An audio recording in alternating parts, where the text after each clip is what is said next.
Warning. The following program contains scenes which may offend some viewers. Others may experience mild discomfort, nagging backache, postnasal drip, and delirium, followed by rapid heartbeat, swelling of the nose, throat, and abdomen, and loss of facial hair.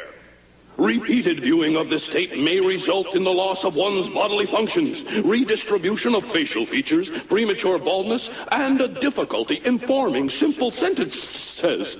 So, if you're seriously considering a rewarding, challenging career as a lawn ornament, this is the show for you.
Yo, what are we saying?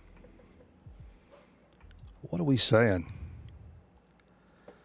Ladies and gentlemen, welcome to a very special episode of Grown Men Record Night. Brought to you in part by the letter Q and the number 4. A little solo, dolo, YOLO show tonight. I thought, but hold up. Actually, I'm going to need some help because you know what I didn't do tonight? Is I didn't come prepared with a joke. So I thought we'd bring our very own Grown Man Record Night joke. What is one? What's one? Number 1, J's too big. Jay. Yeah, talk. We're on the stream. Live? We're live. You're on the air. What, are you at evening at the Improv right now? Oh, yeah. They have very good options to choose from. Is the microphone in Arkansas?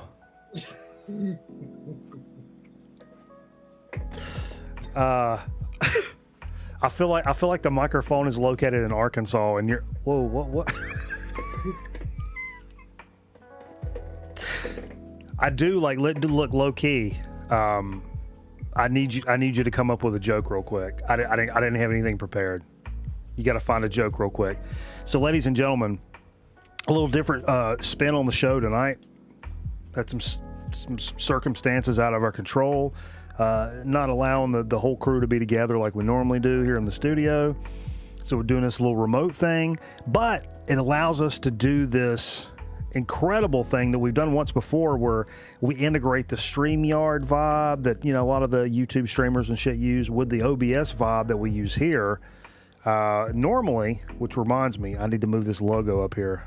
Boom. I'm going to shrink it down a little bit, bring it up here. New logo on top of Yard. Boom. I'm not giving anybody any kind of props.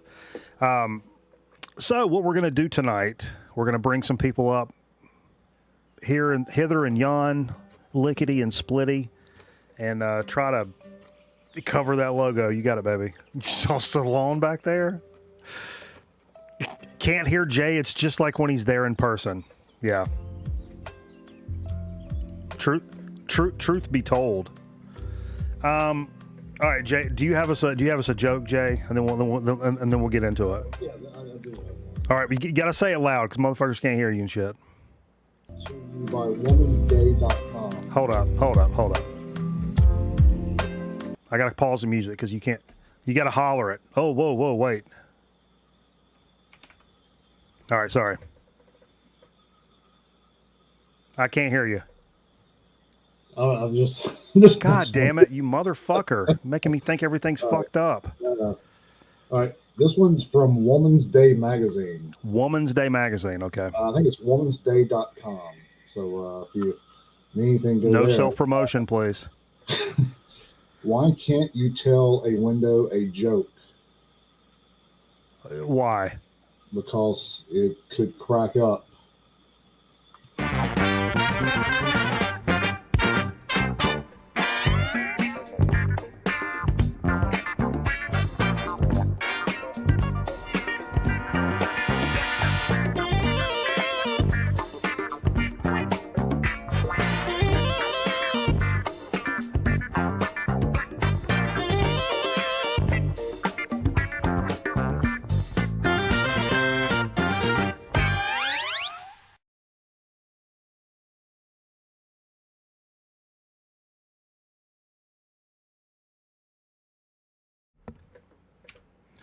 Okay.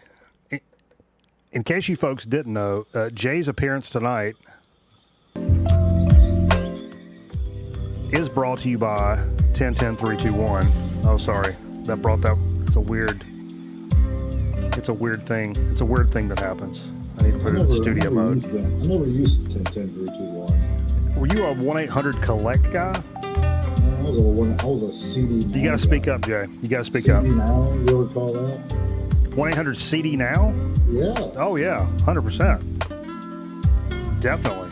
That was a good one. Rock Chica, what's going on? Old Radios is up here. I do have some housekeeping. I did see Millington Design followed us over on Twitch, and Fred gifted a sub over to Matt Real, so I appreciate that.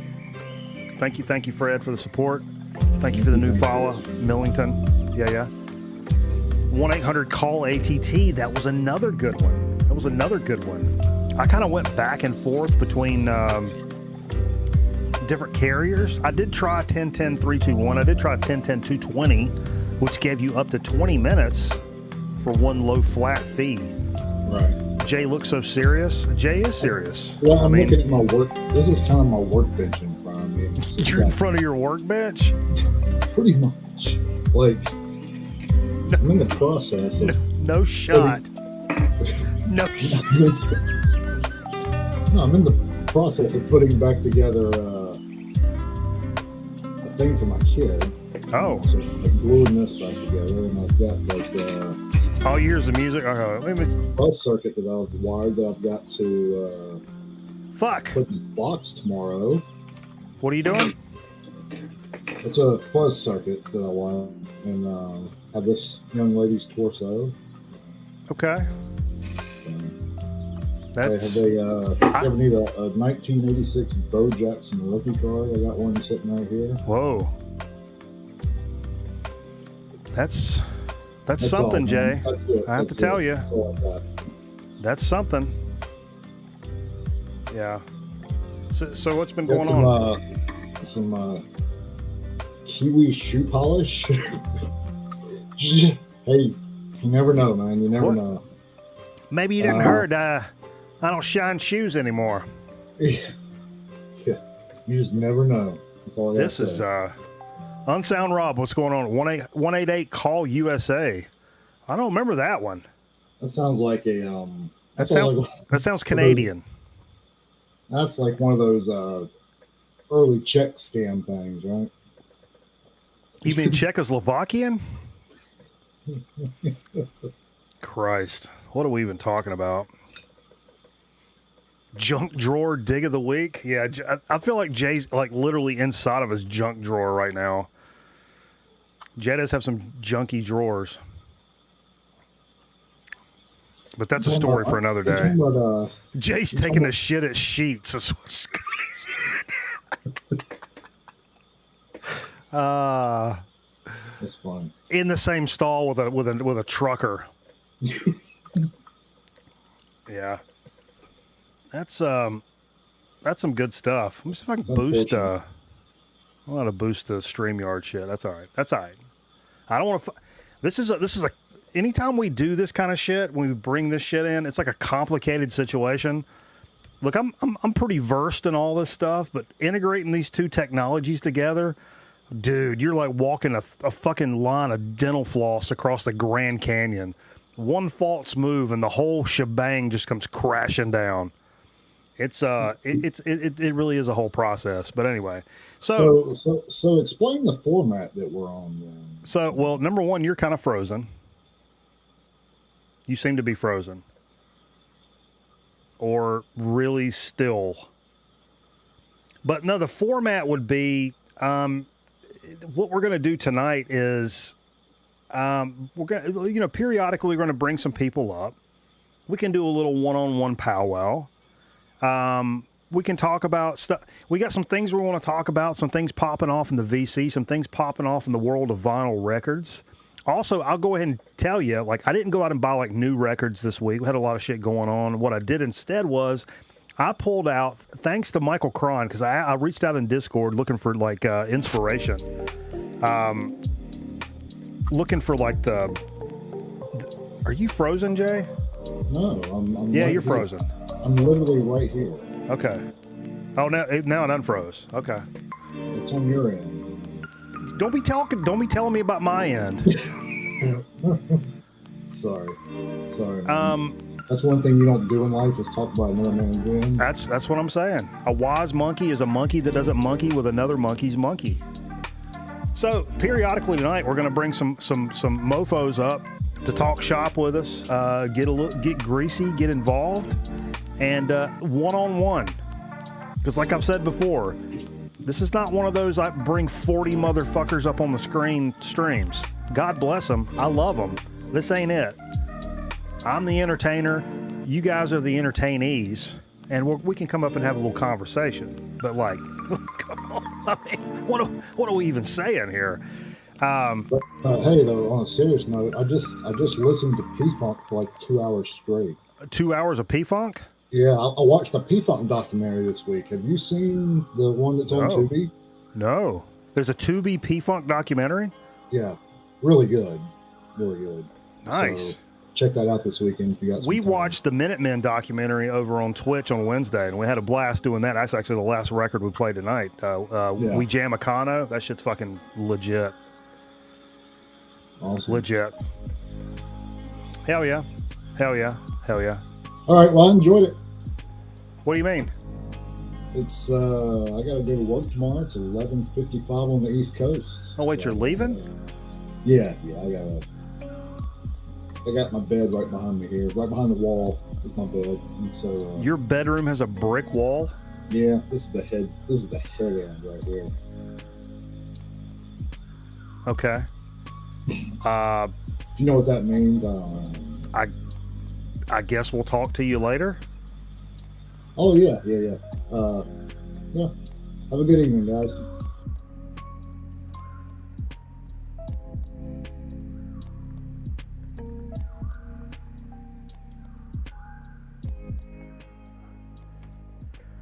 So, I guess Jay's gone. Everybody, raise your hand if you're surprised that Jay dropped in and then dropped out.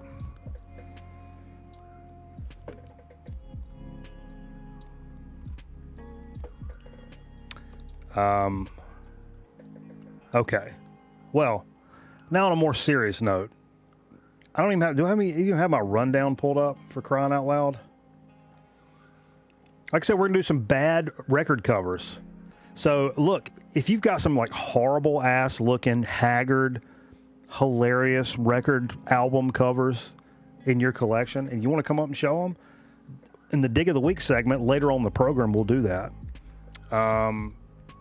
If you got some new records, some new fucking bangers you pulled out, you want to come up and fucking holler them out, sit down with your boy for a few minutes, we'll do a little Dig of the Week section. You will come up and hang out with us for the news portion. Whatever you want to do. Now, we have to budget this shit out or whatever, so I'll go and copy and paste here. Boom. But Jay, you think Jay had a chick waiting for him? Let's all talk about Jay now that he's gone. I mean, let's talk about Jay when he's here. Fuck. I mean, that's more fun.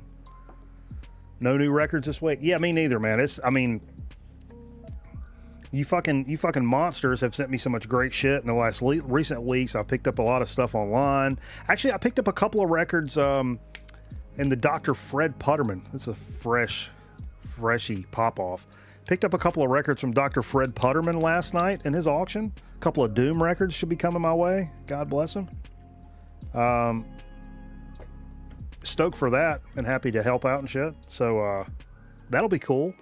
But in terms of like record store, Amazon Prime Day was this past week, and there were some deals floating around out there, and I didn't really jump on it. I looked at some stuff. It was kind of hard to navigate. If you guys find this to be true, it was kind of hard to navigate and figure out the Amazon Prime shit, the Prime Day stuff for vinyl. It was like, oh, there's all these deals, and I looked around, and I looked up, I even clicked on like the metal section. And then I end up seeing like Neil Young records in the metal section. I'm like, what are we doing?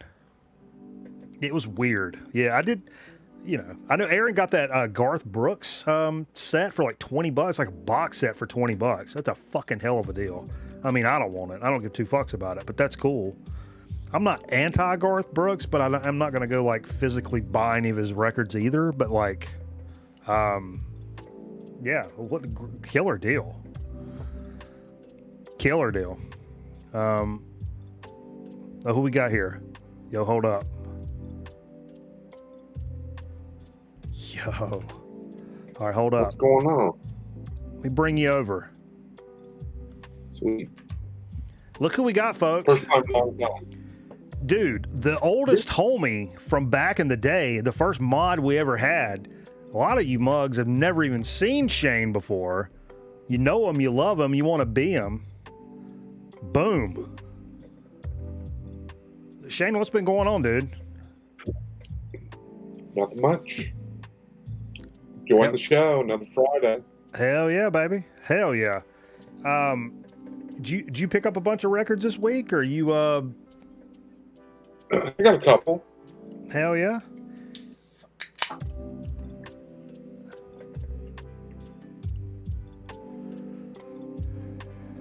You guys remember that Target sale? Oh yeah, that's hard. I went and looked at that shit, man. Let me pull up the oh, CeeLo Green. Nice. I gotta pull up the So I got this Easy on Sound. Put this out, which is Dan Auerbach's label. Hell yeah. I've scored a lot of good stuff from that Target. I did a lot of, like back in the day, like the Best Buy and that Best Buy deal. You remember that shit? And Target as well scored some cool stuff. I'm taking a little banger. Whew. I just opened this up. It's a local Columbus band. What? Thomas Jefferson Slave Apartment. Thomas Jefferson Slave Apartment? Yeah, they're a local Columbus band. Cool. Hell yeah! What kind of vibe? Like an indie rock band? Yeah, 90s sound, indie rock. Cool. Yeah. What else I got here? Got the new Slanted and Enchanted. Oh, nice. Have you listened to it?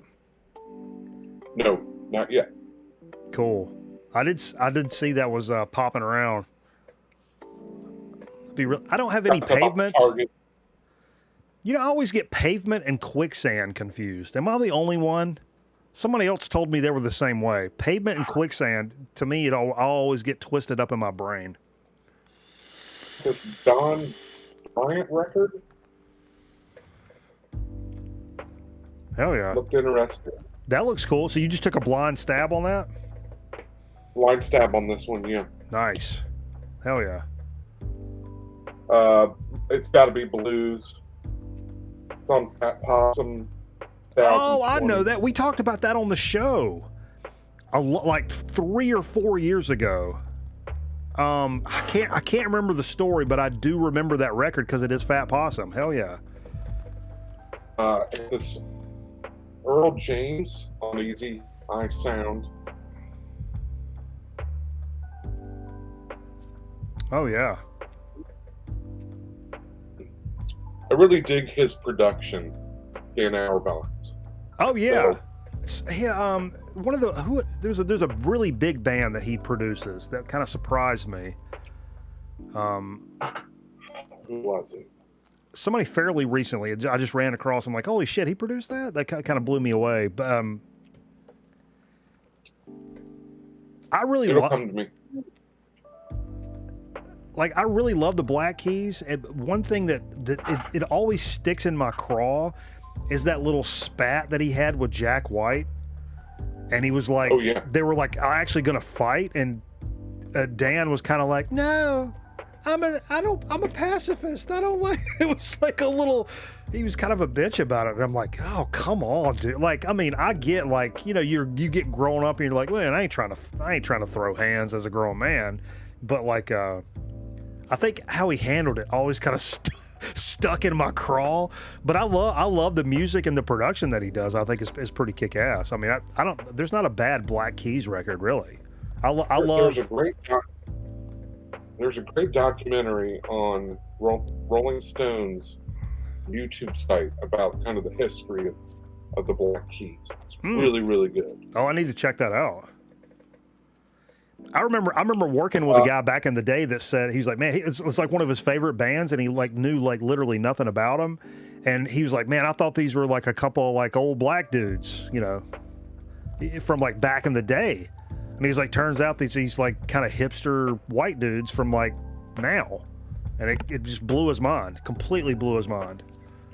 Got one more. Yeah. You know, I talk about the Connells a lot. Yeah, absolutely. This is their new record. I think they put out in like 20 years, maybe? That's crazy.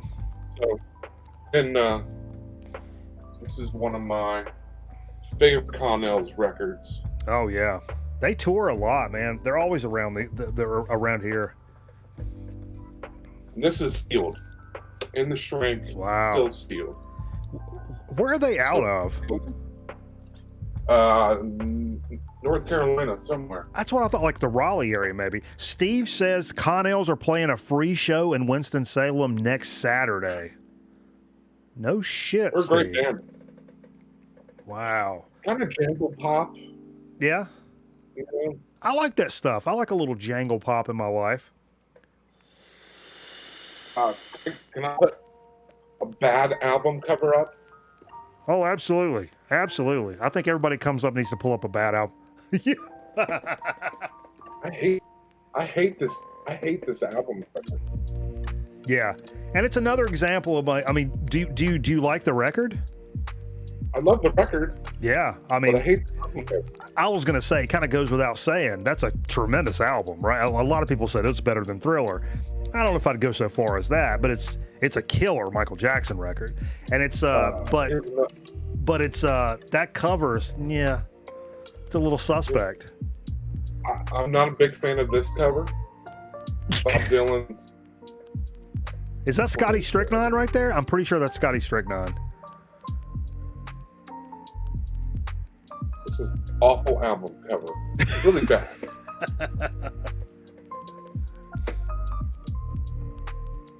Let's see here.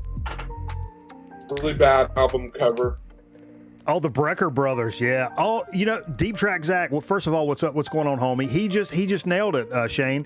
He said, "Have you heard of the news? Hank Jr. Blue Stuff, produced and recorded by Dan Auerbach." That's what I was thinking about, because you know, a couple of weeks ago we talked about that new Hank Jr. record that came out, and I was kind of blown away because obviously an old school Hank Jr. fan. I love all that fucking 70s and 80s Hank and shit.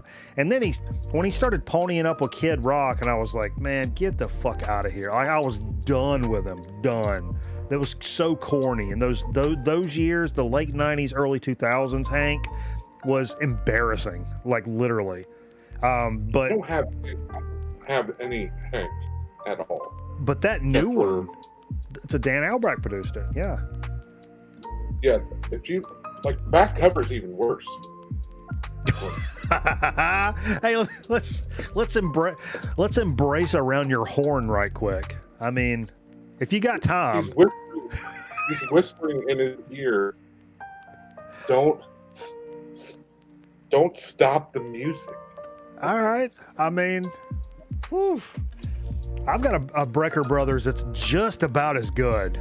I mean, and that's what when I was pulling like bad album covers, I had trouble because I have such a propensity for cheese that I love a lot of nonsense, and so it was tough for me to separate like, okay, this is funny and corny, and that's what makes me laugh and like about it, and also like, okay, just a second, this is a terrible album cover. So most of the stuff that I pulled was like albums that like are good albums that just, in spite of their horrific album covers, there are some that are just, they're both, they suck both ways. But yeah, I got one more. Okay. Album cover. Love the album. Hate the cover. Oh. Yeah. It's very, you know what, and just in general, those like introspective covers don't do it for me. That's like, dude, do you remember, did you get like senior pictures taken and shit? Did you guys get senior pictures taken and they make you go through all the poses? And like, I remember me and Cameraman both, you know, you do I think the one I ended up using, I got my hand on a tree. I'm leaning against a tree or some shit, and then they go through all the different things, but this one, when they come to this one, me and Cameraman are both like, nope, next pose. And they're like, no, give me, the guy's like bouncing around with the camera, no, give me one of the, and we refused, and we're like, we're not doing that. And the guy was like fucking fighting us about it. I'm like, nah, man, we don't want to do that pose. It's, I'm not going to use the language we used back then, but it's you were younger, man. But it's a pose we don't care for. I'll just say that. I think one of my senior pictures, I had a sweater vest and a turtleneck on. Oh wow! Great look. Doubling up. Yeah. That's doubling down for the unity of humanity. That's on my records. Hell yeah, dude! Fucking A, dude. That's awesome. That's what I was kind of at a loss for, like, I was like, I don't know. I was trying to think of a theme, and I was like, a lot of themes and shit we've done so many times here on the show, haven't done this for so long, and not having like new records. And I always say, like, I don't want to feel like we have to, like, oh fuck, it's Friday, I don't have any new records, I gotta go buy some stuff because the show's tonight. That's whack. And like, I don't do that. I mean, I go buy records on Fridays because it's like Friday, and you get that. It's kind of what this whole show is about. You get that Friday feeling where you're like, oh, you know what? I've been eating grilled chicken all week. I'm going to go get me a big old McDonald's today, and I'm going to get me I'm going to get some full flavored beer, and I'm going to go to the record store, and you start feeling it. And that's kind of what it's all about. But there's times where your life just doesn't line up with what you want to do, and this is one of those weeks. In the last couple of weeks, I've been buying a bunch of records, and a lot of motherfuckers have been sending records and stuff. So it's like, I don't need to be just like dashing out to the store just because. I have albums that have been sitting on my shelves forever that I haven't even opened. Yeah, because I have so many. Yeah, and I feel bad especially when people send us cool stuff that, like, I get confused, like, who sent what, and I get a pile down here, and I've not played all of them. Then I find one that's in the back, and I'm like, dude, I'll be like, oh, so-and-so sent this like 2 months ago, and I've not even fucking played it. And it's not because I don't want to play it. It's like it gets lost. And me remembering Friday night into like the next day to like, oh, I got to remember to play that record. It ain't gonna happen. It'll never happen. Like, people post comments all the time about stuff that happened on the show, and I'm not a blackout drunk guy, but I just don't remember stuff from the show at all. It's really weird. I used to shit on people like that were like, "Oh man, I just don't remember." I don't know if it's getting old or it's not. It could be the booze, but like, I mean, it ain't. I don't know. Usually this part of the show I remember pretty well. I think it's staying up late. If I watch the show and I lay down, I'm done. You know? And man, that's kind of where we started. Like, Friday night was like you're so fucking hyped for Friday night, but you get home and you're so tired from the week. You sit down. All it takes is like one drink and you sit down and you start watching TV and you're donezo. I'm donezo. That's why I don't, back in the early days, I wouldn't let you sit down. If we were playing records, if you started sitting down, everybody would call you out. Get up, stand up. Because nobody sits down on record night. That used to be the key thing. Now that I got this set up over here and I can sit down and like talk into the microphone and stuff, I can kind of get away with it, but I'll still hold everybody accountable. I was thinking, I don't know how I even found the show. I was thinking about today. It's been that long I've been watching. I've wondered that too. Like, some of you people, like, I have no idea. Like, I've known you for so long and I don't have any idea. It's like having cousins that you know from like down like a state over that you've known but you didn't know, and then all of a sudden you did know more. I enjoyed every Friday. I look forward to it. Keeps me out of trouble. Hell yeah. Hey, me too. Oh, if I wasn't doing this show, god damn it. I don't know what I'd be doing. Yeah, I do. I know what I'd be doing, and this is better. Trust me. Because I see videos from dudes that I was in bands. I mean, I don't want to get serious for a second, but man, some guys that some sad shit going on. People getting all fucked up on some shit, and you see it, and it's like, man, I wasn't far off of that, but thank God for a big stack of records and some internet homies, and keeps a motherfucker out of trouble. 100%. Sounds corny, absolutely. But like, yeah. I mean, that ain't far off the mark. Because some of the people I used to chill with on the weekends, they're not doing so well. God bless them. It's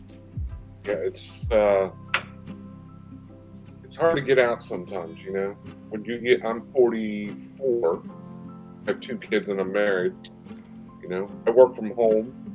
Yeah. So it's just like, it's my safe space here, Yeah. I'll do the other night. I have to tell you that the fiance was like asleep. She'd been sick. She was asleep in the other room.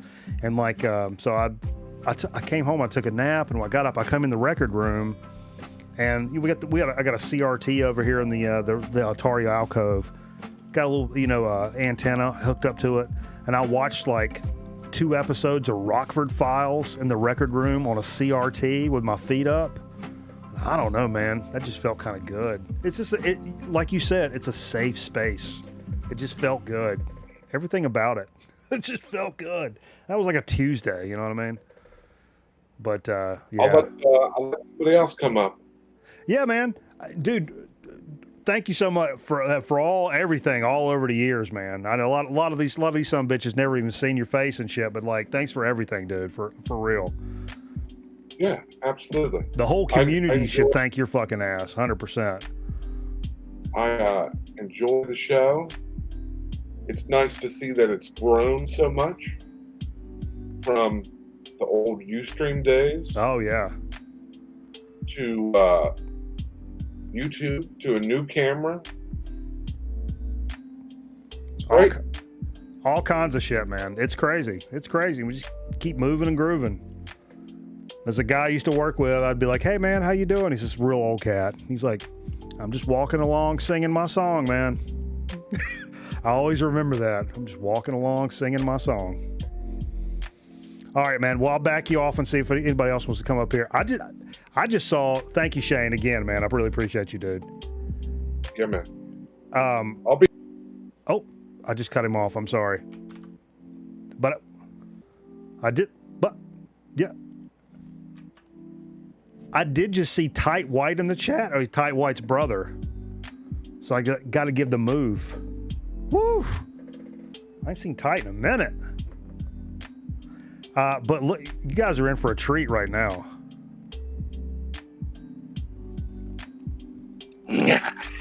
Hold up. Hold the phone right now. What are we talking about? First time caller, long time listener. Are you at a campfire right now? Yeah, man, I'm drinking some cheap fucking Grant Scotch, and I am a huge fan of the show, and it is an absolute honor. Everything I do has been living up to this moment. Drunk ass Chromie D. That's it. You're really at a fire. I can hear it. Check it out. Books, check it out. Whoa. That is awesome. I'm in the middle of the woods. Listen, I also give you permission to shut me down at any time you need to, because I'm at that point where I don't know what I'm going to say. And also, I'm in Labrador, Canada. All right. So that's, when you first said that, the first time you saw it, like, oh, yeah, I'm in Labrador or whatever. And I'm like, oh, cool. And then, like, I immediately, slid my fingers over and opened another tab. And I was like, Labrador, Canada. And I pulled it out. And I'm like, holy fuck, this guy's at the goddamn North Pole. What is he doing? Yeah. Well, listen, I'm from an iron ore town where the majority of the buildings that you have in the States comes from us. Like the company I work for, Cleveland Cliffs. I mean, that's what it was years ago. That's what we did. We're iron ore, and the best iron ore in the world. I don't want to bore anyone, and I don't want to brag, but this is what we got. And dig this, all right? Dig this. I've said this before, but in order to get the optimized iron ore, do you know what it has to be? Ignore silica, ignore magnetite. The iron count has to be 66.6. Now, I know you don't believe me. I'm honest to fuck. If it goes past that,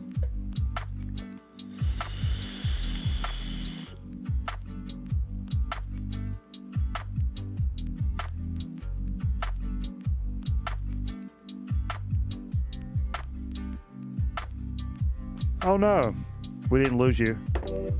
I had so many questions.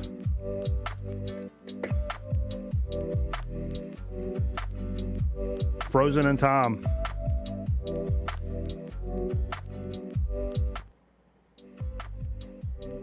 It's like he's in carbonite. No. I wanted so much more. Chromie D, come back. I'm going to remove you, but come back. Fuck.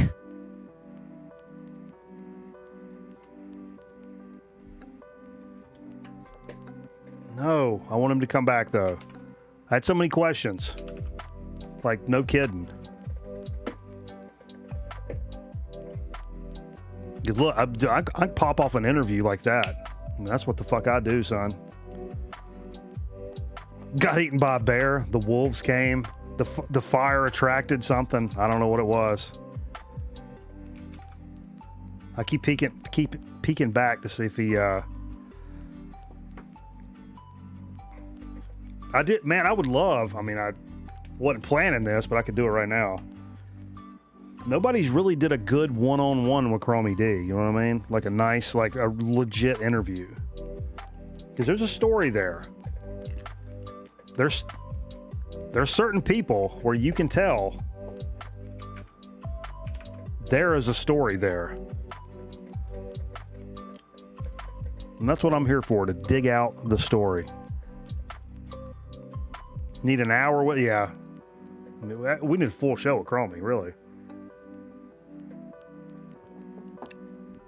But I literally did, when he was like, oh yeah, it's because it's oh, it's, what is it, Montreal or Vancouver or whatever. And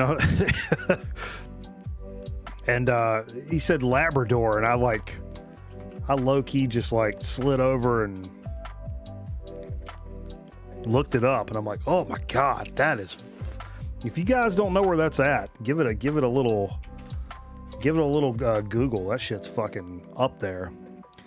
I'll use this time to get over to my rundown that I've not even accessed yet. Hey, I do want to take a minute for all of us. You know what it is? Today is actually Bill's Box of Sounds birthday, our pal Bill. So I hope everybody can wish Bill a happy birthday. I don't think Bill's in the house, but big support of the channel. I think he's like 30, 38, 39 years old. God bless him. He's the fucking homie. But I did want to take a moment to say happy birthday to Bill.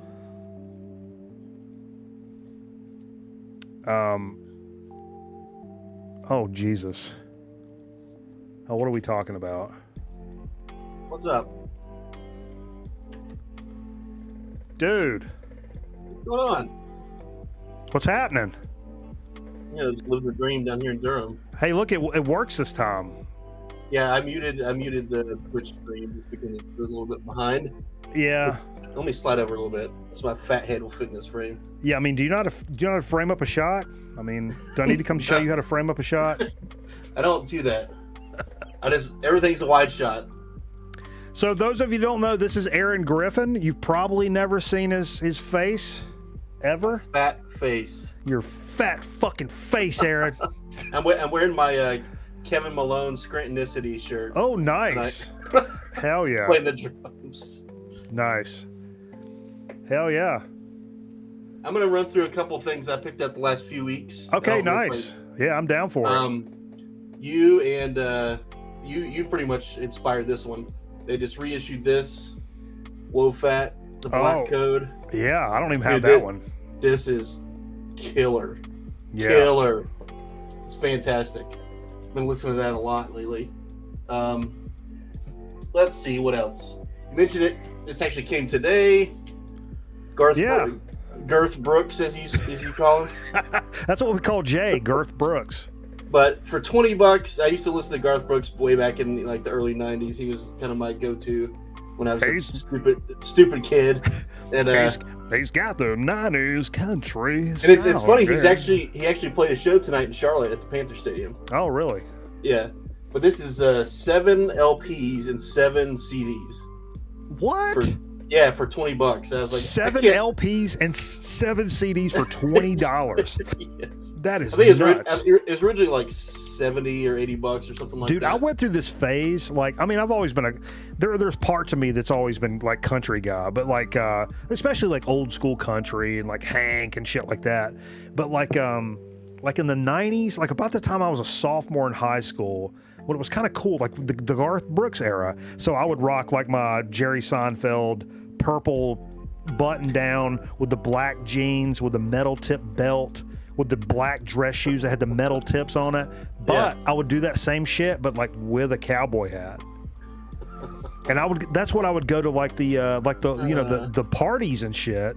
And that's what I did to like try to get chicks and shit, because chicks were into like that country, that 90s country vibe. But yeah, it was very popular. Oh yeah, 100%. I picked this up a couple weeks ago when I was at the beach, little local place down near Holden Beach. Number of the Beast. Even like on Amazon and stuff, like these are really hard to find, the reissues. Yeah. Like they'll be in stock and I'm like, I'll get it tomorrow, and they'll be gone. Yeah. I've kind of learned my lesson on that shit. Yeah, I paid up a little bit for these. I think these were like $35 a piece, but it is what it is. Like, I'm gonna buy them eventually. So, and it's helping out a local store, so I wasn't too mad about it. This is another one that I picked up the same day. Fear of the Dark. Nice. Hell yeah. So, two maidens. I'm seeing Maiden in October finally. Yeah. This was a reissue that came out a couple months ago, maybe 2 months ago. Didn't have any of this band on vinyl. God forbid. Yeah. They were they're getting back together. They're doing a couple dates I keep thinking we played shows with them, and I kind of lose track. But they played Winston a few times. I saw them probably back in like 2012 or 13 at the second Ziggy's. Yeah. But like there was literally nobody at the show. There was maybe 50 people. Isn't that crazy when you roll up to a show of guys of guys that you know and in your head as fucking legends, and there's like nobody there? I saw a show. It was both at the second Ziggy's. There was literally like, I would say 30 to 50 people there for them. And then another show was Nonpoint. They put on a great show too. Yeah. There's new metal stuff, but like there's fucking nobody there. Dude, the guy that a really big 5Ls guy that was reached out from the Philippines or wherever, it's like wanted me to send him some CDs and whatever. And I think James ended up sending him a bunch of stuff, but he posted some stuff from Snot today. And I hadn't heard anybody talking about Snot. And I was like, dude, we played some wild shows with Snot. Wild. I still got this. This is a collector's item too. The sealed missing man that you sent me. Yeah. That dude. I'm telling you, that's. It's gonna be stay sealed. I don't want to. Nice. Hell yeah. I mean, I could send you the files if you need it. Also, that one. That's the ADAT recordings. Yeah, the basement. Oh, nice. Those were recorded. Our guest from last week, Jay Ovatory, that was recorded in his basement. His parents' basement. Yes, Scotty. We need that picture, my profile picture on Twitter or on Twitch, of me puking in college, where it's like it's still coming out of my mouth and it's touching the ground. Yeah, that was pretty fun night. That from what I can remember. Projectile. This is another one. Another God forbid that I do not remember ordering, but it came with the other one. So I don't know if they just like threw it in. Funny. This was a record store day, I think from earlier this year or late last year. Which I was trying to find, but I couldn't find it. And my local shop didn't have it. That's like a theme with this community. Everybody in this community be ordering records that they don't remember ordering.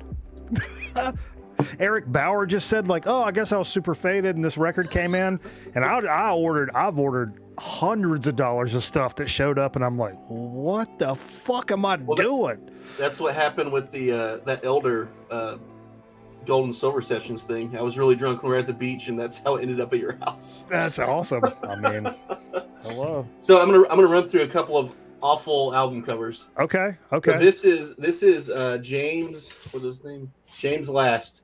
He was like apparently huge in Germany. Like according to his wiki, they sold over like 100 million albums over his career.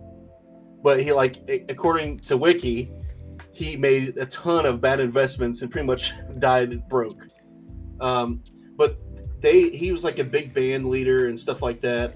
And he put out like almost 200 albums or something stupid. Like 10 a year or something, you know. It's polka-esque, but it's like poppy. But it's pretty fun listen. See, I love that. Like bad records that you can, but sometimes it'll just hit a certain spot and you just want to hear it. Some 70s pop, Jigsaw. I would have bought that in a heartbeat. Sight unseen. I mean, not sight. I mean, as soon as I saw that, I would have bought it.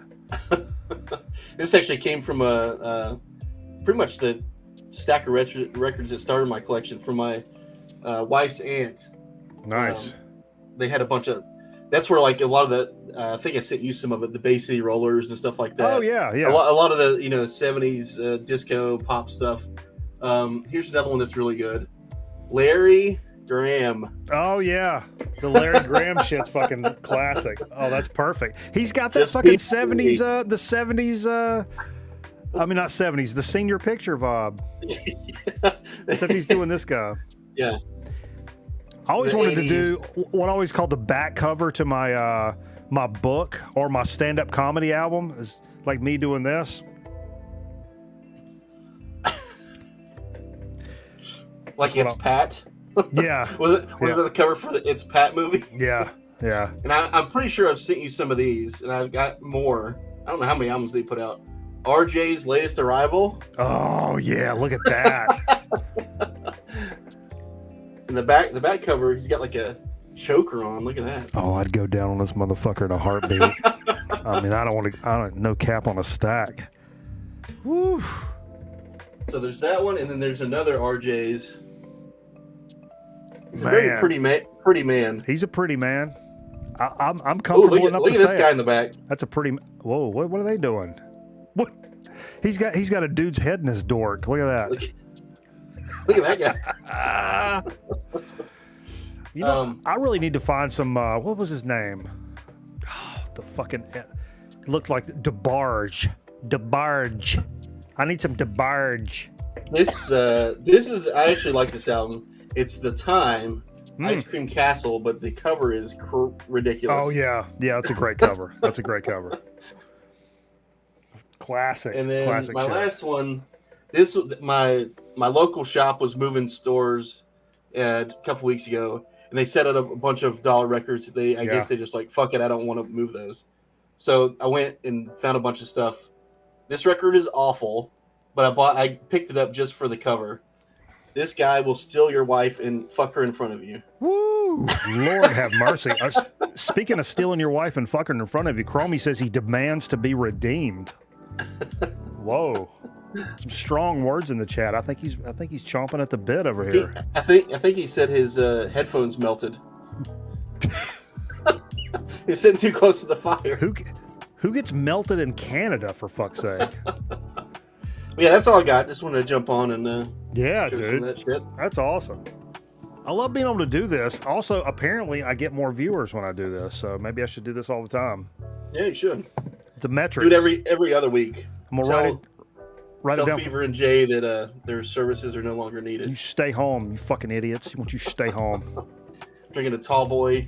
You're a failure just like your father. Stay home. Original Budweiser. Oh, that's what we're talking about, Aaron. Heavy Bud, as you were talking, always call it. Oh, of course. The OG, the real shit.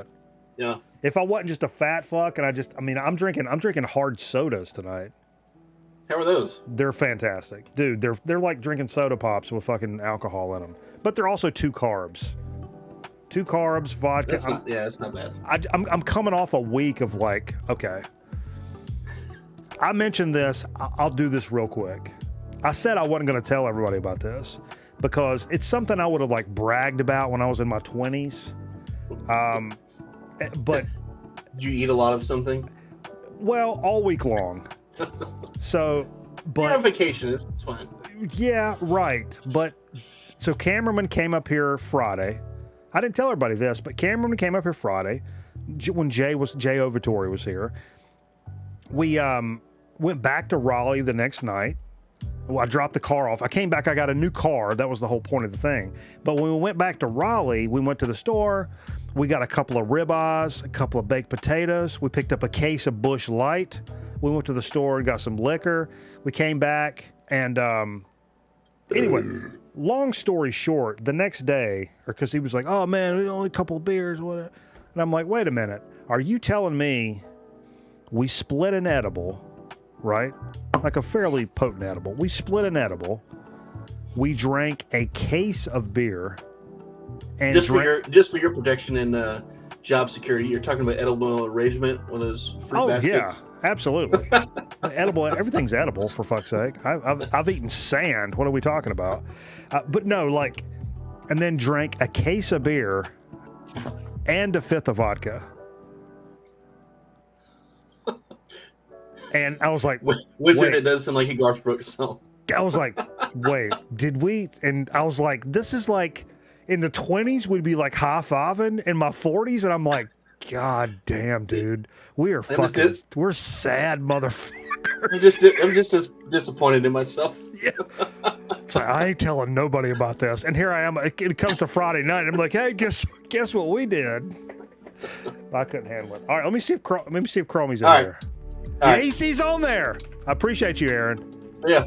Hell yeah, brother. Whoa. I'm adding him to the stream. He's back. Oh, this is embarrassing. It's embarrassing. Okay. It's all right. You're among friends here. I mean, most of us. Yeah, I know. But I melted my cord. I had to get my wife's. You really melted your cord? Yeah, no, I put it because I was trying to get the right lighting for you. And then all of a sudden, I threw on some flames, and then the phone went out of control. It went into that emergency mode. Yeah. I'm You ever familiar seen with that before? I've never seen that before in my life. I'm Canadian. I've never seen that. Where the lights start running around it and shit? Yeah, and it says emergency, it's overheating, and I'm like, oh, that emergency. Effing serious? No, it's like, are you effing serious right now? Right? So, yeah, and this melted. So, anyway, I had to go and get my wife's. She was not pleased when I woke her up. Hey, I need to get your cable. Real quick. I'm on goddamn grown and record night. Wake the fuck up, Miss Elizabeth. Oh, yeah. Cream rises to the top. I love when he starts looking around. That was like me when I record. Yeah, it's like me when I recorded that shroom episode. Those shrooms were old too, man. But I was paranoid as shit. I'm not cut out for it anymore. I used to do that and go to the mall and talk to my mom's friends or my old teachers, and now I turn off my phone. Yeah, the last experience I've had in that realm of the world, there were times I had a lot of fun, but then but the whole time I felt like I was waiting for a bus that was never going to get there. Mm-hmm. And I'm like, you know what? I kind of like, and then like when it got kind of later into that experience, I drank like a really strong like IPA. And I was like, I felt the alcohol all of a sudden. I'm like, man, I've never been so glad to feel fucking alcohol in my life. And absolutely. Which was the opposite of like back in the day. You know what I mean? Well, I just threw another couple of logs on the fire so I can get the lighting right, because I feel that this is not ideal for your viewers because they want to see some hunk madness. No, fuck, man. So it's an absolute honor to be on this show, and I can't wait. I just bought a lotto ticket today, and I'm psyched out of my mind. 27 million. That's not those American Powerball lotteries, but for Atlantic Canada, that's good. So what I'm thinking about doing is I want a summer down by your place. Oh, dude. I'll build you a shed out back, and we'll just call it a day. Yeah. Oh, look at that lighting. Look at that. Yeah, lighting. there we go. Fantastic. This is the most Canadian thing ever that's ever happened to me. No, but I wanted to ask earlier because we're talking about the Labrador scene and how far up that is, and that's like that's hometown for you, like, right? Like you grew up there. Was there ever a point where you're like, yeah, fuck all this, that you wanted to move away and go somewhere else?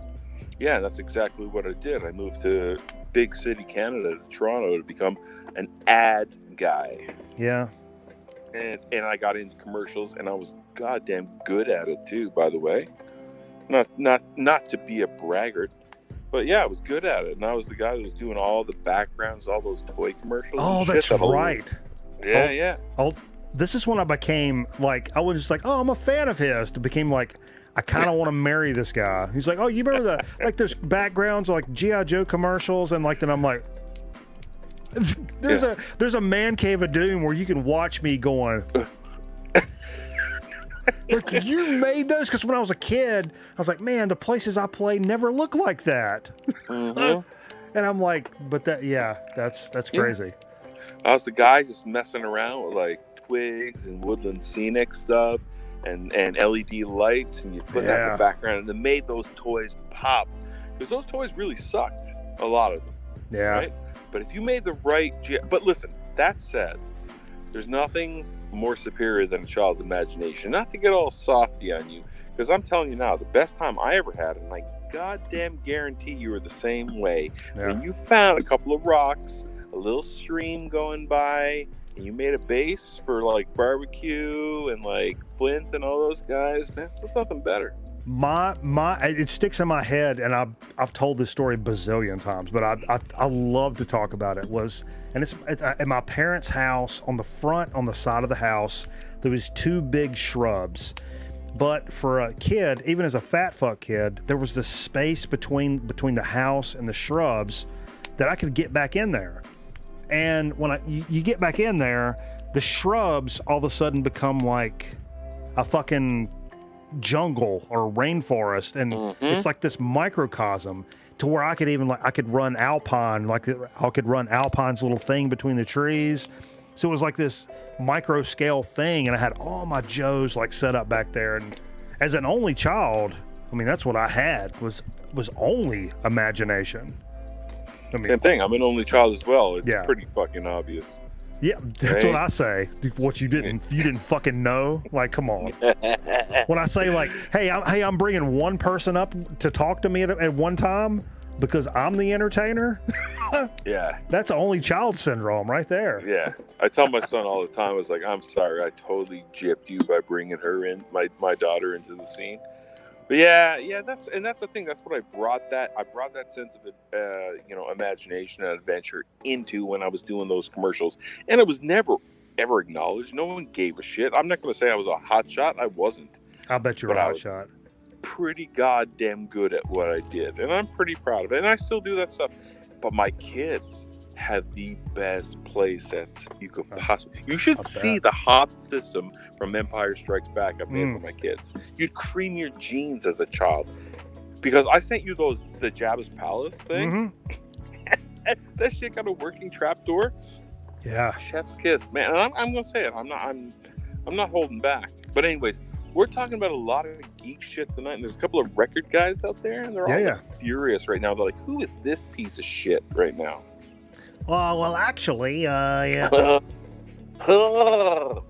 Right? So, the theme of tonight, I just wanted to stop by and say hello. I don't play by the rules. No, right? Not at all.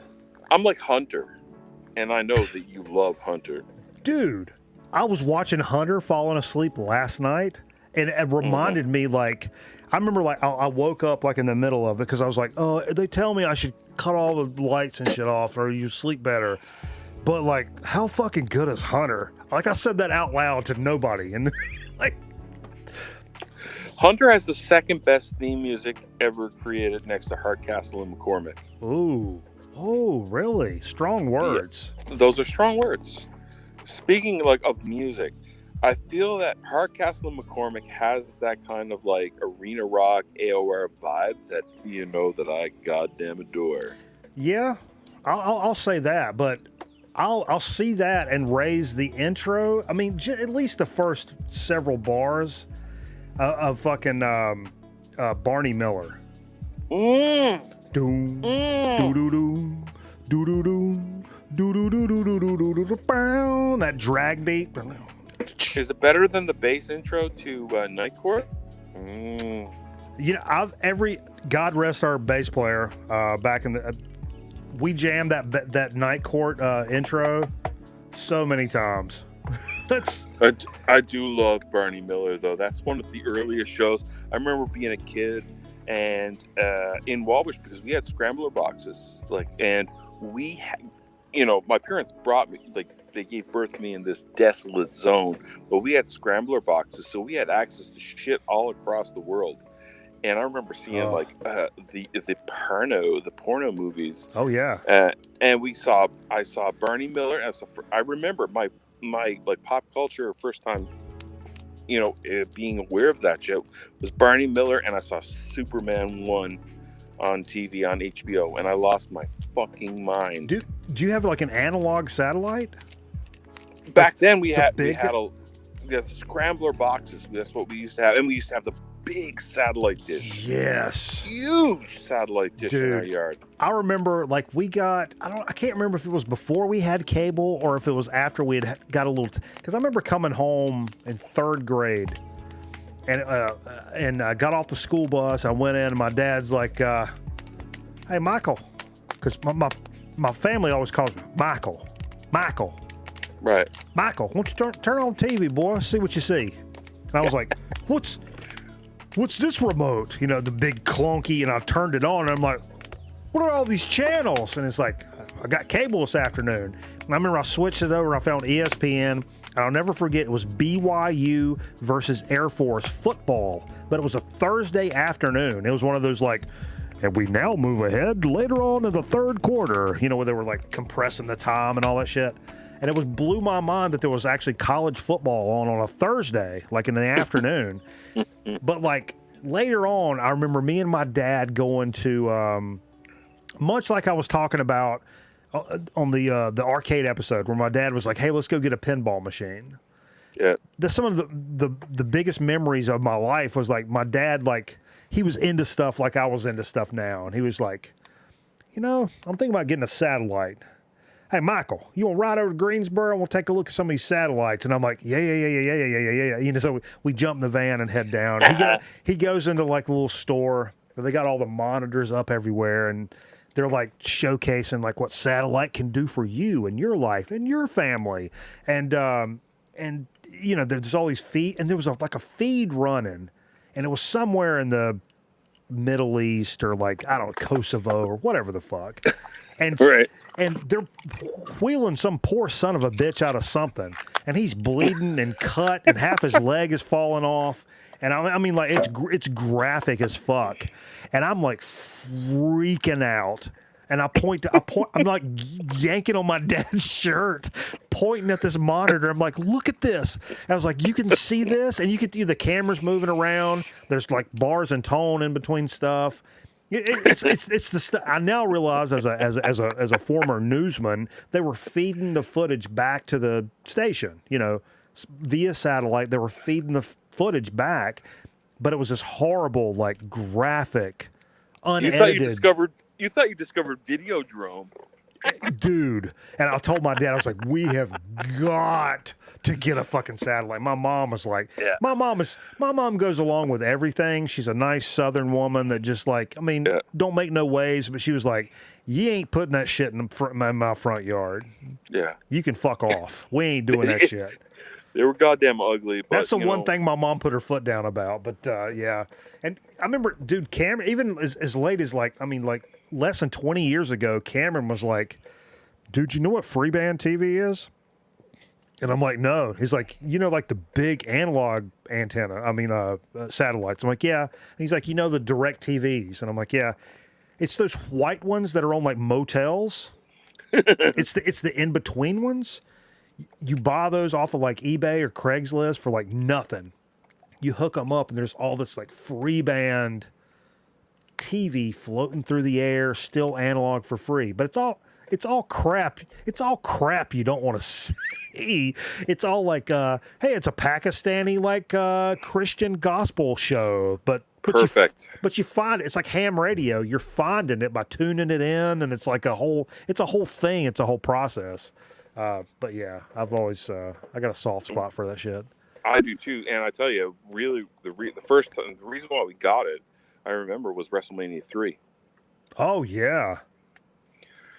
And I remember watching it. Like we had a lot of problems because, again, in Labrador, it wasn't so easy, that whole closed circuit bullshit. Yeah. But we got and we were midway between Harley Race and Junkyard Dog, and it changed my life. Oh yeah. Right. Go ahead. I remember. I always stayed with my my grandparents. Like I went up to my they lived right next to me. Very big part of my life from a young man, and I'd go up to their house to catch the bus, and I would get off the school bus and go stay at their house before my parents got home, because my parents worked and shit. My grandparents were all retired and shit. But then my grandparents died, and it's very sad. I actually found my dead grandmother. That's a whole nother story. It didn't affect me at all. But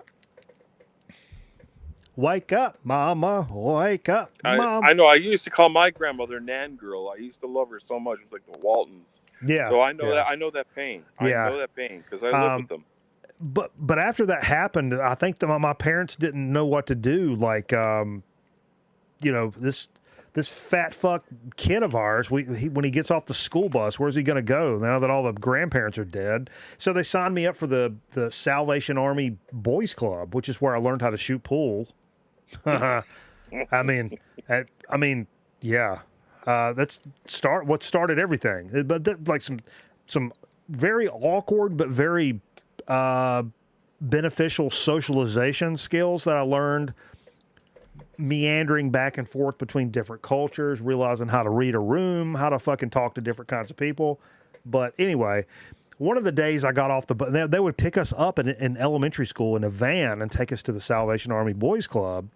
And when we got in this one day, they're like, hey, anybody that wants to, we're going to go in the break room. We've got a TV set up, and we're going to watch WrestleMania 3. And I'm like, man, I suck your dick. Like, I mean, I was like, it's like, what? We go in there, and I'm like, there's a TV on a cart, and there's like 10 of us in a break room watching WrestleMania 3. Oh. WrestleMania 3 is my live after death. If you're going to compare like an event to music, WrestleMania, you can't top WrestleMania 3. Yeah. It's one of the greatest things I've ever witnessed in my life. Ricky Steamboat, Savage, Dude. Even like everyone shits on Hogan and Andre. You know what I mean? Yeah, no, it wasn't like, the most greatest, wrestling, or no, it wasn't a technical wrestling match, but the event was so fucking epic. But the storyline building up to it. But I will say the downside of WrestleMania 3, as much as I love Piper and Adrian Adonis, I adore Roddy Piper. I named my daughter after Roddy Piper, and I promised him that when I said my wife was pregnant, I said I will name my daughter after you. Wow. And I met him twice, and he was an absolute fucking nightmare to be around. And Honky Tonk, I don't want to hear anything else other than that. Yeah, he was crazy. Not as bad as Honky Tonk Man, but yeah, he was nuts. But yeah, like I didn't like good guy Roddy Piper. I like unhinged, like WrestleMania 1. Crazy. Roddy, the war to settle the score. Roddy Piper. Yeah, that's what I'm into, man. Yeah, It's like he's like the Keith Moon of the WWF. Oh, absolutely, man. And That's why I love Keith Moon. Yeah, and I go back to like Memphis and all that old Portland shit with Piper. I'm throwing another log in the fire, you son of a bitch. Is that a euphemism? No, I can't. I couldn't even get an erection right now if I wanted to. So listen, now fuck you. We're here. Here we are. I'm in the goddamn woods, threatening to be eaten by wolves, and we're talking about music. This is a music show, not wrestling. That's true. It's true. Okay, well, I'll say this. Take control of the scene. What is it? Okay, you're this news about Pantera getting back together? Don't fucking get me started, girlfriend. Yeah, I'm very angry. What's your thoughts? Because it seems the community is kind of very split about this, and I'm kind of interested. Well, the community that thinks it's bullshit, they're right. Because I will tell you, as a devout Anthrax fan, I did a show with Marty. I call it the Marty Allen Show, Heavy Metallurgy. And I did an Anthrax show. I demanded it because Anthrax gets shit on all the time, and I wanted to make sure that they get some credit. And then Charlie Benande pulls a stunt like this. Oh, I'm all about money too. Maybe if Pantera offered me a chance to drum for them, it would be a horrific situation. Yeah, I'd do it. But he should never have done that. That just cheapens Anthrax. It cheapens every. Zakk Wylde can fuck right off, by the way. I never was a fan of Zakk Wylde. I don't know if you are. Do you like? Are you a fan of Zakk Wylde? I never really super was. Aaron, who was on right before you, sent me a Black Label Society LP that I was never really like into those guys or really listened to them. Mm-hmm. That LP's great. I enjoy listening to it, but I never really and actually, one of the places we played back in the day, when we're loading our gear in, I looked down and there was all these picks on the ground, like in the gravel, and I picked them up, and they were like these autographed Zakk Wylde picks, and they were like, "Oh yeah, Black Label played here last night." I'm like, "Dude, these are all Zakk Wylde's picks," and I just shoved them in my pockets. And I mean, I respect what the fuck he does and what it is, but like. I think the stuff he does on his own is like it's kind of cool and like whatever, but it's like he has a lot of connections to other bands that kind of I don't want to say rub me the wrong way, but are not my favorite parts of those bands. Pantera is a band that rubbed me the wrong way, and I've gone on the record several times on my show to say so.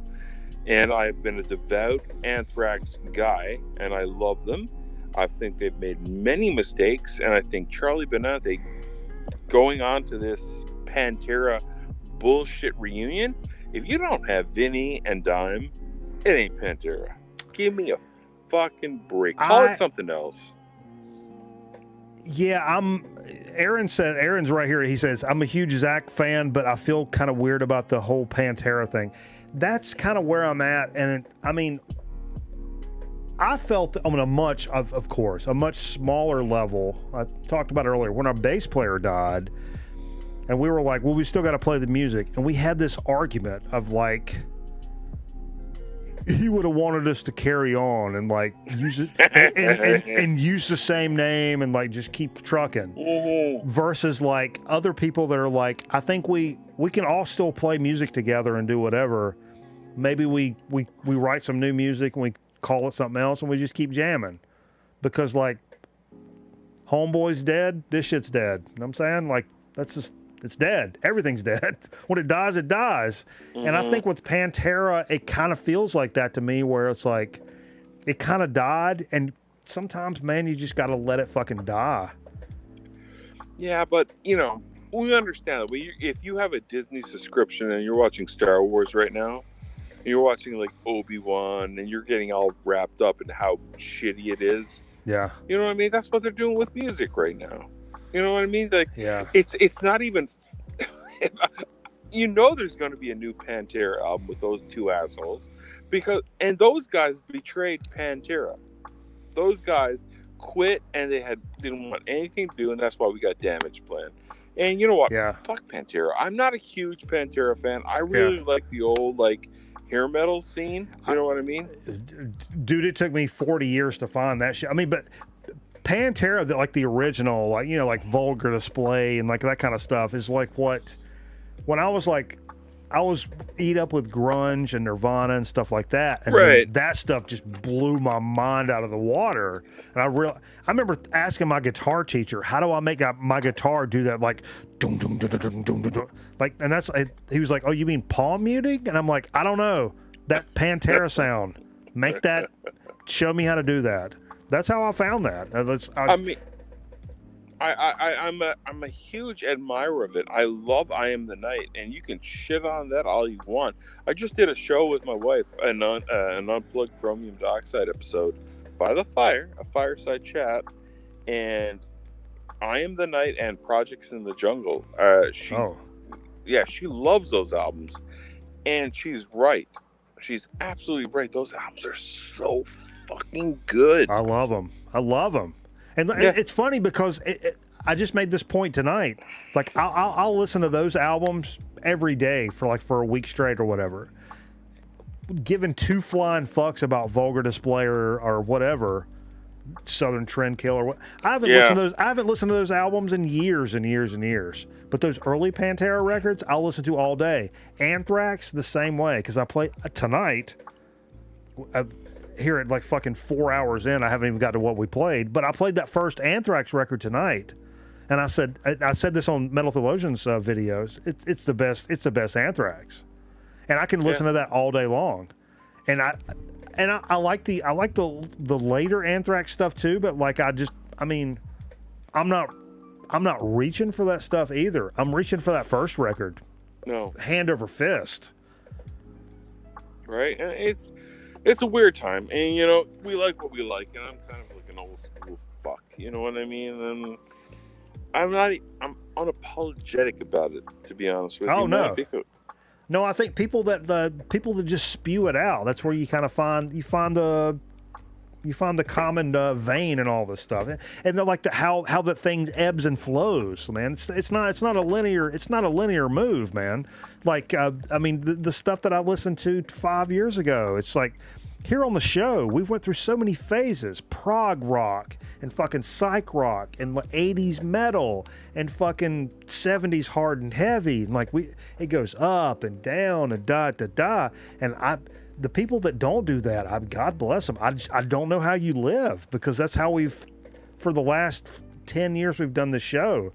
It's a roller coaster of just figuring it out. You know what I mean? I totally understand, and it's funny because I'm outside. I turned off my my ghetto blaster out here.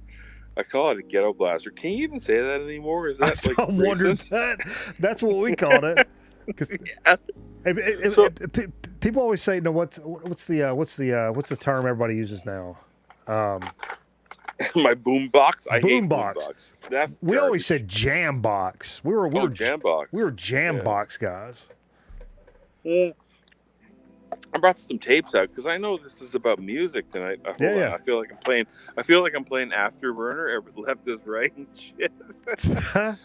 I know, but and I gotta tell you something tonight. I got fucking stung in the dick because. So listen to this. Check this out. Hilarious covers. I don't know if you can see it. Is that Bathory? Can you see it? A little. Put it to where the arm is that you're holding it. Oh, there we go. All yeah, right. Bathory. Is this the guy? Somebody tells me. I think I look like the guy from Bathory. I think. There's one of these death metal bands, or not death metal. There's one of these black metal bands that everybody tells me I look like the guy. Well, let me tell you something.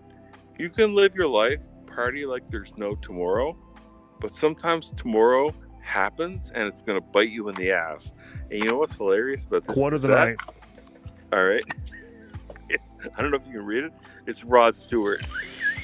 Do you ever just party so hard and you're throwing your tapes back in? You're like, fuck you, I'm raging.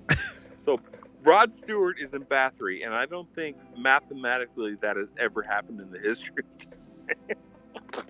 I did. I pulled out a. God, I still got it over here somewhere. It's a Black Uru tape I found in Goodwill for 50 cents. I'm like, yo, Black Uru for 50 cents? Fucking A. And I pulled it out. It's some like gospel tape or something. I'm like, all right, bro.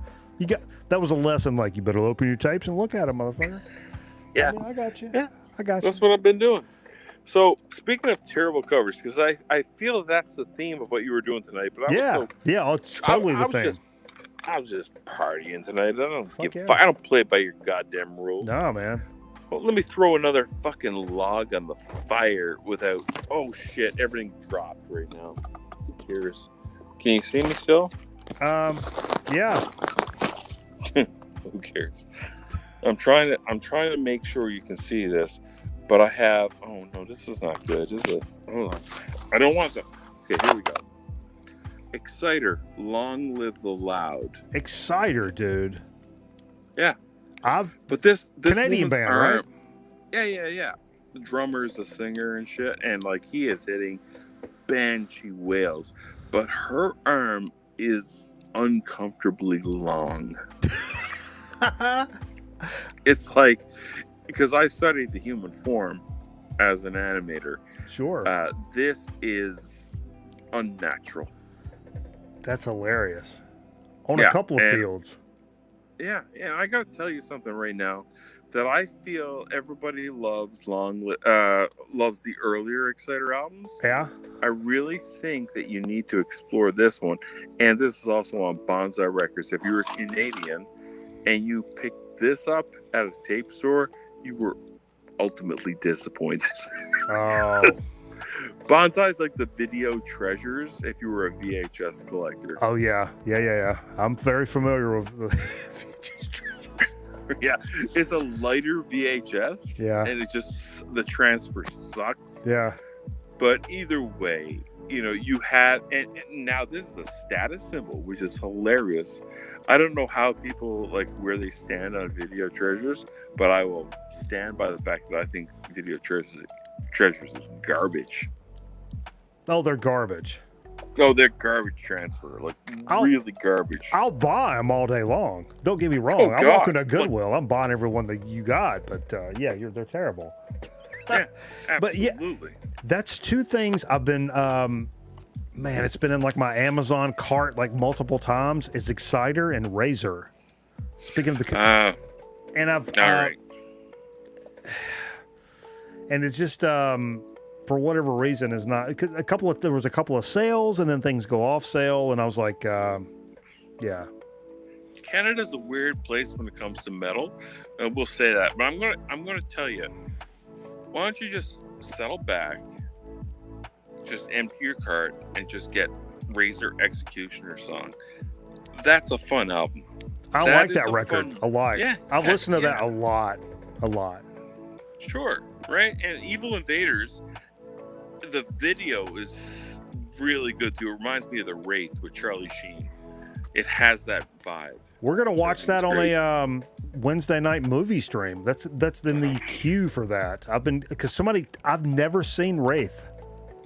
Are you serious? I know. And one of my best friends texted me. He was like, "Hey man, like we got the same kind of vibe when it comes to movies. You seen this?" And I was like, "No." And he was like, "Yeah, I hadn't either." And then I ran across it and I'm like, "Dude, Mike's got to know about this shit," and like sent it to me. And I'm like, "Okay, we need to watch this on Wednesday night. Dude, you should come on and watch it with us. You could either do the same shit and watch the movie." Well, listen, I'm going to tell you, I'm going to like tilt my satellite dish to your direction because like that's one of my Clint Howard. Oh shit! Clint Howard, the peanut butter and jelly eating motherfucker from Andy Griffith. Yeah, what are we saying?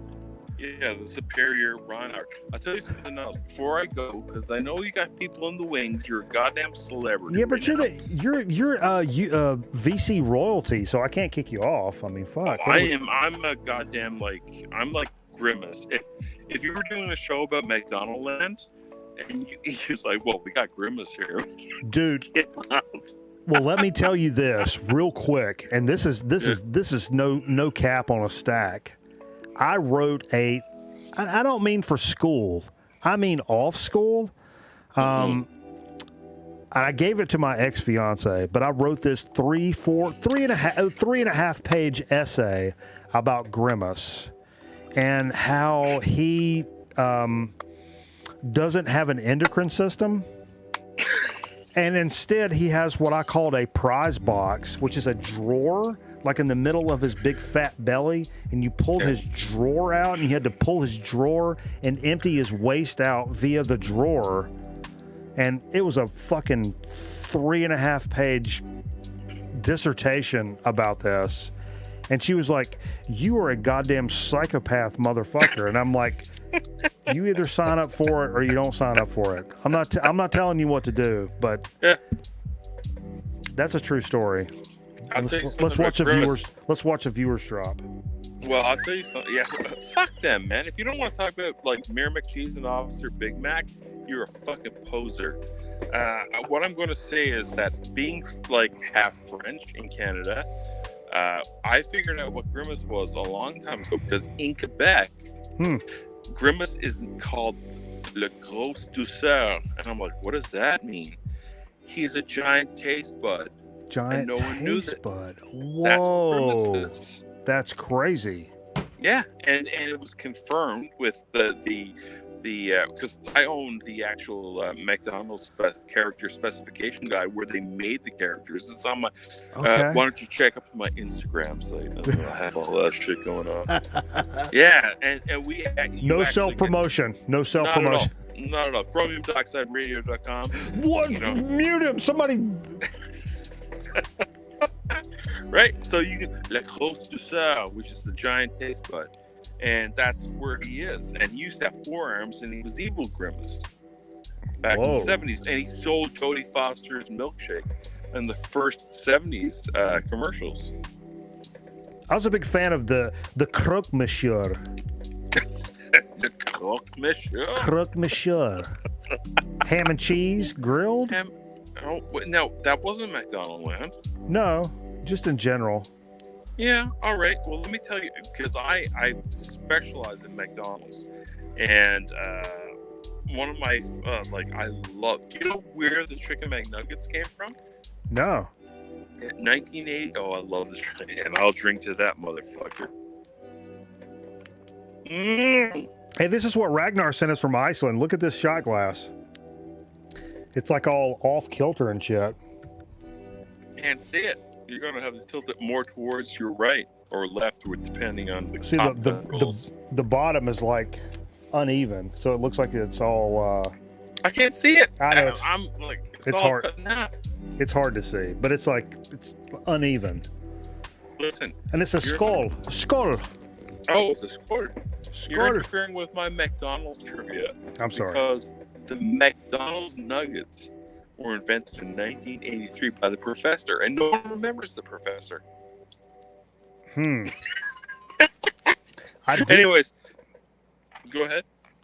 What's your go-to? I mean, everybody in the VC wants to know one question. Like, what's the best? What's the best pressing of Led Zeppelin 3? No. The one question the entire VC wants to know is, when Chromie D goes to McDonald's, what fucking sauce are you getting? Always hot mustard. Oh, that's okay. That's all right. I'm okay with that. That's not what you wanted to. No, I'm not a sweet and sour guy. I mean, I'm a sweet and sour 100%. I mean, no sir. At my funeral, there'll be a buffet of sweet and sour, 100%. You're just gonna like tear a piece off you and dip it in. That's the other thing. If you've ever wondered what it's like to like cut a piece off of a human being or like poke somebody with like something, I want my body to be available for like experimentation or like whatever. But how long would you go before you would turn to cannibalism? This has cleared a room before. There was a question of like one of those movies. You know, what's a movie where the plane crash? Alive. Mm-hmm. The plane crash and like, we had to eat people of our party and whatever. And this was at work, first of all, and it was in a large group of people, which involved managers, and they were like, "How long could you go?" And how long could you go? And would you eat people and all this stuff? And I was like. Yeah, I'll eat people, and I don't need a goddamn plane crash to fucking prove it either. I'm curious what they taste like. I hear it's ham. But I love ham. Yeah. I mean, most of those people are not there anymore, but there were people that left the room. That's a true story. The boss man was there. I'm gonna say at least 20. Out of respect, I'll say 24 hours. Yeah. And then I'm going in. I mean, I'll do a ceremony. I'll give you a proper burial. Or I would do it out of total respect. I'm not a vegetarian. I love meat and stuff like that, but I understand and I do appreciate what these animals go through. And, I try to do my best to be like, I don't know, socially conscious as possible, but at the same time, I goddamn love that stuff. And I'm going to treat you the exact same way, Mike.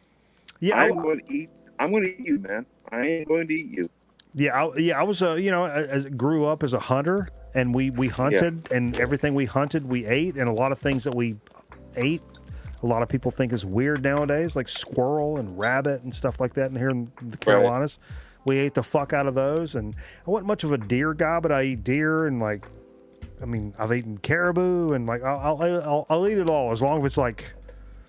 It's part of the process and whatever. As I've gotten older, I realize it's really not part of my DNA that I go out and kill stuff anymore. I just don't do that anymore. I don't give a shit. Like, honestly, if that's what you do, I'm not going to judge it. Oh, sorry, I fell down. No, I'm not going to judge that.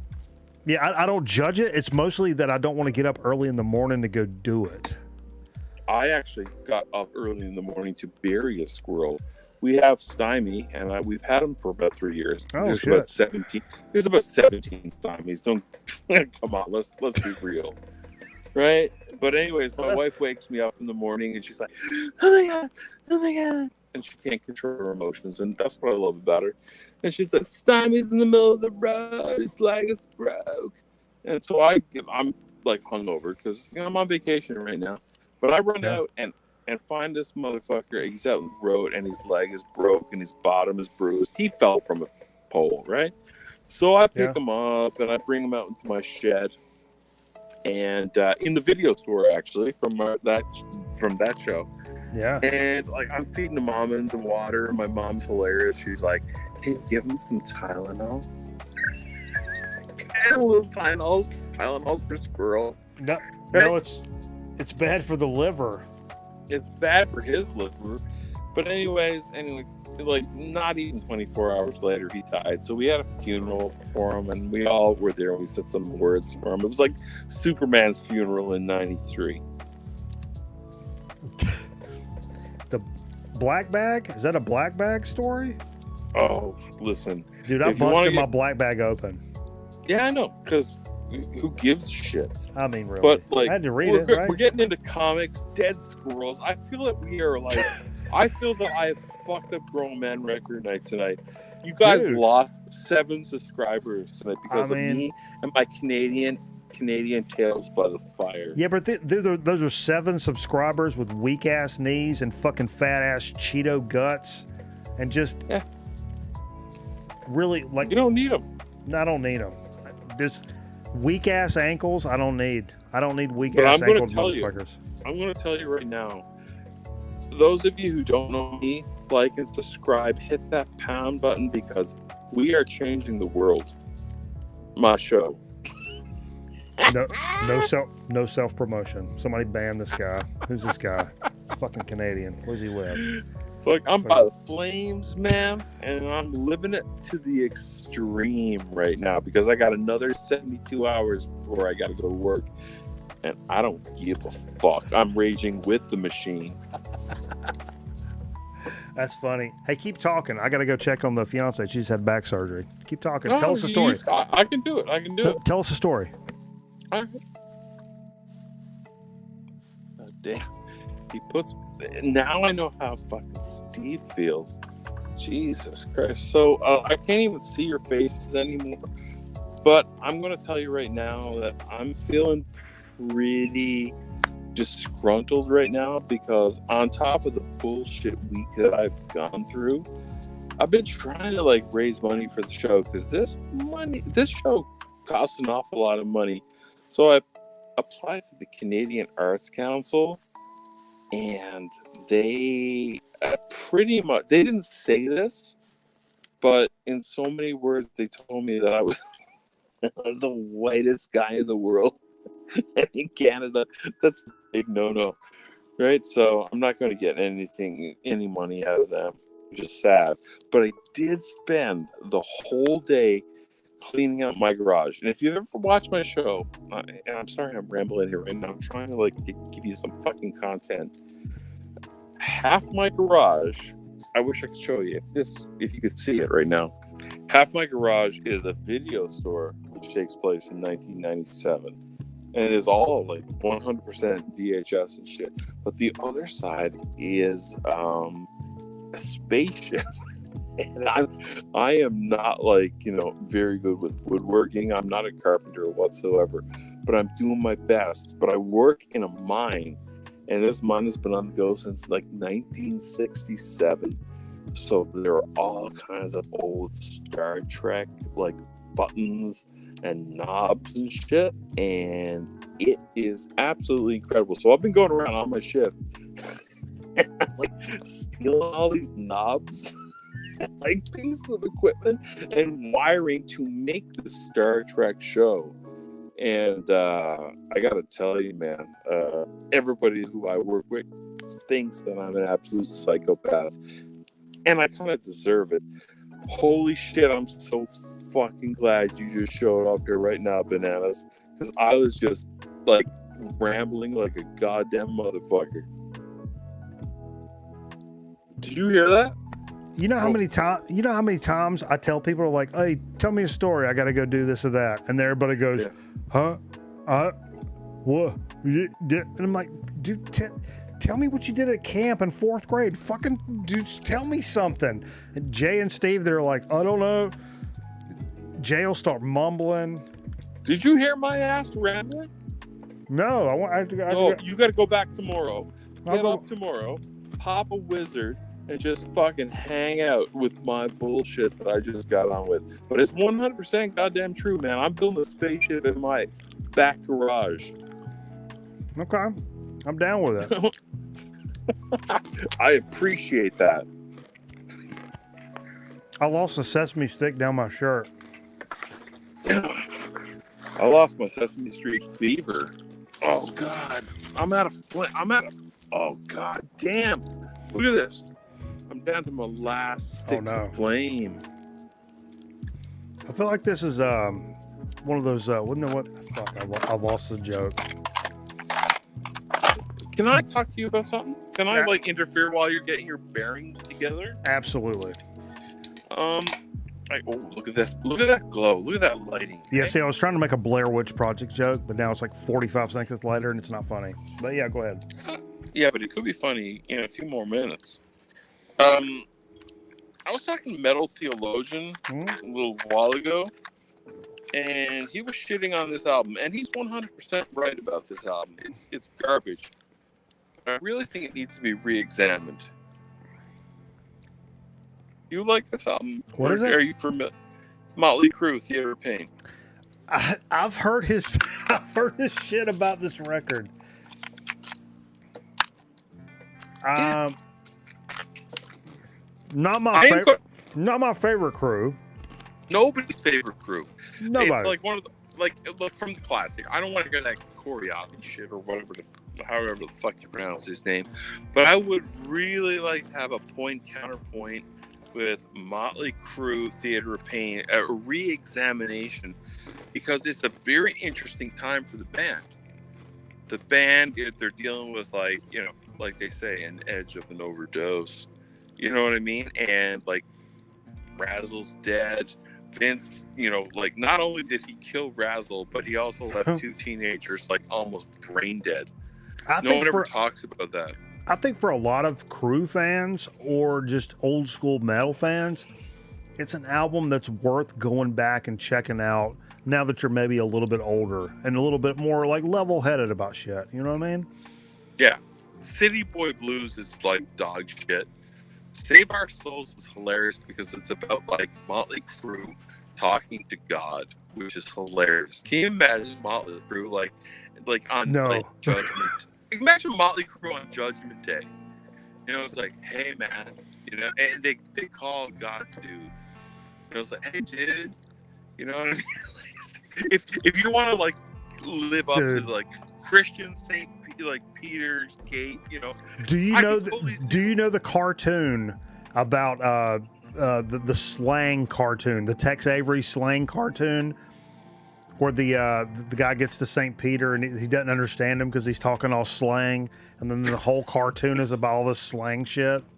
No, but I love Tex Avery. Yeah, you would know it if you saw it. He was like, so I was a little short-handed, and so I gave her the whole thing is like all these like little clips about these little, anyway. Yeah, but that's what I'm saying. Like, this album is a completely like, it's almost like they're trying to be I don't know, self-indulgent. They're trying to be a little bit. The music isn't great, but like Save Our Souls is hilarious because they're really trying to bargain their ass out. It's like, we know we're sinners and shit, but, they're total pricks. And then you get like a song like We Need a Lover Tonight, which if there's ever a ringtone, like that is an absolute fucking hilarious song. Right? Dude, do you want to hear my ringtone? Yeah, I do want to hear your ringtone. I've made my own, and it's auto-tune. Hold up. Look at my fiery face in the flame.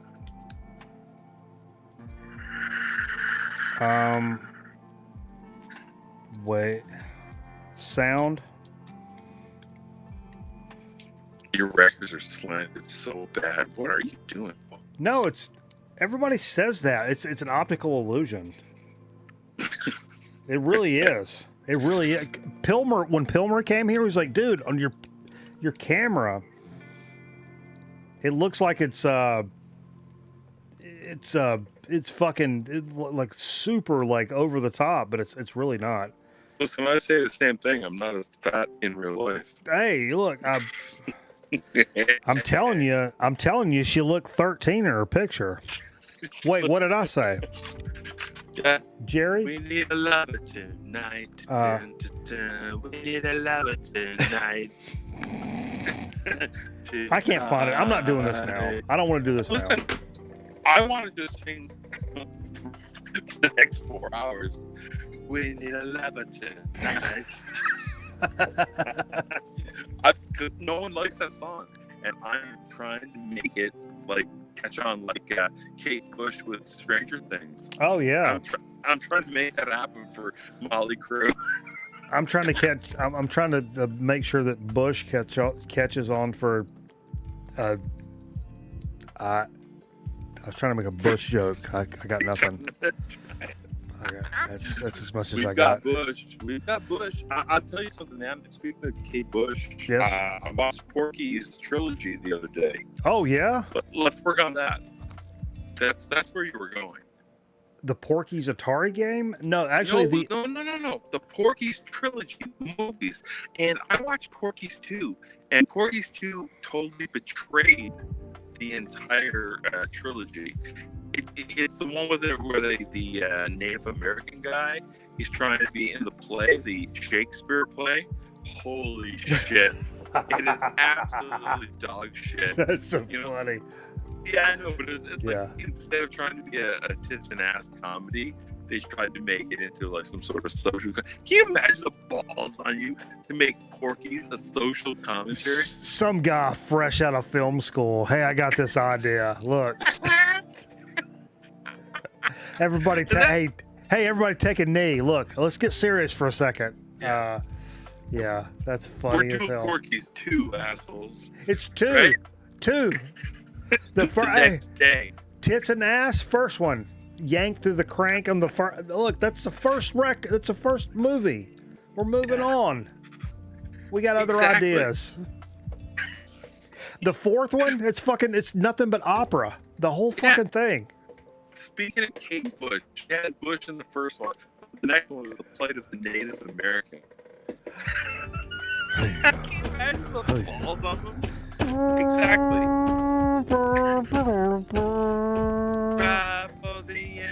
And I can do that because I'm half Indian, so I can say that. Oh, really? Well, I live in Labrador, so I like by proxy. Can I do that? Absolutely. My mom always says. We're literally, like, my whole family between the two sides, I'm probably close to half Native American. Right.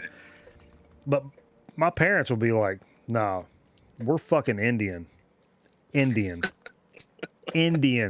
Fuck this Native American shit. We're fucking Indian.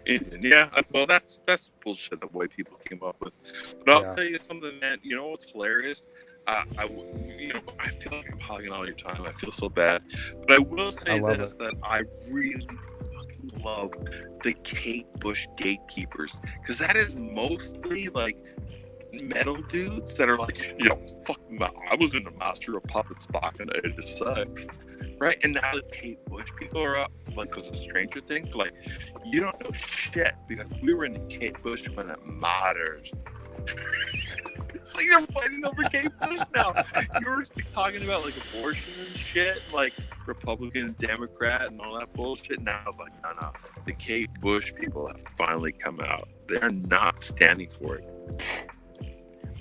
My favorite quote is Doug Stanhope. He's like, no, don't get it twisted. I'm not pro-choice. I'm pro-abortion. And there's a big fucking difference. Because I'm going to do a Chromium show, because I've got a lot of questions. People wanted me to do an unplugged show. They just want to ask me questions. And some of the questions are like, how do you feel about like Roe versus Wade? Are you serious? Oh, no, listen.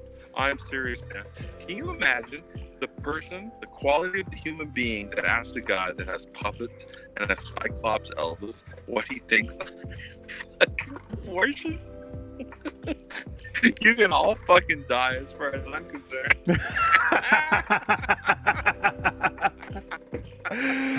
I'll suck your babies out of your asshole, motherfucker. I don't give a shit, man. All I know is I got a couple of kids and I fucking love the shit out of them. It works for me. If it don't work for you, that's cool.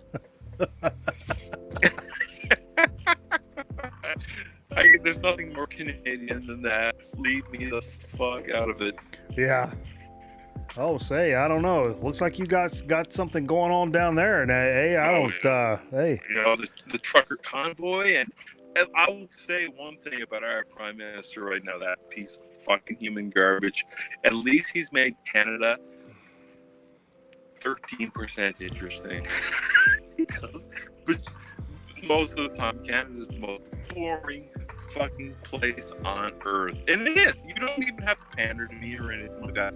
American politics is like, it is the goddamn sideshow. But this human fucking centipede, like, I mean, I'm going to get riled up here right now by the flame. I got to stop. I'm not going to get political. No, not political, but if you involve Christine McGlade, it's a... Hold on a sec now. I don't even know who... I feel like I have to pause and pretend that this is melting again so I can look up Christine McGlade. Christine McGlade? Moose? Oh, shit. From You Can't Do That on Television? Yeah. Are you trying to tell me that, like, she was assaulted by our prime minister? I mean... I am all on board. I'm on board here. In my brain, maybe? Okay. Now we're talking. I love your production company right now. I will say this, Moose though. McGillicuddy. Yeah, but you know what? That's not my favorite era of You Can't Do That on Television for my fellow Canadians here right now. Or what do you call it? Nickelodeon enthusiasts. Yeah. I'm a 99 guy. I had a big crush on Jill, and I love... Oh, I like Joe. No, chill. What's the guy, Chris? He had a spiked hairdo and he wore the leather jacket. The 1990 year, I remember going for Halloween and just coming back and making sure nobody had any razors or cyanide in my candies. What about Little Dougie? Little Dougie, 1990. Ooh. Now we're fucking talking, man. Come on now. I knew you'd get it. Come on. I knew you'd fucking get it, man. I knew you'd Vanessa? I'll take my shirt off right now. I will fucking... If we're going Vanessa right now. I'll cut my nipples out right now and just grind. I'll fucking grind right now into that fucking era. Everybody loves the 70s shit and Blips Arcade and shit, but I'll tell you something, man.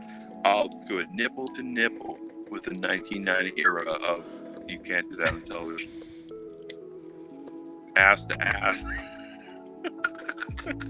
Every time anybody says, "You're under arrest for raping your cousin," I was like, it's the introduction to the opposites, right?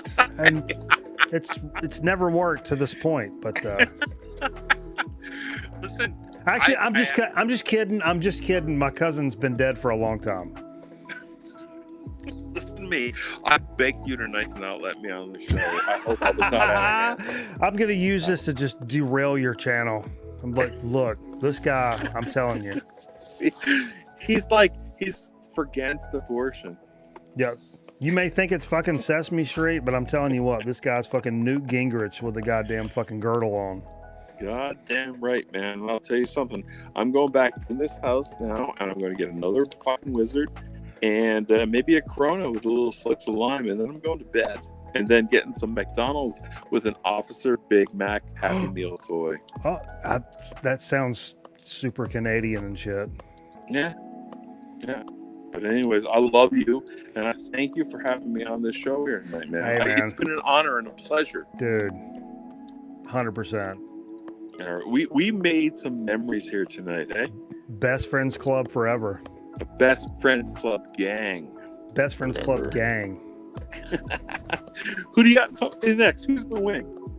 I hogged all the space. I'm sorry, everybody. I got Eric Wanbender coming up. Oh, fucking fast cars. Fast cars. Fast women.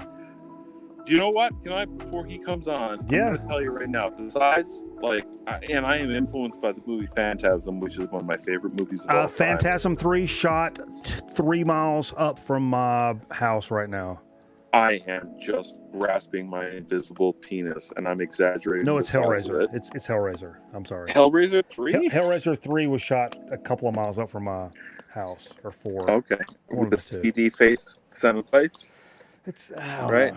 Anyways, this is about Eric Winebender. Jesus yeah, I'm Christ, sorry. Bananas. Get your shit together. It's more about me, but that's okay. You ain't no fucking Ellen or Drew, right? Anyways, all I'm gonna say is Winebender. It's totally trite. It's bullshit that I'm gonna tell you about the 71 Hemi Cuda that was in Phantasm. But if I could get that in Plum Crazy, doctor. Anyways, I love you guys. I love you guys. Thank you for having me on. And let me give you a kiss. Let me give you a...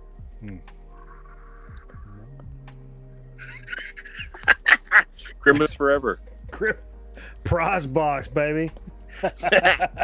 No endocrine system. No. I shouldn't do this. I can't do this motion anymore, can I? Because people will clip that, and I can't. They'll put a little. I don't know. They'll put a little thing on my. He's a goddamn taste bud. He's a goddamn taste bud. A taste bud, dude. That's blowing my mind. Fuck you! Cut me off at that point for dramatic purposes. Oh, let's start again. Take 2. Okay. Mikey, he's a goddamn taste bud.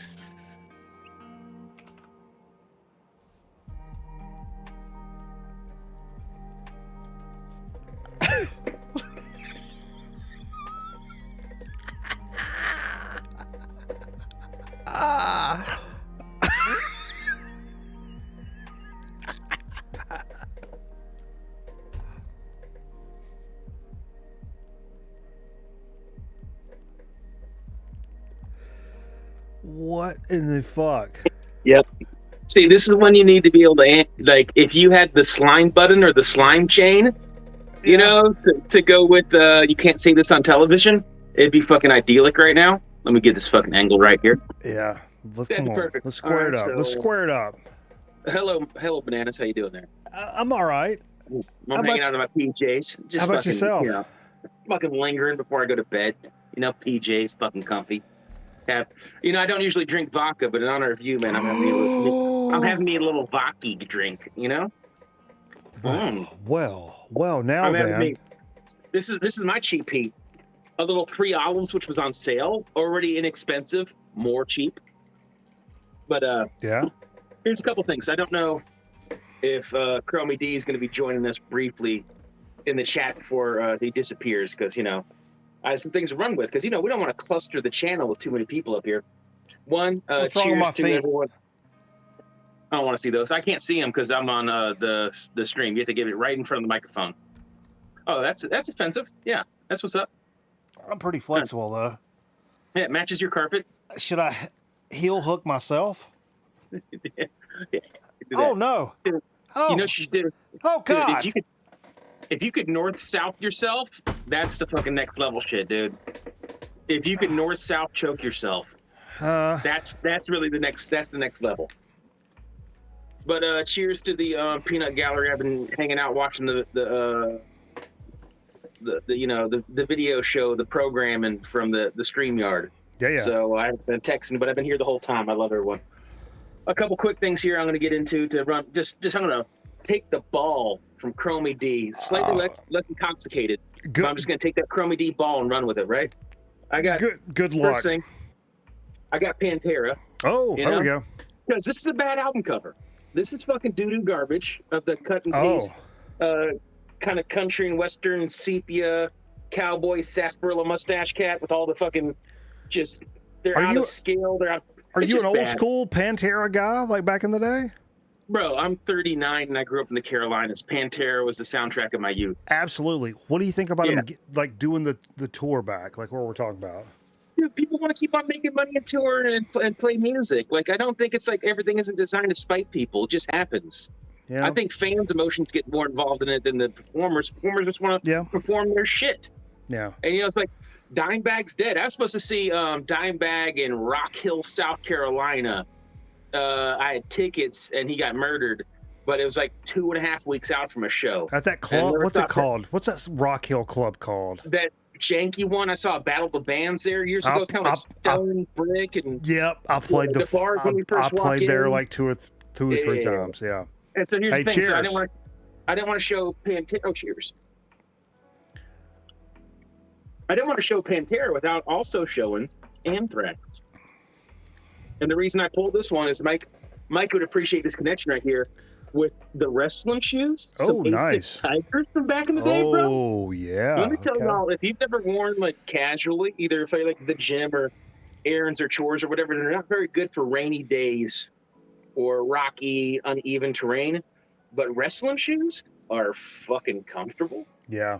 So, you know, I got a few pairs, you know, from back in the day still. You know, man, now kind of want to get into like wrestling shoes, like collect. Speaking of wrestling, to maintain on this Chromie D tip right here, I got the Land of 1,000 Dances, the 45. And unfortunately, I don't have the full one because I can't gatefold it right now. Yeah. But you got all these delectable son of bitches on there. The main guy right there, favorite wrestler of the 80s. Fucking Macho Man Randy Savage, dude. Ric Flair, man, I tell you what, if you divide them up, because you got different eras, you know how it is in the South. If you grew up with some NWA, segueing into WCW, and then you had the WWF pre-WWE era, you kind of had your favorites and everything. So my favorite Southern wrestlers, my favorite Southern wrestlers were anything Ric Flair associated, Four Horsemen, Arn Anderson, and what have you. Yep. And then what we used to call big time wrestling. Mm-hmm. In the South, what my friends used to call North Carolina big time wrestling was the WWF. Yeah. I was a Macho Man guy. I was never a Hulk Hogan guy. You know, I kind of liked him as the bad guy in NWO until NWO went too fucking far. And you're just like, everyone's Disco Inferno is NWO. We got the Great Muta came over from Japan to like spit blue venom and be in the NWO for a week and a half and then disappear. You know who I was super into was like Superfly Jimmy Snuka. For whatever reason. Until you found out he was a fucking murderer. Well, I mean, Where's Snook on here somewhere? Probably lingering in the background. I liked him and Brutus the Barber Beefcake. Dude, is there no Snuka? But don't get it twisted. There's a Greg the Hammer lingering in the background. My first 10 favorite wrestlers of all time will all be Southern promotion guys, 100%. Oh yeah, I get that. There's a Brutus the Barber Beefcake fucking lingering in the corner, wherever he is. There he is, lingering in the corner. Yeah. But here's another 45. Because like I say, I'm just That's cool though. That's super cool. I'm just taking the Chromie D business and running with it. This is just nonsense. It reminds me of my childhood, so I have Sesame Street fever. Oh. It doesn't take up that much room because Mikey, you and I were texting before the programs today. And I just purged a bunch of doo-doo shit because I had a bunch of like... Yeah, but Sesame Street's not doo-doo, though. No, that's fun. But like my ex was a big fan of like EDM dance music and like proto versions of that, a lot of disco. And I like I don't mind disco if it's funky, but just disco to be disco, like overproduced with the kind of like string of horn synth, but like very synthetic, not natural, not funky, not cool noises overlap in the background and like ominous like singing moans. That's not my disco. So I purged a bunch of that, and I purged a bunch of bad album covers because the music wasn't good enough. So I wish this came up a week ago, and I would have showed you some heaters. But one I kept because it's still kind of funky because of the Latin element, but it's still kind of like disco dance. Cerrone 3. Look at these sons of bitches. One guy's got like a creepy pig mask, and the other one have like pig bear masks.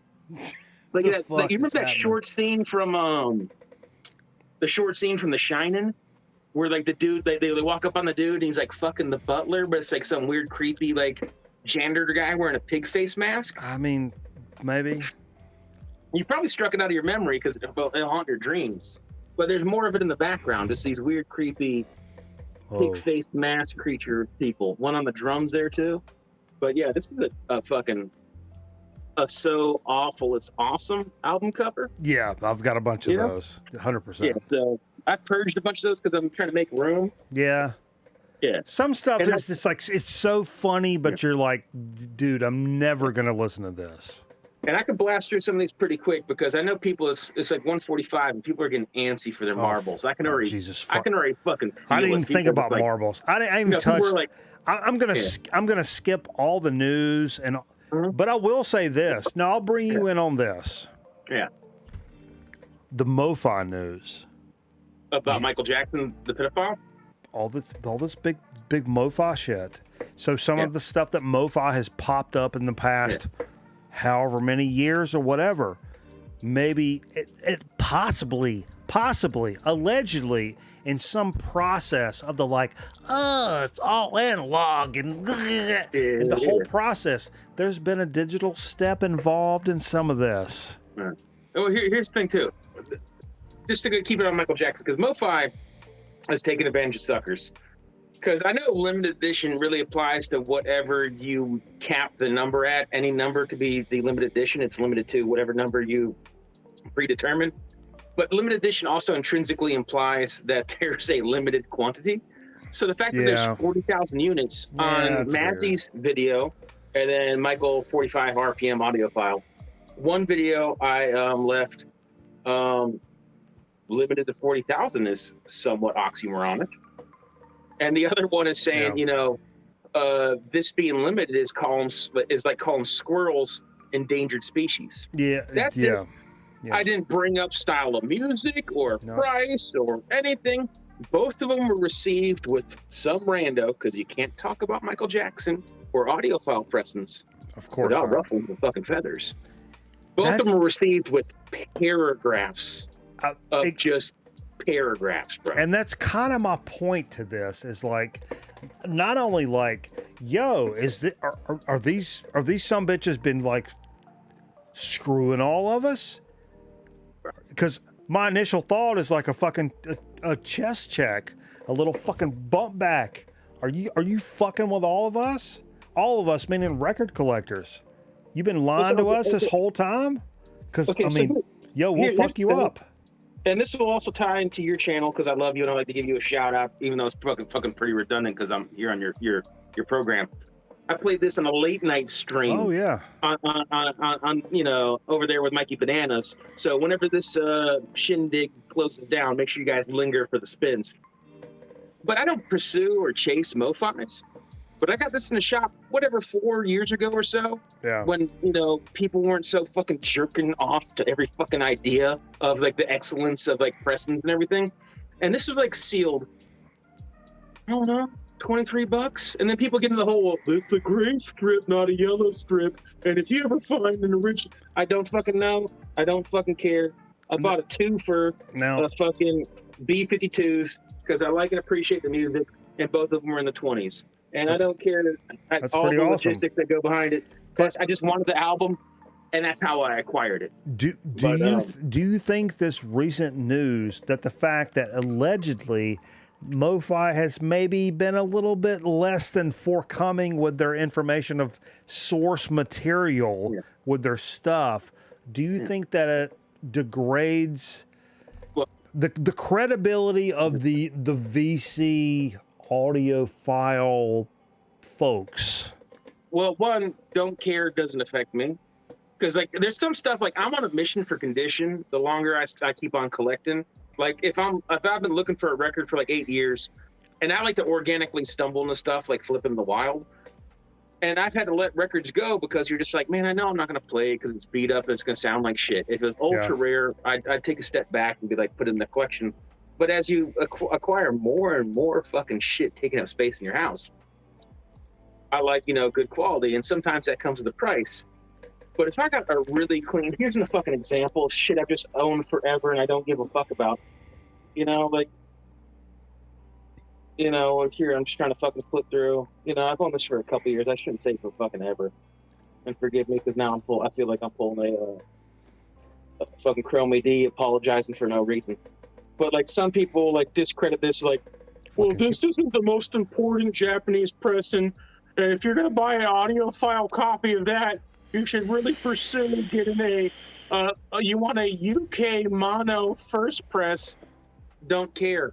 Clean. Sounds good. Wasn't that expensive when I got it a couple years ago. I'm done. Revolver and Rubber Soul are like my favorite Beatles albums. Like I'll spin those more than the other ones. 100%. But like I don't care about this album so much that I need to own or not so much own all at once, because there are people that do that. But I don't need to keep on buying this album 9 times over to determine who's the grand champion, Royal Rumble kingpin of fucking Beatles Revolver presence. No. I don't give a fuck. No, man. No. I mean, that's not me. I mean, there's a lot of cats that maybe that's you. But like, and more power to them. It's just not me. Right. But the king question, do you think this like type of like upheaval, does it discredit the audio files in the VC? That they did as much shit as they have talked. And I'm friends with a lot of these like audiophile folks. There's a lot of super tools in this community with those people. You know what I found, Mikey, though? people that draw lines in the sand, when the tide comes in and washes away that line, they'll redraw the line and say it's in the same damn place. But do you think this discredits anybody in the VC that's kind of championed? I hope it discredits them, and I hope it discredits them so fucking much that all these audiophile precedents plummet in value because they still sound good, even if they're not transcendent. And that way, a motherfucker like me can afford to buy it. Yeah, how about them apples? Yeah, 100%. Right. Like, because you want a bad album cover? Wait a minute. Mm-hmm. Jerry's piping something in. Jerry? I can't hear him. Did you hear they're doing there's a brand new MoFi pressing plant? Did you hear about this? Lube my ass and tell me about it. In California? What? Oh, yeah. Well, if I'm lubed, I'm definitely. There's a MoFi pressing plant in California. It just got opened up. Okay, yeah. We need more pressing plants. Yeah, we have an exclusive look into what this pressing plant looks like. Okay. Can we show this, Jerry? Mm-hmm. I'm not going to get in trouble for this, right? Okay. Well, here we go. So am I going to get audio video of this, or just the people watching on the program? It's not. Look, that's not. It's digitally sourced. There's nothing wrong with being. Are they aware we're talking right now? Are we a part of this, or are they watching some stock footage? Jerry, there's nothing wrong with being digitally sourced if you just if you're honest with your look. Yeah. Can I be honest with you about something about Jerry? And can you hear me right now, or is this like he can hear us? Jerry, can you get the house up? Yeah. Studio volume, please. Yeah. Thanks. Yeah. One thing I was amazed about when I got there, I meant, obviously when I went to your house, I'd never been there before. I didn't know you and Jerry were little fellers. Well, except for downstairs. Oh, but actually, that made me have to pee immediately. Again. Is this when you like put the pressure on me to tell a story? Whoa. Yeah. Whoa. What? Christ. No, but I am curious to that like the audiophile community, what this does to the community, which is, it's funny to me because I don't care. And I'm kind of split down the middle because a lot of these audiophile guys, I admire their ear and their knowledge, and I turn to them for this kind of stuff. Yeah. And but there's another segment of the population that's so fucking annoying that I just want to grab and fucking choke the fuck out. I want to choke him the fuck out and say, stop making music mathematics, you fucking idiots. Do you realize the disconnect that is involved between you and the musicians that are making this fucking music? They don't care about your fucking pressings and your fucking dead wax and your fucking idiot shit. They're fucking rock and roll musicians in a studio that have heart and soul into their fucking music, and they just hit go and they fucking play it, and you're dissecting it like it's goddamn fucking calculus. You are fucking this up. You are fucking this up. To play both sides here, because I kind of agree with you. Not kind of, I mostly agree with you on all that. But yeah, is that it gets a little old, gets a little redundant, especially the MoFi people that are continuously like rebuying the same 200 albums, and they've decided that all the music they know and love is completed, and they don't need to know or discover any more music, and their collection is stagnant, but the pressings always constantly change and vary. Those people are annoying, and you said you want to choke them out, but I would more like top mount Kimura, so while I break their arm, I can look in their eyes. Hey, MMA reference there for you.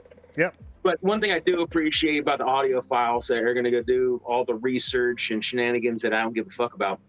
See, there's an album that's absent in my collection that I just, for whatever reason, I've been flipping in the bins and I haven't found a clean copy, and that's how I prefer to buy the records. If I've so decided that, man, I'm going to buy this online. Maybe I don't want the direct metal remastered 45 speed 3 album, $400 box set thing. All right, but if it gets to the point where it's like, say it's like the people that know, they're just like, well, usually avoid the US first press stereo. But in this case, the US first press stereo sounds really good. Then I might consult. I like to consult those people. Yeah. But for the people that are like constantly pursuing like the electric recording company and the not even like, because like MoFi is like, it's weird because there's like different that I can't even express or speak on intelligently the levels of MoFi. Because like your average run-of-the-mill, whatever silver band MoFi that I just showed is entry level and affordable. It's fucking $25 for a record. Yeah. That's fucking okay. That's not gonna break the bank. That's a fucking new record. But like some of these, like, you know, half speeds and whatever things and ultra, you what's it, UHQRs and all these things, I don't need. Or like I don't have it with me. I just recently bought a repress. I traded in some of this doo-doo and I got a copy of Stooges Funhouse because it's a seminal record that you need. Yeah. And then the repress sounds good. And I don't think it needs to be the best pressing, but anytime I found it, it was absolutely roached, just destroyed or non-existent. So I bought it. But do I need that Funhouse that came out a couple years ago? That was like, what was it, like 11? It was a box set with like 11 discs in it. Yo, Scotty sent me one that's fucking, it sounds as good as anything that I want to hear. I mean, I don't know. I'm a fucking retard. My ears are retarded. I don't know. I just know what I like and what sounds good. And by the way, that's the actual term you used to be able to use back in the day without offending people. Yeah. Like if you said I'm a retard, that's whatever that could be construed. But if you said my ears are retarded, it literally means they're like they're daft, they don't work as well, they're inferior, I've said incapable. This before. This is why I still say retarded. Yeah, because people get fucking all bent out of shape and fucking checked about saying retarded. Yeah. But nobody has any fucking problems about saying like, "Oh, did you see that guy in the park asking for money? He's crazy." Yeah. He's crazy. Yeah. He's crazy. Mm-hmm. Both people have problems in their brain. Yeah. One person is better at hugging than the other. Yeah. They both have fucking problems. Yes. Retarded is a word you can't say. Crazy, it's throw it out left and right. Guy's crazy, you're crazy, I'm crazy, but you can't say retarded because it offends the person that's the best at hugging. They both have fucking mental things that I'm totally on board with. Retarded and crazy is fucking the same thing. I'm going to segue. That's a Doug Stanhope bit. I don't want to take credit for that. Mm-hmm. I'm going to segue back into bad album covers, okay? Okay. How many people are watching? We got canceled already? You got canceled already. Jerry, can we roll the... I don't think we'd make it on The View. The View? Oh, shit. Yeah. Which one of them bitches wants to fuck with us? I pulled one, and I'm going to segue into one band here at the end, all right? But I just grabbed one out of the collection for shits and tickles because it's easy for your brain to say something that's really silly or weird or doesn't make sense. Sure. But then there's like also like a bad album cover is also like dull. Just like a dull album cover, right? And I got Emerson, Lake and Palmer because if you think about like brain cell surgery with the skull and the gatefold, also brain cell surgery being like a euphemism for like oral pleasure, or carcass with that weird like tank creature thing. Like that's phenomenal. But like this one right here was like I'm not talking about the album. Nobody get the feelings hurt. This cover, you think the cover's bad? Just boring. Just boring. It is boring. Pictures of it, just Ryan Kidd. Even the concept of just like, first of all, I don't know if you just heard it, but did you hear that crease break? I wasted it, man. Crease break. But even when you open it up and the payoff is just more dumb, boring. They're not even cool paintings. Like if you're at a museum, that's a great album. But you're right. That's very underwhelming. Defend the album, underwhelming. But here's a segue because I put on this shirt that, dude, I'm gonna tell a story real quick here to piss off all the people waiting for marbles. Okay. I don't even have it loaded. I went to go see Judas Priest a few years ago in Simpsonville, South Carolina. Oof. And it was the anniversary of the hub of cultural relativism in the South. I don't know if it was like the 35th anniversary or whatever, but it was the Defenders of the Faith anniversary tour, which was also this is not the Redeemers of Souls. This is the Angel Retribution tour, right? So that's painkiller. Sorry. Look at this minty fucking Korean first press minus the Korean Obi, but that's fucking delicious. But no, that's in this album right here. So yeah, Redeemer of Souls. It's his tour right here. But that Defenders of the Faith album cover is fucking awesome because it's kind of weird and stupid, illustration, with like I guess to go back to Emerson, Lake and Palmer, some weird tank creature. It's so bad that it's awesome. It's the same artist that did Screaming for Vengeance. That's a great cover though, I think. There was a plain black t-shirt with this logo on it that said Judas Priest and had a tour and that said Anniversary Tour. And the back of it had like this little business over it a little bit.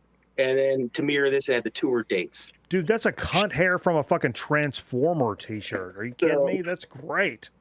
So as a big boy, I'm looking at the shirts and I say, hey man, do you mind if I try on the shirt? I want to make sure that it fits.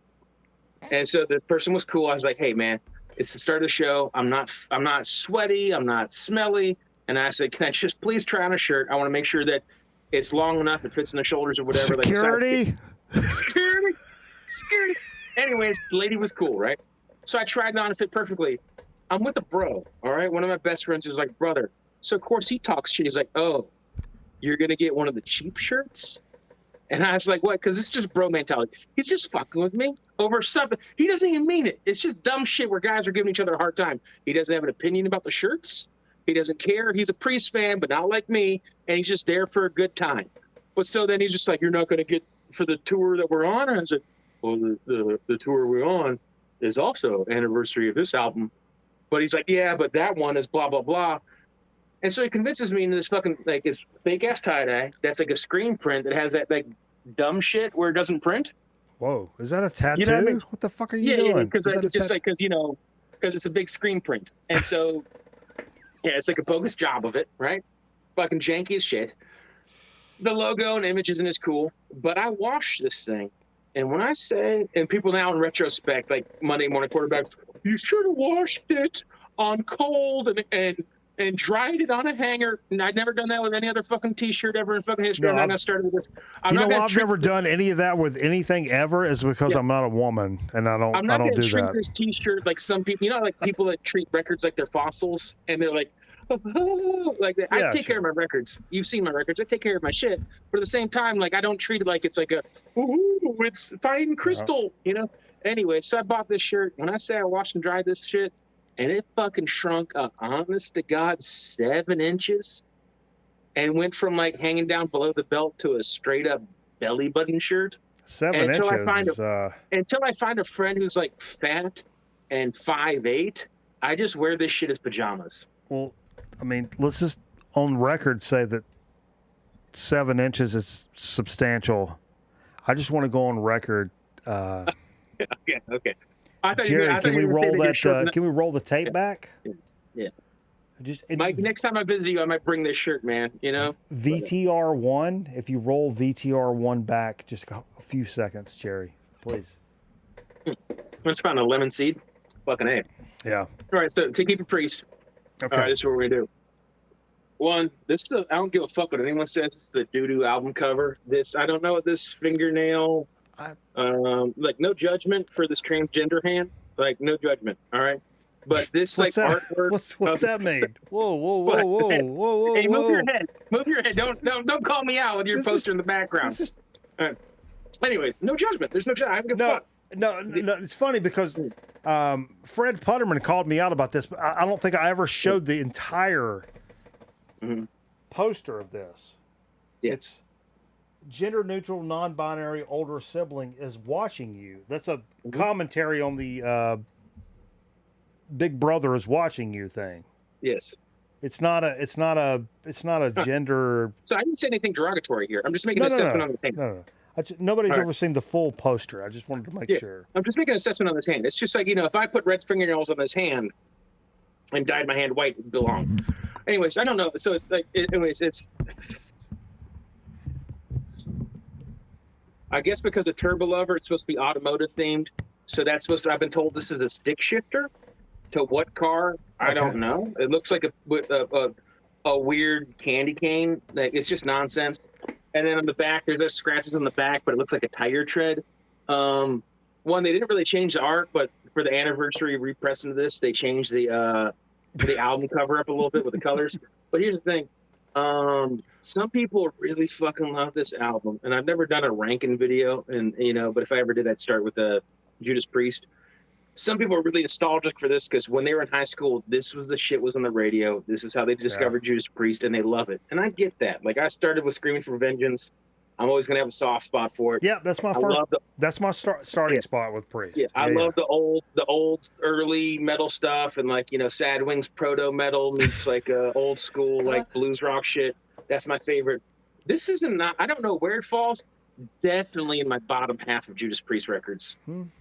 Ooh. Definitely. Okay. All right. But I'm gonna keep it with Judas Priest. I don't have both covers of it. Kid says I'm deeply offended, not by the comment, but by Eric's shirt. Oh, but by its fit or its look? Yeah, or both, combination maybe. Yeah. Mm-hmm. You better quit laughing, Mike. If I give you this shirt one day, I'm gonna force you to wear it. Look, like and subscribe, everybody. Hit that bell. Why are we not? You? Why are we? Yeah, fuck. What are we talking about? Oh, because I'm not going to self-promote here. I'm not drunk by a campfire. Whoa. No self-promotion. There's 2 album covers of this, and they both suck. Point of entry. Enough said. Not talking about the music. That's fine. Middle of the road, But by the way, what is this? What was the name of that? You remember that Radio Shack paper that used to come with like a Tandy T100, like T200? Are we talking Radio Shack paper right now? Remember that printer paper that had like the perforated tear strip on the side? Oh yeah, dot matrix. Dot matrix. What is this? Just infinite wide dot matrix printer paper? My first job in television ever. There were like all the logs that like when the ads ran, when they ran, and promos and they printed off this stuff, and they were like, hey, if you can give me this list of stuff, and you pull the remember they had the dots on the side, you had to pull the stuff off the side, and anytime stuff didn't air when it wasn't supposed to air, you mark it down or whatever. I was so excited, I went in there and like marked it all down, and I pulled this printer paper off the side, the dot matrix, made my like knuckles and my cuticles bleed and shit. And it was all over the papers. I was a junior in high school, and I went to my boss, and like she gave me. I was an intern, and she gave me this task at like 8:30 a.m. And about 10:30 a.m., I come running to her, like it was like life or death, with this stack, blood running down my arms. And I was like, I got all those logs for you. And she was like, what the? She's like, are you okay? And I'm like, I'm fine. What's the matter? Literally. They were like paper cuts, but they were running down my arm.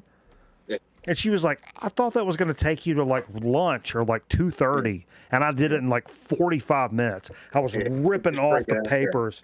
And I'm like, I work at a TV station. I'm the best employee ever. And like, I literally went in there like, I was a junior in high school, like went in there like just fucking balls to the wall. Too much energy, just too much energy for it. Exactly. Every time I think about dot matrix paper, I had a buddy in high school who had a Southern Baptist mom who was that crazy overprotective mom. You know that mom in North Carolina.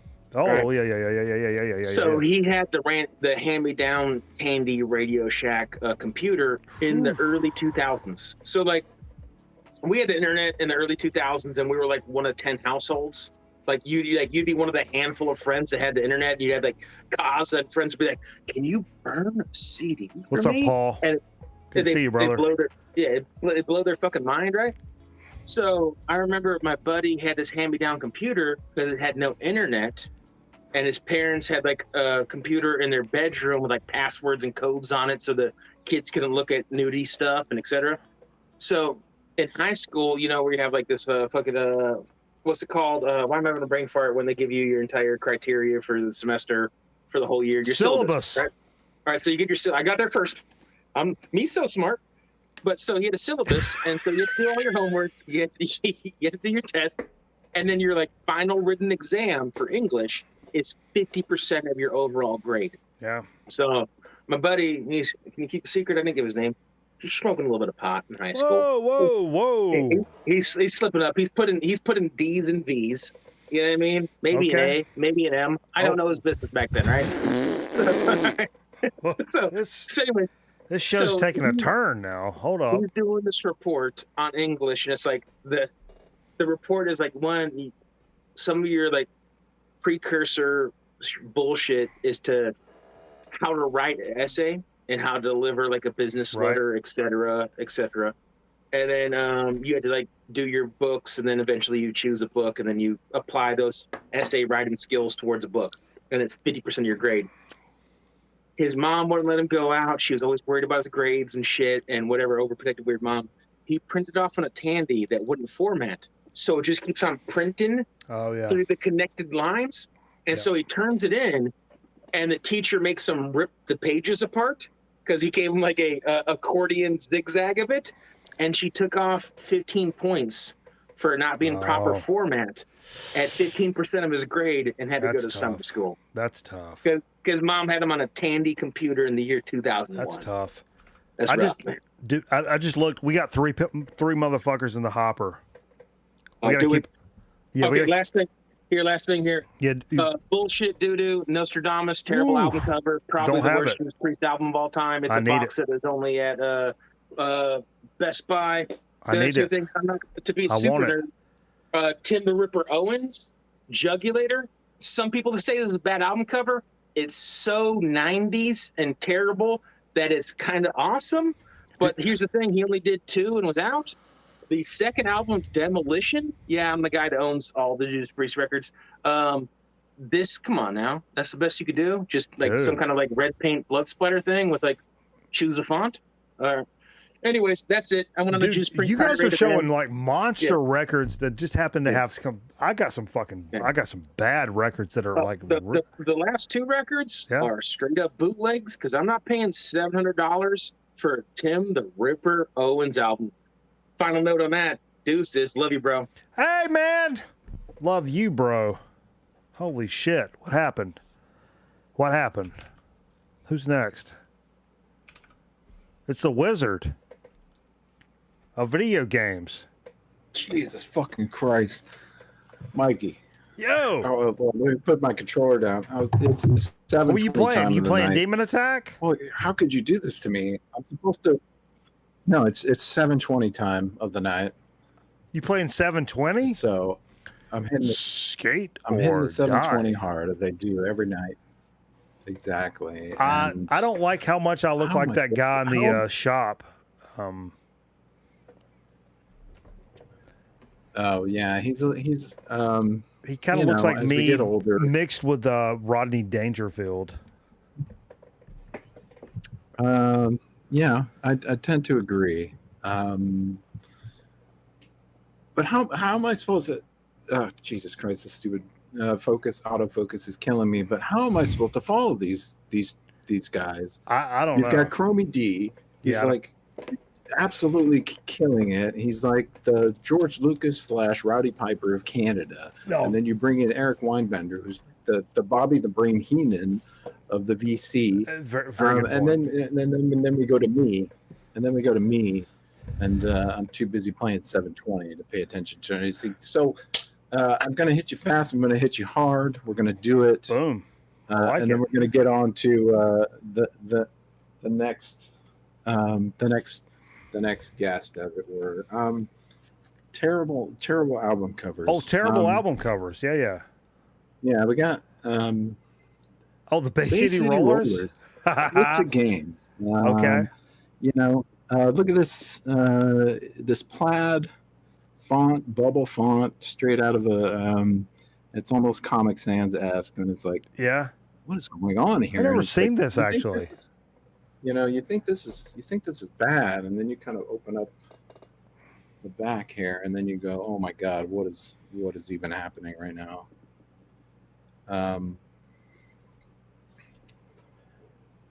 I've never actually seen that. That's pretty cool, though. Is that? Yeah. That's against TSC. There's some nipple there. I know there was some nipple talk earlier. But speaking of nipples, Tim Curry has an album. Are you aware of this? No. For some reason, he's standing in front of the chain link fence in front of an elementary school. For some reason, I'm not allowed anywhere near there, but that's another story.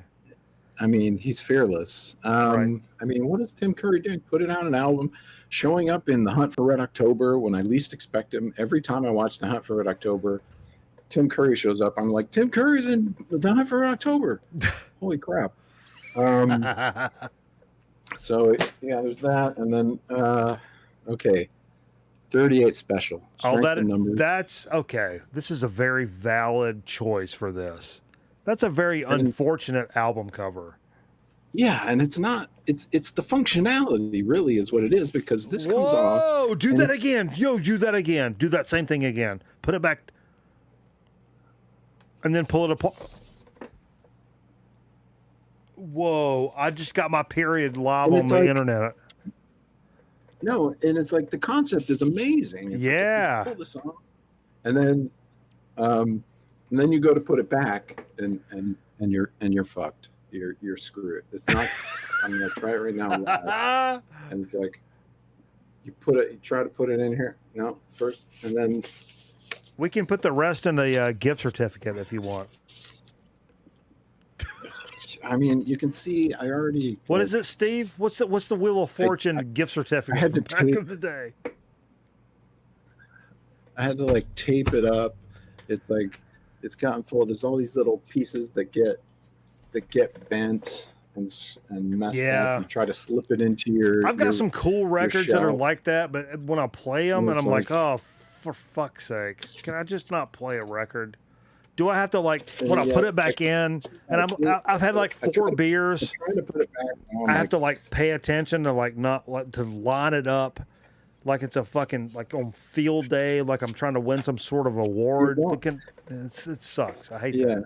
Hate it. It won't even go. So fuck that.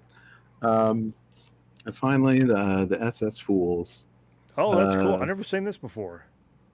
This is a follow-up band to Three Dog Night, members of Three Dog Night. Yeah, my mom's only concert, which she only had the comment to, they were very loud.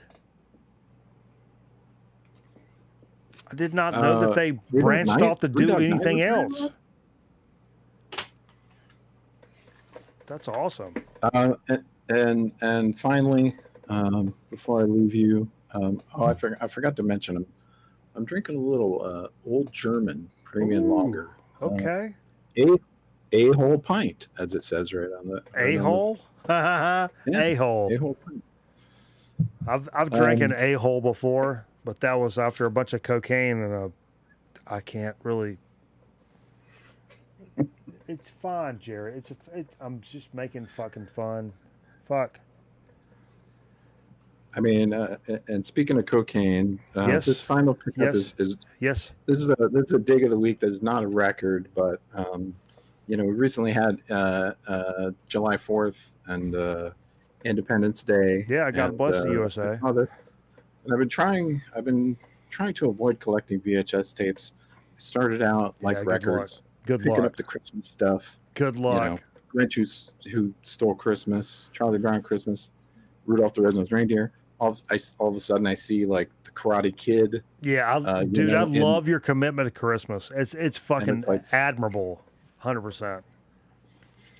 But then I see this, and I'm like, well, I have to buy this. It's,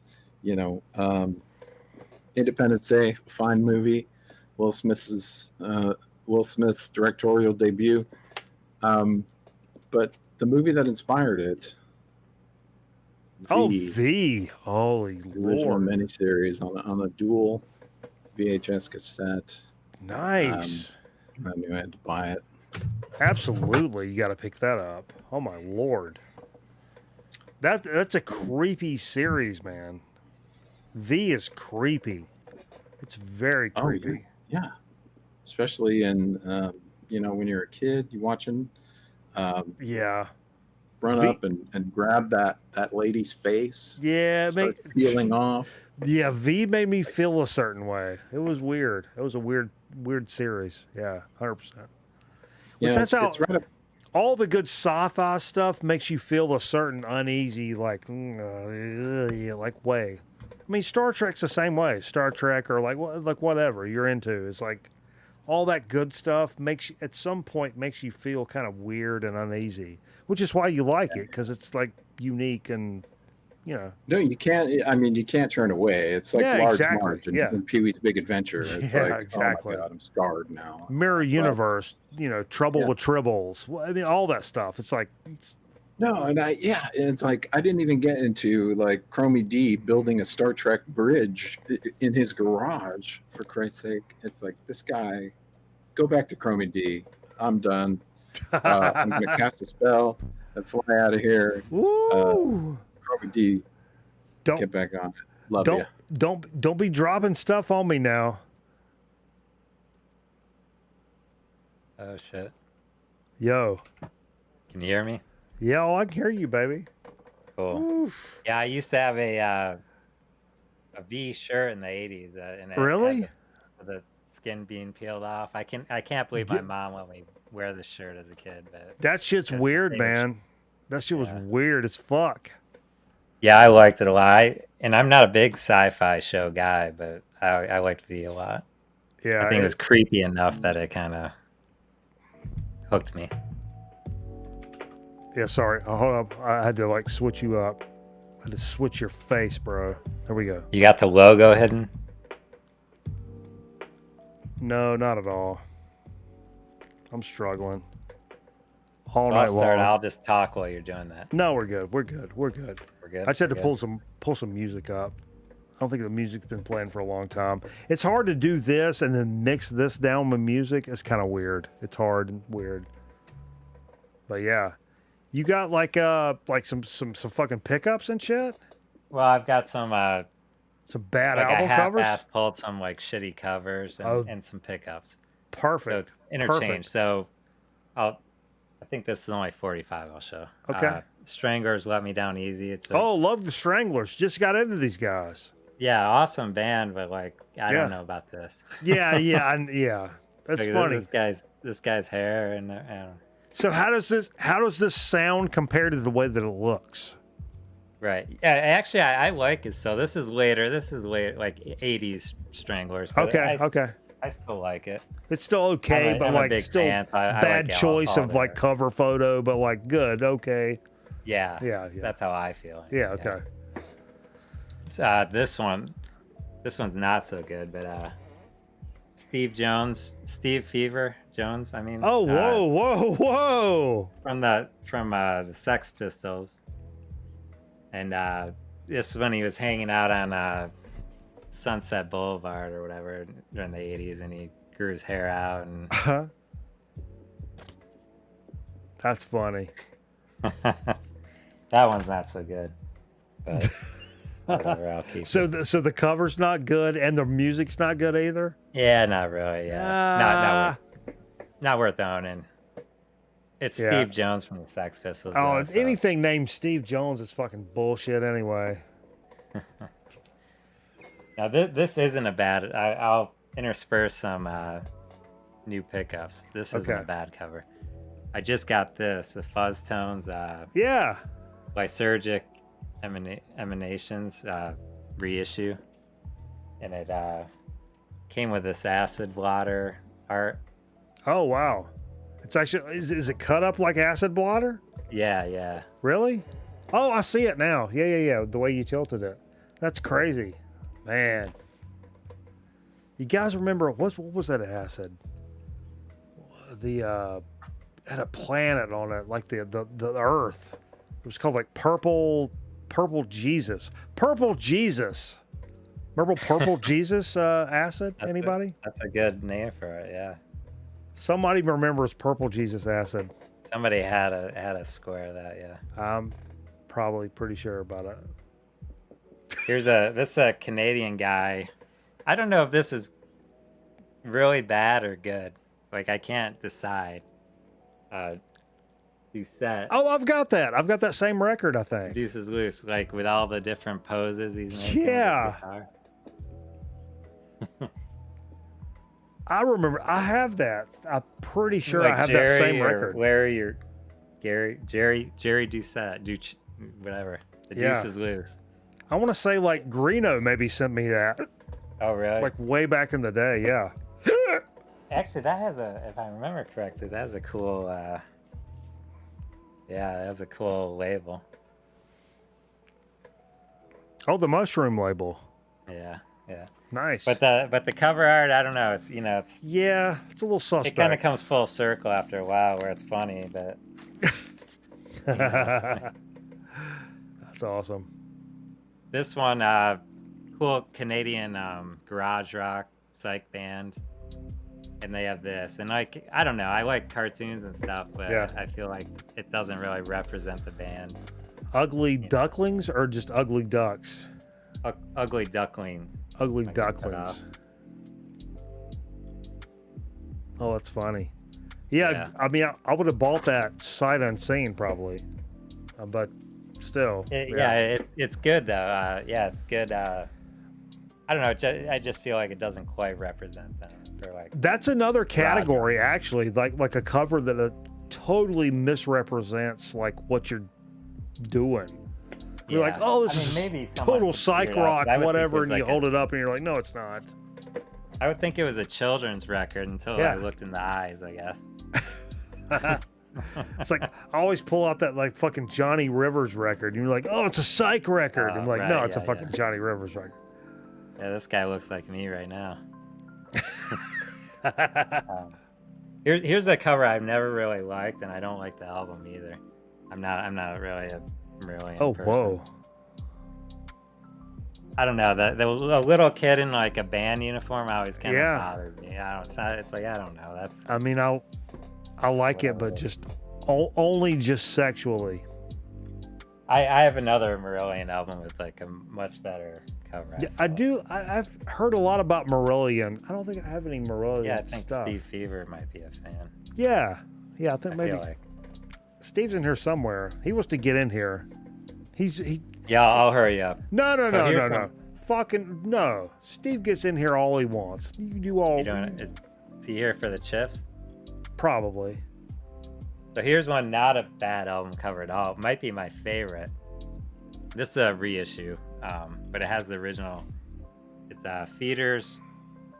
Ever felt like killing your boss? Whoa. If anybody I work with is watching right now, I don't. But nope. Yeah, he does. But the best part about there's sandpaper. He's gonna murder you, bro. This is sandpaper in the middle, and on the back too. Oh, that's and cool. It's meant to fuck up the records. when you refile it, it'll fuck up the records. Really? Wow. That's what someone on Discogs wrote, and I liked the comment. I don't know if that was that's their pretty initial intention. What year is that from? The early 80s, late 70s. Really? It's that era. 80s. Oh, that's cool. But that's actually has like a of course it's not texture to it. This reissue is from like early 2000s, but I was kind of happy to see they actually did the sandpaper on the reissue. That's really cool. Because I've seen some reissues where they don't. You can't get much more punk rock than that or something. Like they played with like I think Chris Kirkwood, one of the Meat Puppets guys. Yeah. One of them briefly toured around and played. The Brothers Meat. Yeah. They're not. Neither of them are on the album. Let me ask you, as I discovered something literally today. Do you have any urinal stuff? Yeah, 7-inch. Yeah. Do you really? They have reissued, not an original. Yeah, I just kind of got into those guys literally today while the fiance was having surgery, and I was sitting out in the parking lot in a car, scrolling through music, and I'm like, oh, the urinals, I like this. Yeah, they're a cool band. Yeah, discovered it today, but they didn't do a lot. No, it was like a couple of singles. I think. Couple of singles, and that's it. Boom, gone. Yeah, but yeah, I dug it. Either way, I'm sorry, I'm not paying attention to the chat very much tonight, but all you folks, I really appreciate the fucking. 2:30. Is anyone even up? Yeah, it's all these.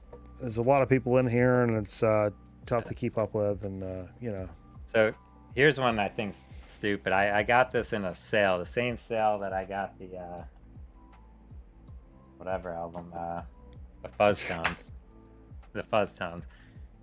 and this is a single 12-inch like EP. Oh wow. So I think this is kind of a shitty cover because like, I mean I know they're not on 4AD anymore, but they did covers like this. Oh yeah. You know, back in the day. Eric says that Raw Power Eric Bauer says it also fucks up the sleeve you put it in. Yeah, wow. It does. It totally does. That's so funny. Yeah, 80. I want to say like 84. I don't know. I might be way off on that, but then they did this. You know, I haven't even opened this yet. It just arrived. But really, cool. I don't know. I feel like they could have did more with that. Yeah, it's not horrible. I had a hard time picking. Like it's like I can find a lot of like awesome art. It's hard to find like shitty stuff. You know, there was a couple of things that like when Kron mentioned that, like immediately there was like 2 or 3 things that that pissed me off, like record covers, and I'm like, yep. And then I started thinking about stuff, and I was like, man, what the greater good of this, I think, was covers that like you fucking just hate, but end up being actually like good records. Yeah. But like something about the cover just fucking. I got some good ones where you're like just like I look at it and I was like, man, I kind of want to just elbow the fuck out of whoever. And then but the music is good. But it's tough for me to get past that. I mean, don't as a creator, as an artist, as a whatever. Don't look. Never ever look past the visual aesthetic of whatever it is you're doing, because you can do that to somebody. Because it's done that to me since I was a little kid. Like bands like, oh, Thin Lizzy. Oh, your name's Thin Lizzy. It will take me 30 fucking years to actually listen to your music because your name grosses me out. And it just, and then when I finally listened to it, I'm like, fuck, They're this awesome, band, this band Thin Lizzy. And everybody's like, yeah? Where have you been? I'm like, I don't know. The name is gross. I don't know. Like it's like Bob Seger or some shit. Almost. That name's still gross. Tell us a story, Scotty. I gotta take a piss. All right. Tell us a punk rock story. I want to hear a punk rock story. I'll talk about a King Crimson story. Okay. So I want to know, like, leave your comments in the gallery. Like, what would you do in this situation? I was at a King Crimson concert and they served drinks in cheap ass plastic cups. They weren't even Solo, like the red cups. They were thin, clear cups. And I was drunk as shit going in already. And we were in the very, very last row of this theater. And people I was sitting next to were, I don't know, they looked like they were going on it was steak night on a cruise ship or something. You know, they were all dressed up. Kind of like King Crimson, who dresses up. And so anyway, I'm drunk and I'm drinking. I'm trying to do a one-handed clap on my chest, holding my cup, you know. And I accidentally squeezed it a little too hard, and it like crinkled in, you know, like one of those, you know. And then it like popped up, and it was a rum and coke. It was like, okay, there's rum and coke or gin and tonic, and I was like, I'll do the rum and coke.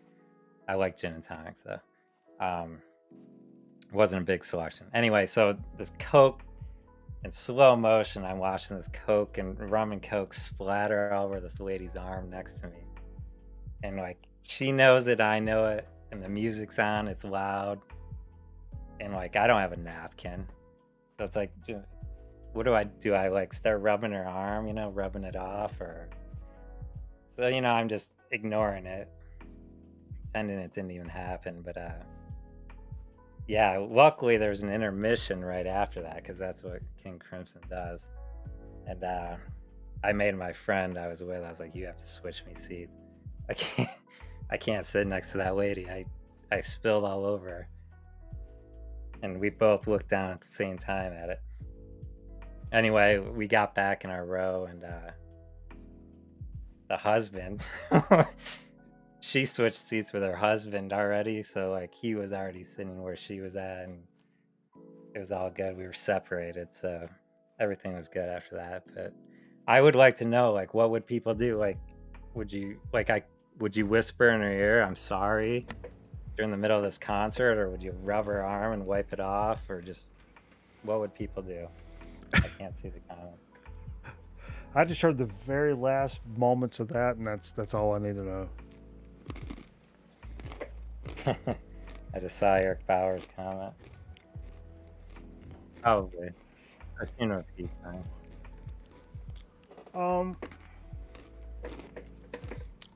Well, I got you here. Let me just do this. We'll go through. I'm skipping all the news, the fucking. Yeah, you got some stuff to show. Jesus Christ. I mean, what is it? We're fucking 4 hours into this. Stuff that was up on the table when we got started tonight. It's Wu-Tang Forever reissue that I just picked up. Let me tell you something. This shit sounds fantastic. The Get Down group or whatever it's called. The Get On Down. I can't remember. I've been waiting for this for fucking ever. It sounds fantastic. I've had so much fun listening to this record. Like super deluxe, like reissue, triple LP or quad LP, whatever. Book, whatever. I thought about this band this week for whatever reason. I realized, like, man, I've not played these guys in a long time. They don't necessarily fit the bill all the time, but when I play them, I'm like, why don't I play them a lot more? Angel? That was good. Yeah, it's good stuff, man. It's kind of proggy metal stuff from like kind of the late 70s. What, 75? Yeah. It's got a kind of vibe to it. Like, it doesn't like fit that bill all the time. But like for tonight, I was just like, I don't know. It just kind of stuck in my head. Yeah, I enjoyed that one. I really did too. Tonight when I played, I distinctly remember other times when I played that record being very like underwhelmed by it. But tonight I remember like specifically being like, yo, why don't I play this fucking Angel record? Which is weird. Where you have this, you have these records where like sometimes they just don't hit and other times they really do. I forgot. God bless him, Shane, our first guest on the show tonight, who cashed in some banana bucks to play this record last week, and I forgot it because I'm a fucking retard. Eagles of Death Metal, Death by Sexy. Love this record. And apparently, I looked this when I was adding this into Discogs tonight. I don't even have this in a fucking sleeve, and this shit's worth like a bunch of money. Yeah, I didn't realize. I actually mostly only know that album from Grown Man Record Night. I know their first album. That's the second one, right? Yeah, I think so. Yeah, I had some friends that were really into that, and I just rarely heard it, but I like it a lot. It's good. Yeah. Aaron Griffin cashing some banana bucks. Want to hear some Anthrax? Only Anthrax I got is the first one, the reissue from the very first record. I picked it up last year. And me and Chromie D talked about this, but it's by far my favorite Anthrax. Or like right now, it's really the only Anthrax I really want to hear, that I reach for. Not that the only Anthrax that I like, but it's the only Anthrax that I reach for, like consistently.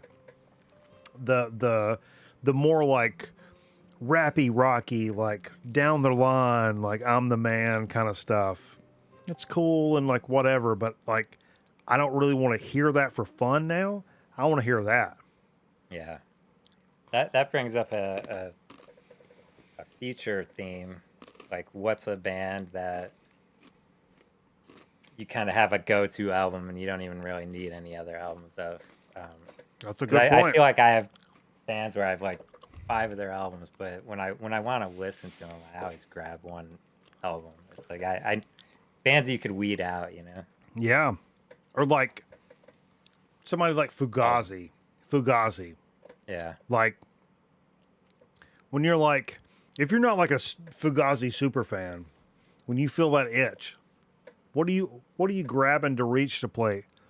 Yeah, the argument, and I've got the 5-song EP. I'll grab to or 7-song, whatever that. And there's 2 or 3 other LPs that are fantastic, but you're not playing them. You're not playing them. You're just not playing them. Of no fault of their own. No, they're all good. Yeah. Yeah, you're just not playing them because when you're like, hey bro, you got any fucking Fugazi? Yeah, hit play. I am a patient boy. I wait, because that's what you want to fucking hear. That actually, they just repressed that and Minor Threat Out of Step. So you might start seeing those in stores. Those in between, I've become recently interested in those in between Ian MacKaye bands, in between Minor Threat and Fugazi, that I wasn't really familiar with. Started kind of jamming some stuff. Well, yeah, I don't know what he was in between. Oh, what's this? I have stuff that he was in after Fugazi. Maybe it's after. Like Corky, that was a new band. That's good. Oh, what's the stuff? Now I'm gonna have to look. Yeah, I don't know any in between stuff. I'd be curious. I have to look because I found you don't even have to do it right now. That's okay. Okay. Whoa. I know Scotty's gone. Sorry. I'm gone. No, you're not. But yeah, I did fall into that. I am gone. No, you're good. You're good. No, I'm back. Yeah, I'm delayed. I'm looking at my phone, and I was delayed. I was like, oh, I am. Yeah, anytime I like alt tab out, it's weird. I'm telling you, anytime we do this, which is a beautiful thing, and I fucking love doing this, but it's walking a fucking dental floss line of fucking shit. I believe it. It's like being a conductor. Yeah, you take one step over the line and be like, oh, hey, guess what? The StreamYard shit that you were enjoying, yeah, you're done. Because your other technology has decided, like, you're done. T-Bone Walker, very rare. Holy shit. Love this record. Fantastic record. Actually, I can't ever show this record. Show it over by the mic more, then I can see it without looking at my phone. Yeah, look at this. If I bust this fucking gatefold open, it'll make you want to do baby. Oh, that's sweet. Baby. Yeah, that's cool. I just have like I don't know, greatest hits kind of thing, a compilation. Yeah, I didn't really know much about him. Let's see the back gatefold. That may be even better. Oh shit, it's the same thing. That's cool. Yeah. That's why I bought it. When I bought this, I had 2 flying fucks of who T-Bone Walker was, but yeah, there was a fucking big ass steak and bluesy. Yeah, the one I have has a cool photo of him. Bluesy, soulful, funky. Yeah. R&B. I don't know what to tell you. This one, man, I'm glad I got you on here for this, Scotty. I bought this because one of our homies from like not born, but calls Greensboro, North Carolina home, Eugene Chadbourne. Yeah. Shockabilly's greatest hits. There's one, Steve might have it. I feel like he's played it. Eugene Chadbourne with Cracker Van Beethoven. He's got the Camper Van Beethoven. Yeah, he's got the Camper Van Beethoven with the Eugene Chadbourne. This is one that's I want that album. Yeah. His like more of a rockabilly kind of, but it's really weird rockabilly kind of stuff. Yeah, or shockabilly. All out there. Yeah, that's cool. And he's a local cat, which we really appreciate. That's why I picked that up. But God bless him. I had no idea. Done a lot of stuff with like John Zorn and like that kind of whole scene of motherfuckers and whatever. All Them Witches, some VCLT from our pal the Zonk Man. That was cool. Yeah. Yeah, really cool record. I've not pulled this out in a little while. I want to pull out the name of it, but I don't want to read small print. So it's that All Them Witches. You guys know it. A thrash record. I totally forgot I bought this. Atrophy. It's from 1990, and even it's from Road Racer Records, an original pressing. It says. Cover has been encased in plastic sheeting. The record has a ghost mark on the B side. Rare. Period. But it was like $15. This is worth a fucking bazillion dollars now. I mean, this was just a couple of years ago from one of our local shops here. Pull it over. Oh, I'm sorry. I'll give you a little. Oh yeah, that was cool. Yeah. And Carl knows them, or he knows of them. Yeah, Carl cool, knew these guys. Violent by Nature is the name of this album. 1990 on Road Racer. Atrophy. Cool stuff, man. I would say I'm impressed by these guys, but I've had them in my collection for a little while, and that was a good play. Yeah, I kind of forgot. That might be tops of the night, other than something he played later on. Yep. But then Zap. This is good too. That was really good too. The second Zap record, Zap 2. Man, holy Lord balls, good stuff. I love this. Like, I call it, like, if you're going to play like the black metal version of this is like what I would call the second wave of funk. There's like that first wave of funk, and then it becomes like disco, and everybody's like, no, fuck that. And then like in the 80s, there's this like electro funk vibe that's much more true to the classic funk thoughts and feelings of stuff. Grooves and stuff. Yeah, the grooves, and that's where Zap comes into play, because this is like, I'm trying to look at 82. So this is post like disco, but it's much more in line with like a funkadelic than it is like a insta funk or stuff like that. Which I love insta funk too, but like the Zap stuff, and it's very incredible that like now that stuff's worth a lot of money, and that was dollar. It was Dollar Bin City. I'm gonna have to find that one. I only have the first one, and that was a $1 bin. Dude, that first one is worth a bazillion dollars, dude. Really? Oh, wow. It's so sought after, and that's a good one. Yeah, it's a good one. And then finally, I wanted to finish up just with some Minutemen, because we played. I mean, that's goddamn it. This is the disc, the reissue from earlier this year. We watched the documentary over on Twitch on Wednesday, and I've done nothing all week long, but we watched that documentary. I've been watching like Mike Watt interviews on YouTube, and dude, if you've never seen him, like a lot of the Mike Watt cooking stuff, he eats like a goddamn hungry man. And I did watch the when he had a pet hamster, that video. And that video is really like 2 hours long. It's the longer version of like. Yeah, he never calls food. He always calls it chow. Always. Yeah, I've heard him say that, I think, on the podcast too. Yeah, man. If I'm on the road, I'm like, I'm getting chow, and I got to get chow, and I'm I went over to got chow with Scotty, and it's fucking, yeah. He's like, hey man. Hey man, I got this chow. I need you to check out, man. And it's like it's fun. It's that's just the kind of thing. If that's how you say it, like for real, like that's cool. Well, and his dad was a sailor, and you kind of start getting that. I'm like, man, yeah, I get it. Yeah, so I'll just show this what I've been playing. I had to pull this after. This is a great album, or it's considered an EP, I guess, but. It's 6 songs, and it's crazy because I think they're all like 3 or 4 minutes long. Oh, which is long for the Minutemen. Anyway, I had to play this because they were talking about how it was like their first push into mainstream. Trying to break into mainstream, and I hear it. It still sounds, doesn't sound that far off from Double Nickels. Other longer songs, but it's good. I'll tell you what really blew my mind, and that's like probably the third time I've watched that documentary.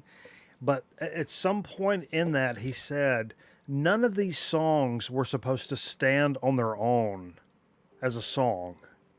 Yeah, that was a good line. And it's like the whole thing is supposed to be a show, or the whole thing is supposed to be an album. They're all tied together to like make a statement in general, like or whatever. You're not supposed to. Because all the songs are like 30 to 60 seconds long, and you're like, oh, funny, Minutemen. They write minute-long songs, and like that's not what it's about. There's these 38-second. It's a whole thing together, and especially, I mean, maybe you kind of come up with that for an album, and that's cool. But imagine like every show, and this is something I want to know: is every show the same?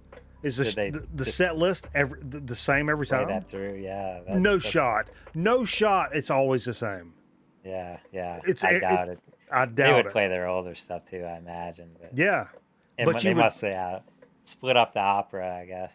But. Exactly, and arrange it in a way that like tonight this feels like this. Like it was pretty cool how they were like. I don't know. It wasn't. It was strange. Like I didn't expect to see them like sitting Indian style, whatever it's called now, crisscross applesauce. And that's how I game. I'm a one-leg guy under strumming on acoustic guitars and stuff or whatever, like, or maybe they were electric even. I can't remember now. But that last song, and it's like very hippie-ish, but like I the song for Bob Dylan, and I couldn't. Yeah. I just never expected them to be on stage playing it like that. Yeah, that's cool.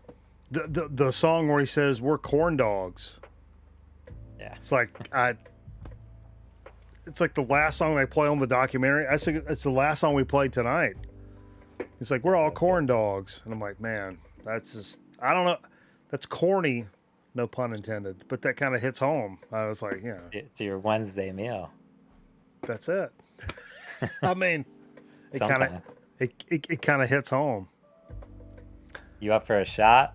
Woo, baby. What are we talking about? I've got so I went down and I had to get some beer and I didn't have Pop Off. Place down the road. I had to get this. Fucking fascist. Gilby's. Okay. Gilby's vodka. It was a cheapie. Trust me. I tried to get an equivalent. It's the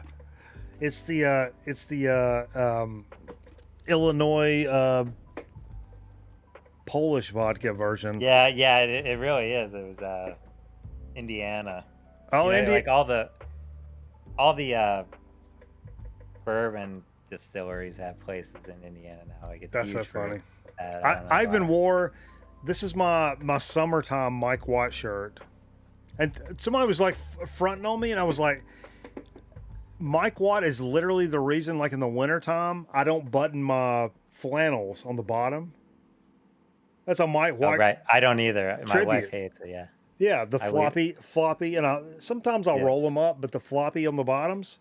That's if it's warm, I roll it up. If not, there's floppy. Yeah. That's a Mike White tribute, and like nobody ever knows that, but I do it for myself. Yeah. Because my wife, she's always like trying to button at me. It's like, why? Like, I don't need it like cutting off my circulation. Yeah, because on this show, we jam a Kano, baby. Right, I got a Alaska. Oh, this is Iceland. Oh, nice. Yeah, so we jam a Kano, baby. Similar.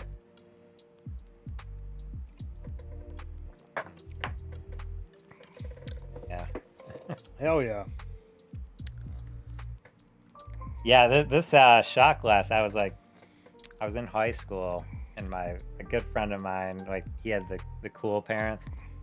Yeah. And sorry. They went on a cruise to Alaska. I made you freeze. And, like, there we go.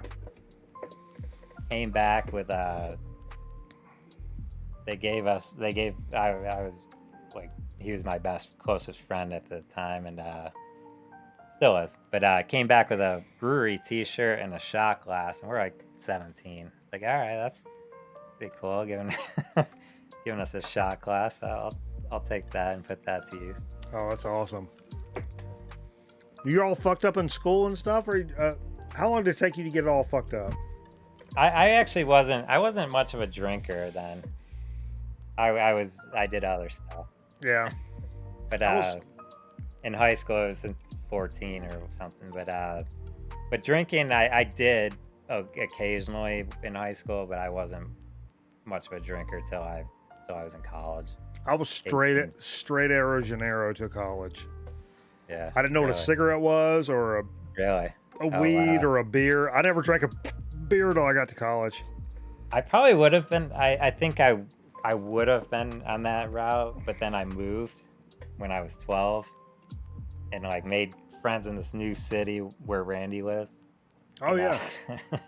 And what if you met Randy then? Yeah, he was probably the one that bought our cigarettes, dude. But like, you know, I fell in with the bad crowd, I guess. You know, like, so here everyone I knew smoked cigarettes. Here we were 12, you know, and they were all cigarette smokers, and it was a different world than where I lived prior to that. I don't know. Kind of sped things up on that, but I never was a big drinker, you know, and thankfully I was never a big cigarette smoker. Like phases, you know, but you know, I'm not hooked on it or anything right now. Yeah. Not yet. Maybe tomorrow. Maybe tomorrow. Quote of the day. I don't smoke cigarettes. I'm not hooked on anything, but maybe tomorrow. Might start again. I did at one point, like for someone was like, it was like a New Year's Eve party. It was like, what's your New Year's resolution? And I'm like, I'm going to smoke more cigarettes this year. And they were like, what? People went from, it's funny, like a room full of people went from like cheering to like, yeah. Like, what? I'm like, yeah. I'm like, I just started watching. It was like 2016, 2017. I was like, yeah, I just started watching like wrestling again for fun. And like, man, I'm drinking a bunch of Busch Light and shit. I'm like, man, I'm thinking about like taking up smoking like for real again. Like, no, right. No bullshit. Like, I don't want to be like pussy waste about it and shit. I want to buy a fucking pack of Parliaments and fucking house them and drink some Busch Lights and fucking, come on, you know what I'm saying? And everybody was like, no, don't do that. I'm like, I'm saying. You can walk around, you can pretend you're going to walk around the block for 4 months and you're never going to fucking do it. And your fucking paunch is still going to fucking be there. Or you can drink some Busch Lights with me and smoke some Parliaments and get fucking loose. Either way. Have a good time. And have a good time. Because you're never going to have a good time wishing you would have walked around the block yesterday. Because that's all the fuck you're going to think about is yesterday. You know, I was thinking about that, you know, on a related note. Everyone's bitching about how hot it is and everything, but it's like, it's fucking summertime. It's to me, summertime's party time, you know? Summertime's the best. I don't know. That's how I feel. I know why people like spring and fall. I like that too, but like summertime is when the parties happen. I like feeling the seasons. If you don't have at least a couple of moments where you're like, fuck, man, it's hot. Or like, there's wintertime. I don't like that to stick around too long, but I like to feel it. You want to feel it. I like Michigan. It's a little too long for me. It's like, all right, I'm done with this. You know, DC is a good climate for that. Yeah, I remember like when I worked in news, like I wanted to go out and feel all those times of the year, just to remind yourself, like you're a fucking human on the East Coast of the United States. Shit gets to be fucking 10 degrees. Shit gets to be fucking 98 degrees. And don't go hide from it. Here it is. You know, I mean, don't, you know, you don't have to stand in it all day, but go, you know, here it is. Yeah, that's just it. I'm not outside all day anyway. So. Where cold weather like takes your breath away, like, oh. Same with heat. Yeah. You should feel that every year. I like a nice cold brisk walk when I walk into work. Yeah. And, that's nice, but I'll never complain about the heat either, just because for me it's like summertime. And I like walking behind the JV volleyball team when they. Yeah. I mean, summertime has some perks. Yeah. I mean, at the end of the day. All right, let's see who's. Is Steve still waiting? He's asleep. No, Vance is waiting. Let's get Vance in here. Yeah, let's get Vance on. Vance is in. Hey, dude, thank you, Sadi. Love you, bro. Appreciate you, man. I want him on camera. Yeah. Thanks for having me. Dude, appreciate you, man. Whoa.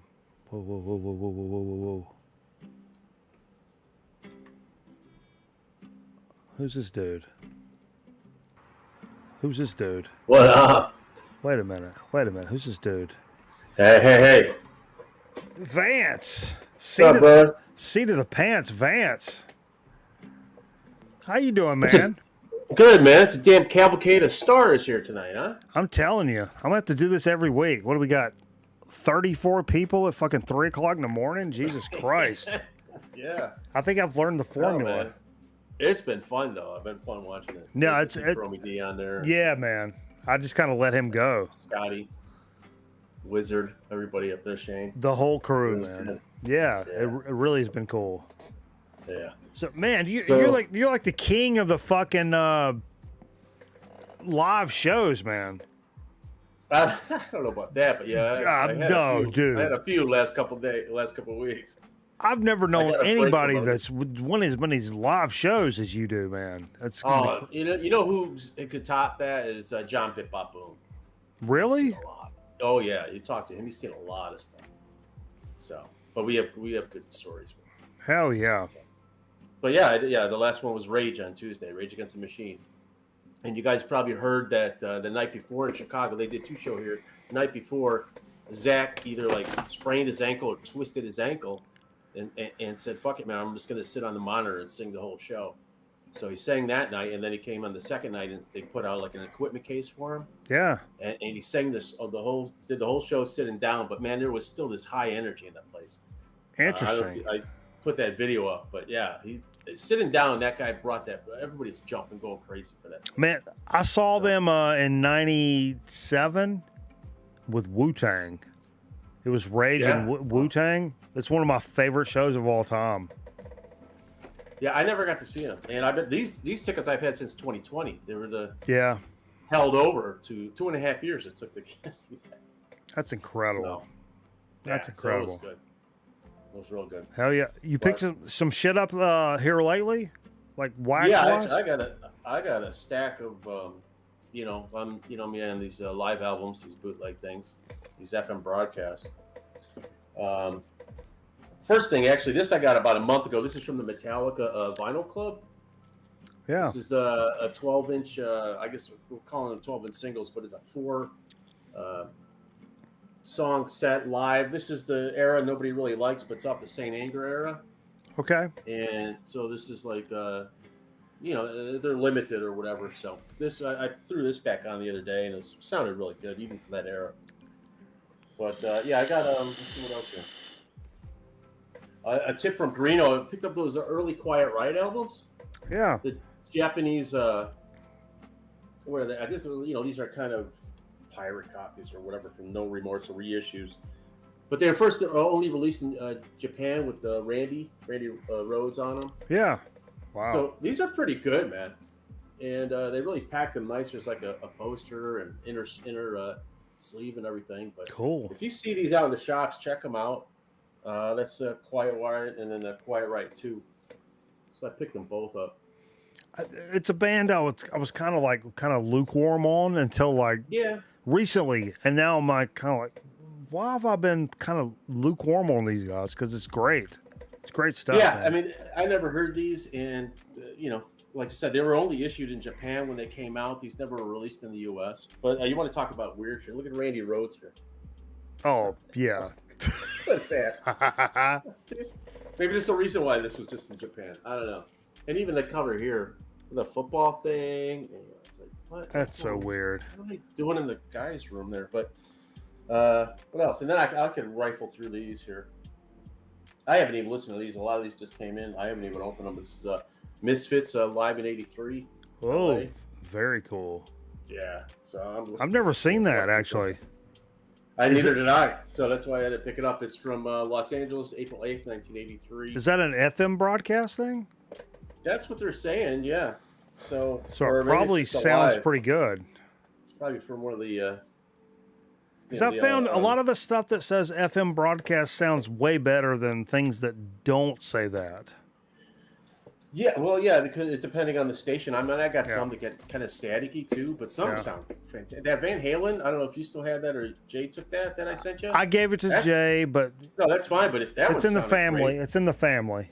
Yeah, that sounds fantastic. It does, and then that GNR one at CBGB's is great. Oh, Jesus Christ, yeah. Yeah.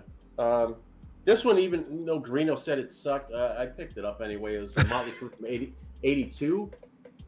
So we'll see. I haven't busted this open, but 82 is a good era for them. Yeah. And just to hear what they're doing. You know what I mean? I like to hear, even if the sound quality is bad for a certain band, I just kind of want to hear what they're doing on the stage. You know what I mean? Yeah. I mean, it's just a moment in time, man. It's a moment. Exactly. Pasadena, California, 82. Yeah. I mean, it's a vibe, man. Sometimes it's just a banter in between songs. It's a vibe. Yeah, I just want to hear that stuff, you know. Definitely. This one I haven't listened to any of these. I got to get to these. Minor Threat. Oh, nice. Live at Irving Plaza, 1982 as well. That's awesome. Holy shit balls. Yeah. I really got to start, if I see two of them, I'm really going to start picking them up and passing them out to people. I always just find one or two. That's awesome. And these are my wheelhouse here. It's Pearl Jam Live 95 in Seattle. Oh, cool. Never seen that. Yeah. It's just like some radio broadcast right when they did Vitology. So, and then what is this? GNR transmissions. These are radio and TV stuff. This actually has like him and Tom Axel and Tom Petty doing Free Fallin' from that MTV Awards. So really? They just lifted the audio on it, put it on this. So I thought that was kind of cool. Oh, that's cool. You know, I don't think they ever officially released that. I got it on VHS somewhere, you know. Yeah. And then wrap it up with some Metallica with Cliff Live '86. Ooh. Where's this from? Missouri, Cape Girardeau, Missouri. There's some title there.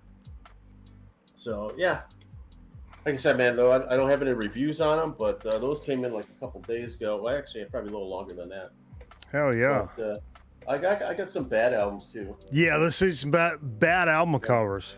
All right, well here's a band that everybody knows and many people love. I think you're a fan, definitely. A band that had one of the best illustrators for album covers throughout the 70s. And for whatever reason, they decide, well, maybe we won't use him this time, and they put this out. What? I mean, really? You dumped Roger Dean for this? Butthole City?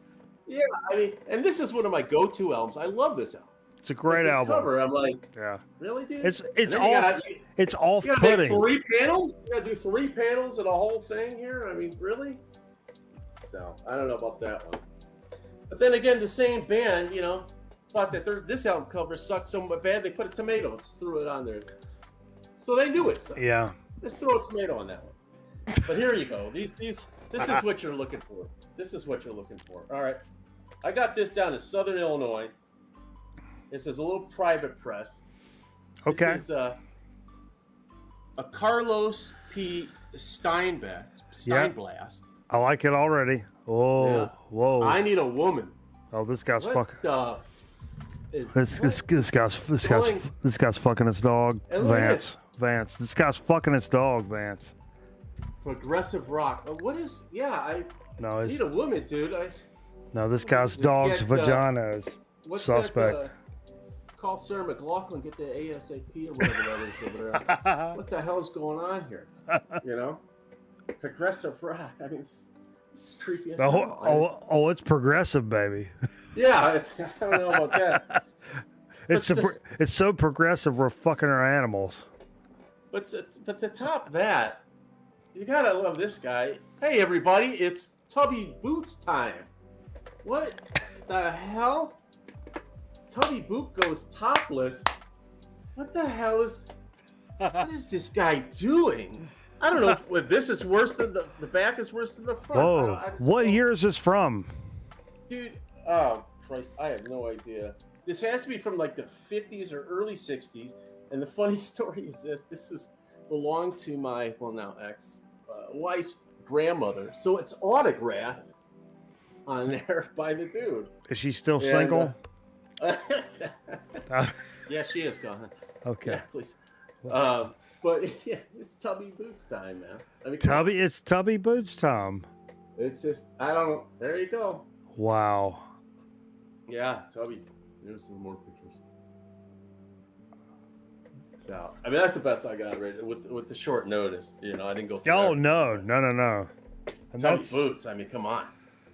And that's kind of what it's funny because man, I was kind of at a loss. I was like, the show's tomorrow, and like the fiance's got a surgery, and I'm gonna be at a hospital, and fucking like there's all these like factors, and like I'm not gonna be able to go to a store and like whatever, and I'm like, we've done like top 5 records that you would like to, you know, all the normal fucking stuff, and so I dropped into the Discord, and I'm like, help me, motherfuckers, help me. And Cron, God bless him, Michael Cron, he was like, worst album covers ever. Mm-hmm. And I'm like, okay, all right.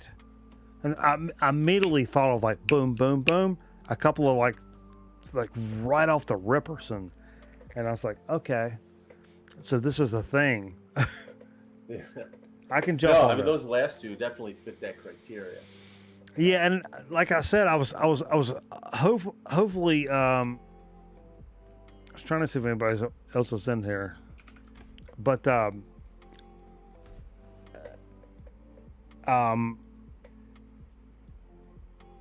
what?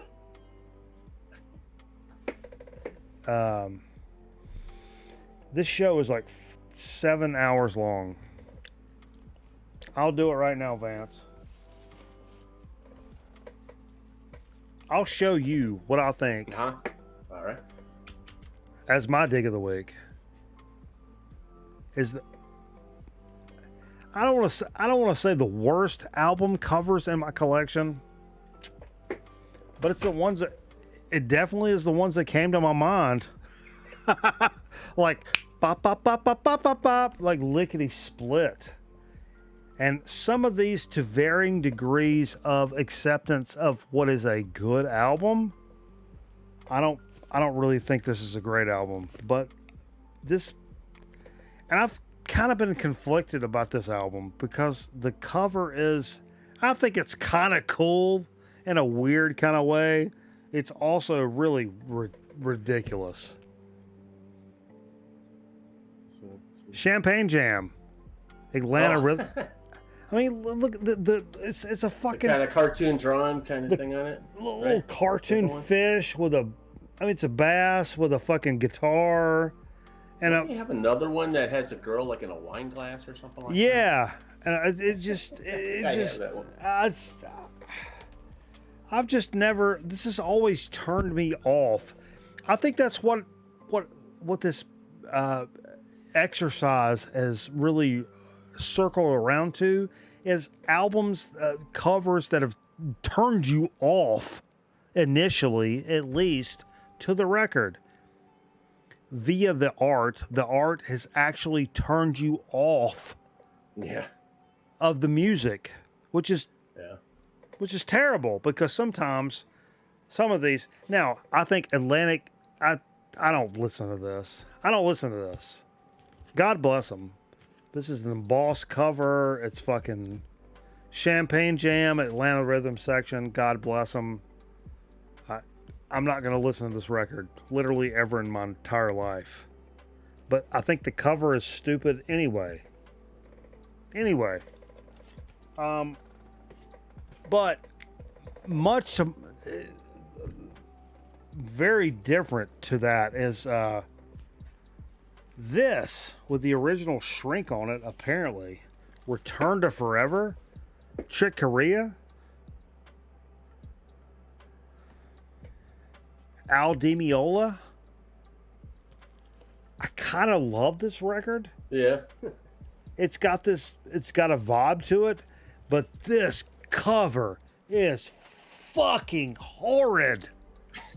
Horrid. It looks like a bad 82 metal cover with the dude on a fucking horse with a it's terrible. I hate it. I hate it. And I'll never not say Al Di Meola looks like a fucking raper. He's a raper. Al Di Meola has raped some people. But the fucking, I don't know. It's a cheap record. You can get like, yeah, you see that all the time. It's good. It's good. Like late 70s fusion kind of vibe. But yeah. Also Raper City. But like, dude, here's something that's like instaunched in like the hip hop culture of stuff where, man, like much like in metal and punk, like hip hop, you can't fuck around. You can't fuck around with like your stature of like how you address things because it matters. Your sneakers, your fucking demeanor, like all of that matters. It's a culture thing. Metal, punk, hip hop, the culture matters. Matters about all of that stuff. Absolutely. And so like the revolution will not be televised. Gil Scott-Heron, right? Yeah. He's a fucking legend. He's a legend. So when I ran into his one of the first record of Gil Scott-Heron I ever ran into, this motherfucker looked like this. Is this fucking DeBarge? It's the best of Gil Scott-Heron. Look at this motherfucker right now. Hey. And on the back. On the back, Vance. This is the back cover. This is the revolution will not be televised guy. Oh, wow. Yeah. I would have go to the other side. I would have never, ever bought this record. But I knew his name and I knew and it's on here. It's like a best of. And it's the first song. It has to be, when is that, like the early 80s? Yeah, I think so. But the very first song, The Revolution Will Not Be Televised. He's a very funky, very soulful, whatever guy. But like, this cover, he looks like fucking DeBarge. I mean, that's fucking terrible. That's terrible. I mean, like, representative of this music is fucking holy shit. Yeah, that threw you for a loop, definitely. Right, but I knew better, and I bought it anyway. And the records, the jams on that are good, but the cover, I'm like, dude, what the fuck are you doing, son? Now here's something else. This is like a local private press, not local, but private press thing that I found. Daniel Mott, Electric Jungle. I've never seen this anywhere ever. It's a jazz record, but this cover is horrid. Horrid. I would have never picked it. I would have never picked this up. I'm sorry. I'll pull that up. Okay. All right. Yeah. I would have never picked this up ever. Ever. Oh yeah. Look, no socks. You know, no socks. Red. Yeah. Just. And I started hand placement. Yeah. What was it? I mean, just random guy with a horn. I mean, you could have called this random guy with a horn, but I bought it. It was literally 50 cents. And I picked it up. Turns out this is like a private press jazz record. Mm-hmm. And this guy is a fucking monster. He is a monster jazz performer. And you can't find shit about this guy like literally anywhere. He's a lunatic. Yeah. All the stuff that we like to hear. It's one of those deceiving covers, man. It really is. And if I saw this, I would be like, "Oh, dude, get out of my head. Get out of my head." But he actually, like, I mean, I could list the name of these players, but you guys would never know these guys. Daniel Mott, David Mott, I'm assuming it's his brother, Baird Hersey, Bobby Eldridge, Lynn Deltor. Mm-hmm. There's like nine people. I'm not going to do this. There's like 9 people on here. But this record is really, really, really good. Like low key, like jazz. I like to find like the Private Press, like da da da da da. This is the one you want to find. I'm telling you. Daniel Mott, Electric Jungle. It's incredible. Incredible stuff. But the cover would have never, ever led me to that. Yeah. Yeah, that's that. You know, there's tons of those where it's like there's a Bungie album I picked that has that cat on it. Oh yeah. Yeah, I'm like, what's up with this? You know, it's just it didn't fit what I was like looking for, but obviously I picked it up. But if you didn't put Bungie on the name, I would have passed. You know, didn't grab the interest at all. Much like this record I picked up because, and admittedly, it's tough for me because I love 80s cheese. I love that vibe. It makes me feel good. You know, the fucking 80s, like, man, I love the fuck out of that stuff. Yeah, but the old synth and keyboards and all that kind of. But I do also realize, like, ridiculousness when I do happen to run across it, much like this record, which is the prime example of the terrible cover. Charlie Singleton.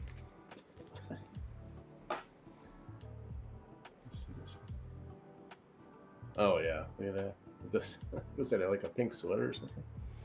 I don't know what this is, and even on the back, but to all this, to the point of all these records, this record, I'll listen to the fuck out of this record. I think it's phenomenal.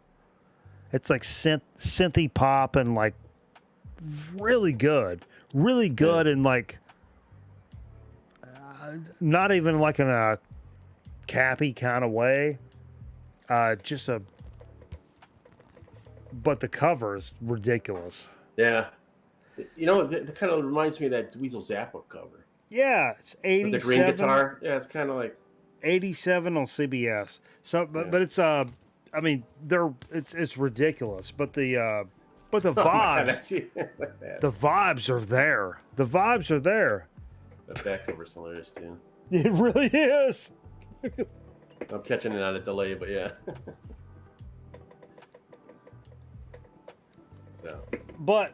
And first and foremost, the most ridiculous thing ever produced, ever, in the history of ever.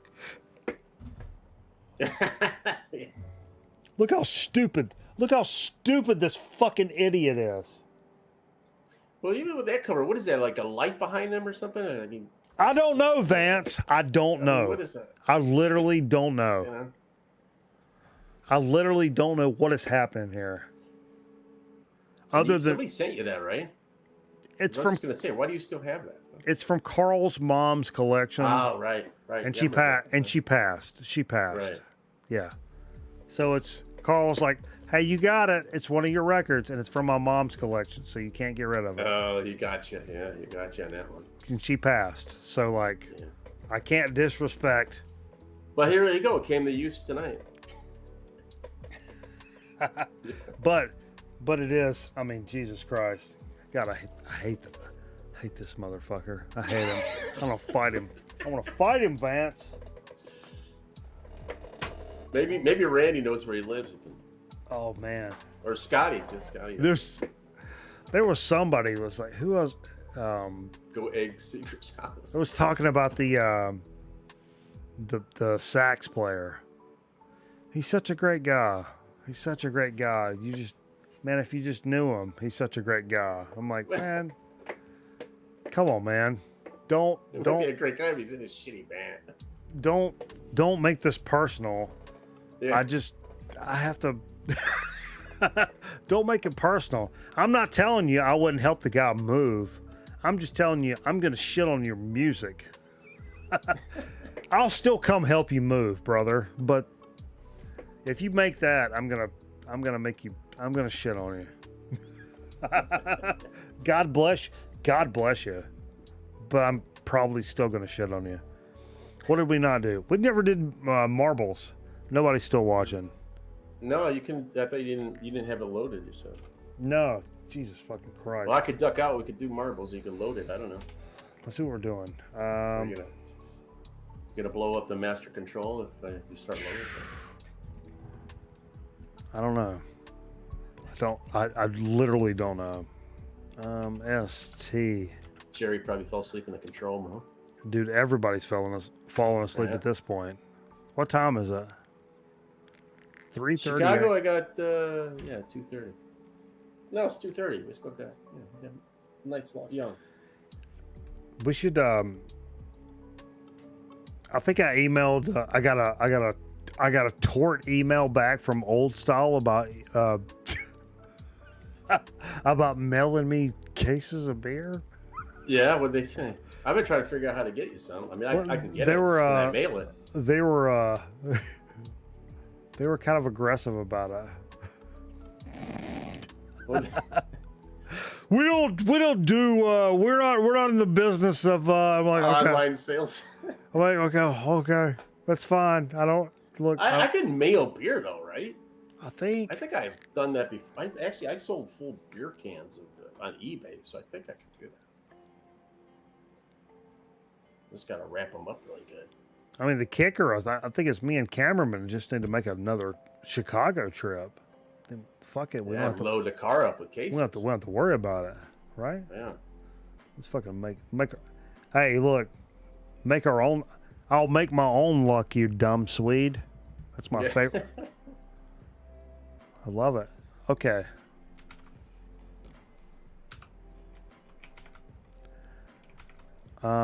Fuck. Nope. Okay. Boom. Gonna come over here. Window capture. No, it's not that. Game capture. All right, if you can do marbles, I'll check out. You checking out? Well, I mean, if marbles gonna come up, right? I think so. If I can make it.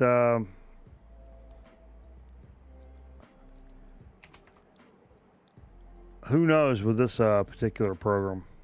Yeah, I know. That's what I don't know if you had to shut down the stream thing. I don't think so. But things get all weird. It's a fucking communist, bro. Why can't I capture this? Why can't I capture this? Now I'm pissed off about it. Oh, it's a game capture. That's why.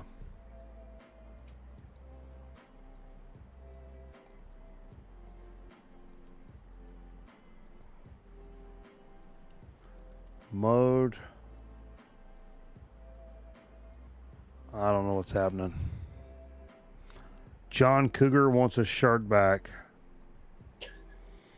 Hey, look. What's that, Charlie? Who my Jerry Cougar Mellencamp? Hey Jerry, did I tell you I'm writing a book based on my an autobiography? It's based on my experiences. Wait a minute. Now I'm pissed off. Game capture. I gotta pull my glasses off. That's how I get all excited about it.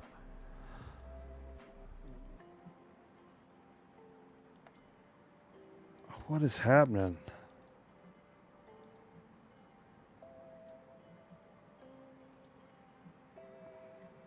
I don't know what's happening. I'm sorry, everybody.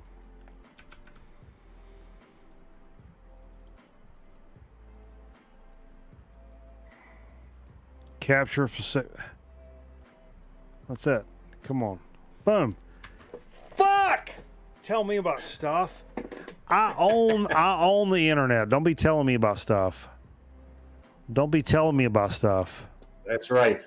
God damn it. Fuck. All right, Vince. I think I gotta cut you off so I can. Yeah, no problem, man. Dude, I love you, man. Appreciate Thanks you, for man. having me on. Yeah, dude. Good to be here. Later. Yo, you guys want to jump on some marbles action? Yeah. Huh? Can I put my fucking glasses back on? Or is it gonna get all fucking weird? Exclamation point, vote, then the number of the track you would like to run. Exclamation point, vote, then the number of the track you would like to run. Holy Lord balls, Christ center. Pick a good track. Do it quick. I don't want to waste a lot of time on this, folks. Let's go.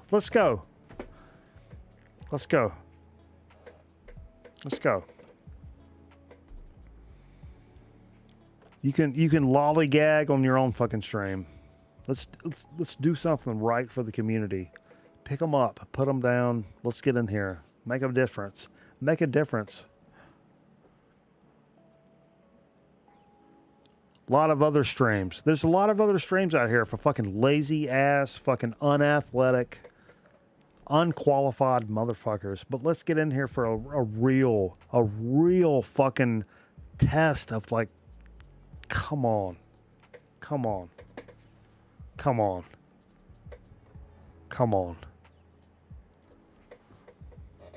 Get real right now. There's your choice. You can get real or you can just get out. Period. That's all I'm telling you.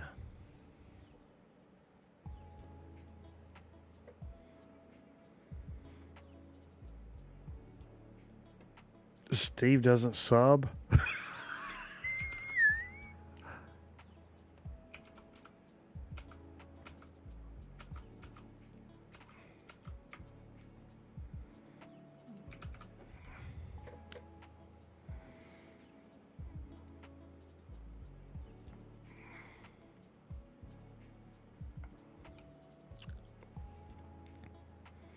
Too many carbs. No carbs. No carbs.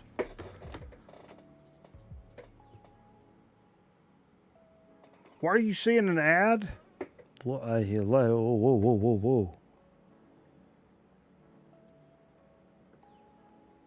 I'm cutting it off. We're doing it right now. What's the number one track? Oh, boom. Marble Century? Boom.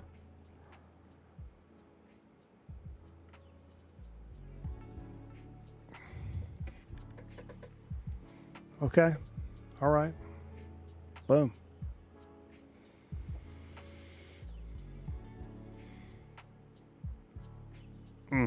Exclamation point, play. I think.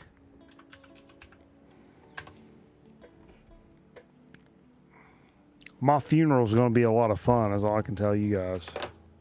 You guys don't know nothing. Fuck.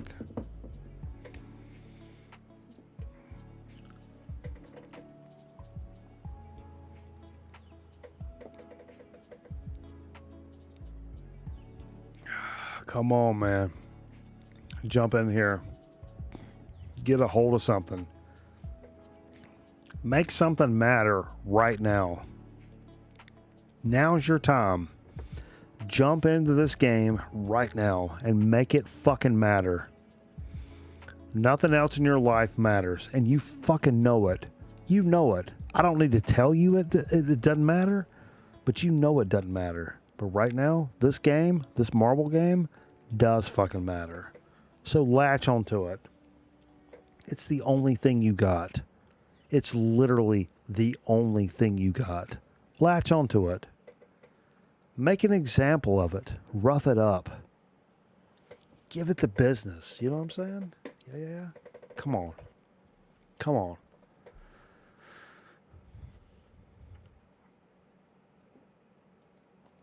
What are we doing? You got 4 seconds. And I just don't care. 4 seconds. You're done. If not, boom.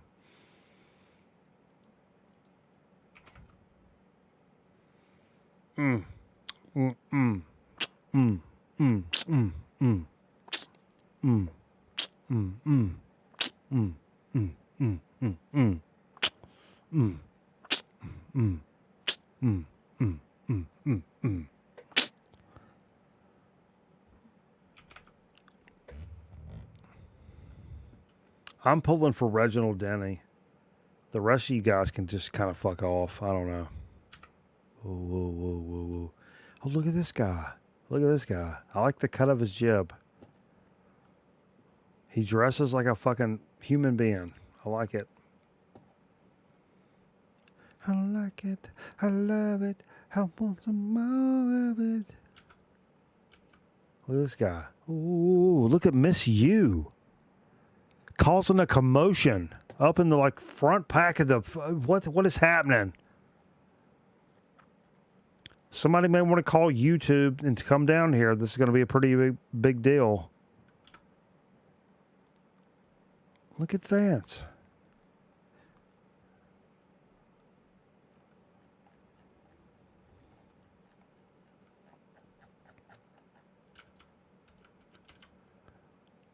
Charlie! Over there, Charlie's boy. Oh, but Vance is putting on your ass, though. Whoa. What is that, Jupiter? This is all freaking me out, bro. It's freaking me out. He's going up top pork chop. Charlie's winning. I think that may make the internet explode. You can't let Charlie win, Vance. Do you want the internet to explode?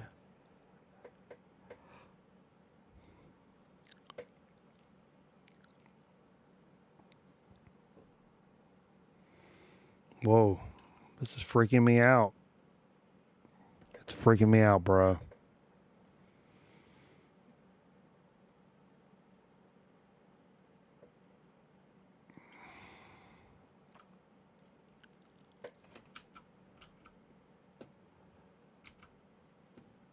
Whoa. Where's Charlie?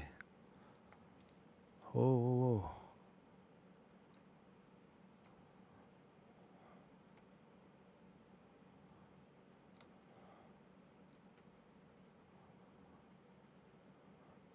What's happening in my life right now? I'm having a hard time following these things. Hey, what record do you guys want to hear if we flop back over to the Twitch side of things? What do you guys want to hear?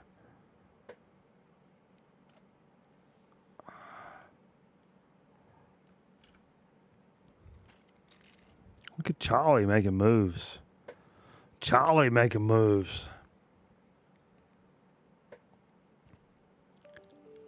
Well, why's my work sending me emails? Let me email back somebody with some fucking... Oh, sorry. I was getting ready to get aggressive. Oh, wait. Steve needs a link. Hold up. Steve, you need a link?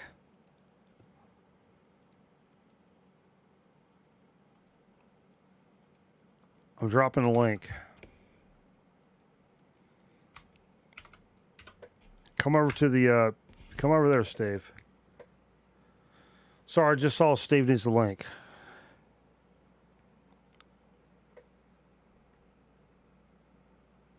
Who won? Did Charlie win? No shot, Charlie won. Come on, Charlie. Woo! Lord have mercy. Lord have mercy, Charlie. You don't want all holy shit. Look at all these cans up here. Get up in there, Steve. I just dropped you the link. We'll do a quick commercial break. Come back with a soda speaking chip chat. Man, I'm getting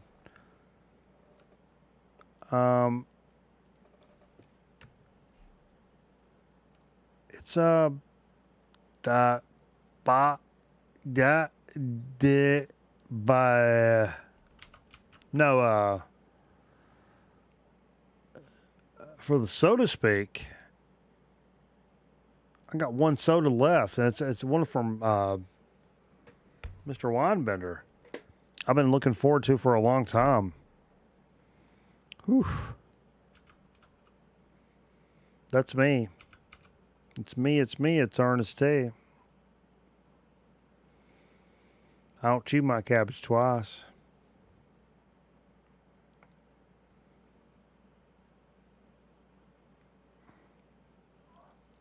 I don't chew my cabbage twice.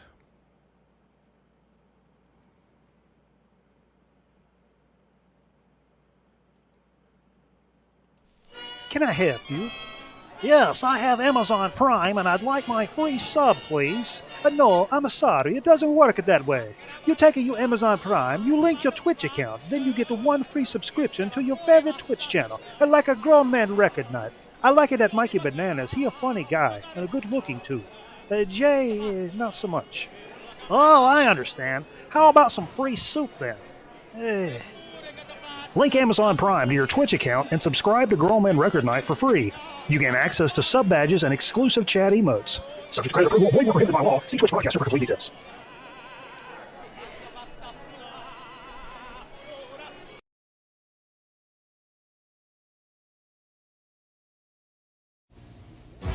Never before has anything aroused so much excitement, captured so much attention. It's the faceted look, a revolutionary new style in eyewear that can turn your prescription glasses into your most exciting accessory and get you the second looks you want. The Optical Place has these and other fashionable styles, eyewear that shows you off rather than covers you up.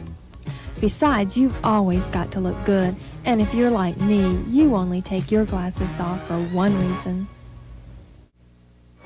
Hello, I'm Billy D, and here's just what a few of our customers think of the saddle rack. Friendship that everybody gives you here, and I like the respect you get. I enjoy coming to the saddle rack. I love it. And I'll be coming back for the next 8 years. That's the best place I've been to in a long time. I just wouldn't go anywhere else. It's a great place. So there you have it. Come on out and join me along with Branded Country every Friday and Saturday night for a fun-filled night of entertainment at the Saddle Rack, 312 Bodenheimer Street in Kernersville. Come out every Friday night because we're dancing. Look at those crazy hangy-downs. What's a hangy-down? A hangy-down is the new fashion jewelry craze. It attaches to your glasses or sunglasses and catches. Catches what? Catches your attention, silly. What do they do? Make you look great and let you create your own designer frames. But don't look for them in any stores. Hangy-downs are only available through this specialty.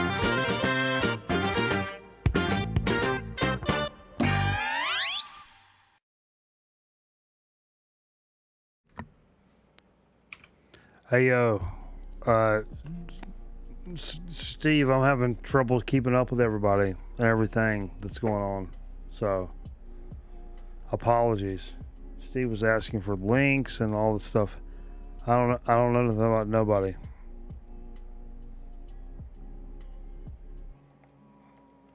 But, oh Lord. Potato chips, how my mom do. Potato chips, how my mom do. Excesso calorious. Excesso. There's a lot of stuff on the chip, is what you're saying. I don't know what that was.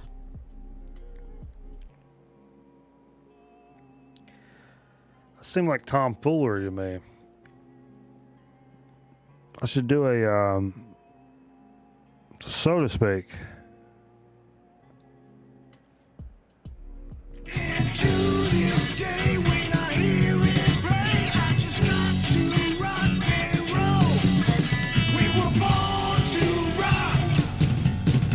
We were born to rock.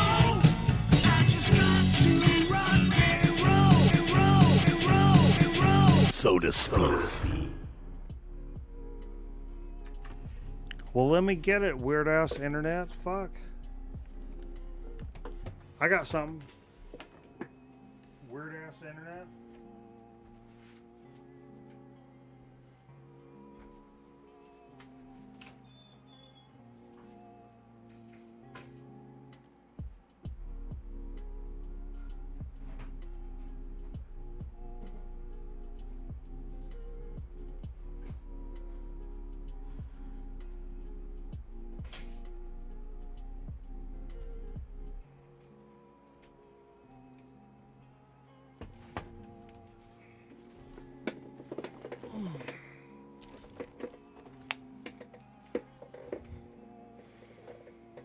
Eric Weinbender sent this, right? I've been really looking forward to this because we've had some guarana sodas on the show before, which very South American, like bubble gum kind of flavor to their sodas. This is a very, very famous soda, the Inca Cola, but it's a diet Inca Cola.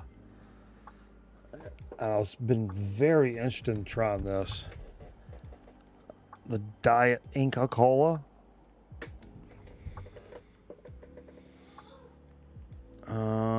It's got some terms about it. They say things about stuff. The desk just jumped. Dude, don't be telling me stuff. I've been saving this. I've been really looking forward to this because I know I love guarana soda. Because guarana tastes a little bit like kind of bubble gummy. It's like a light bubble gummy kind of thing going on.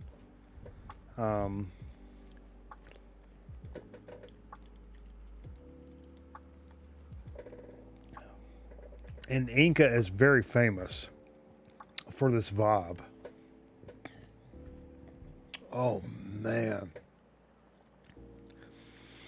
That is so fucking good. You were born to rock? No, I'm sorry. I've been a little slack on keeping up with chat and stuff in the man. But God bless you guys. This soda, oh my God. Whew. Super icy cold. Really, really, really good stuff, man.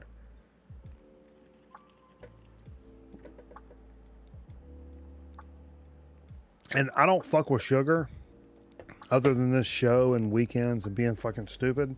I don't fuck with sugar. I'm a less than 20 carb a god day per day kind of guy typically, like during the week. But this Inca Cola, man, it is so damn good. So that flavor is, I guess, guarana, but it tastes like bubble gum.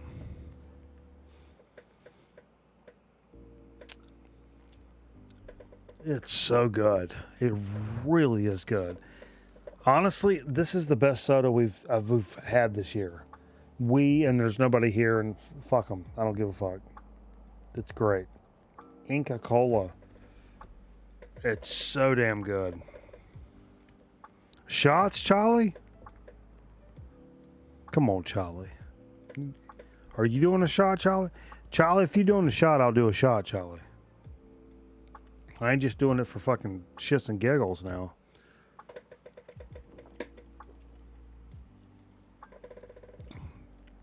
That is very, very, very, very fucking good.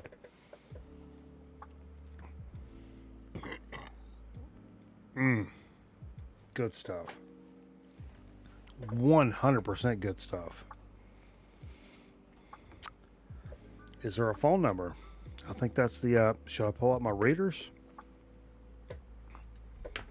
I had them attached to my shirt earlier. I don't know. I know sometimes we have some women watching, so I undress my shirt down to the, just to make sure. I'm big into procreation. Let me give a phone number. low sodium. Baja, some caffeine in there. Okay. I'd like a telephone number so I can,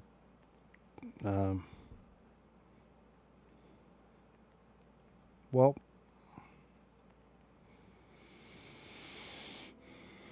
I can't find a actual telephone number here. Unless somebody wants to Google it, and then I will call them for the Inca Cola. Which, look, I mean, the Diet Inca Cola, it's really, really, really good. One of my favorite things of this year. 100%. Very bubblegummy flavor, but like very diet and stuff. Love it. Whoa, whoa, whoa, whoa, whoa. It's fine. It's fine. It's fine. It's fine. It's fine. It's fine. Whoa, whoa, what is this? Excesso calorious. Excesso. There's a lot of stuff on the chip, is what you're saying. Those are thick. Papas. Look at that. Es delicioso. Ah! Sting City. Hey, yo, Paul Ayers. What's going on, brother? Very bubblegummy. And I love that. I didn't realize that, like, when people say guarana, that flavor is really, it's bubblegum. I gotta go find something from the cache for Chip Chat. Potato chips. I already did that. I gotta find something.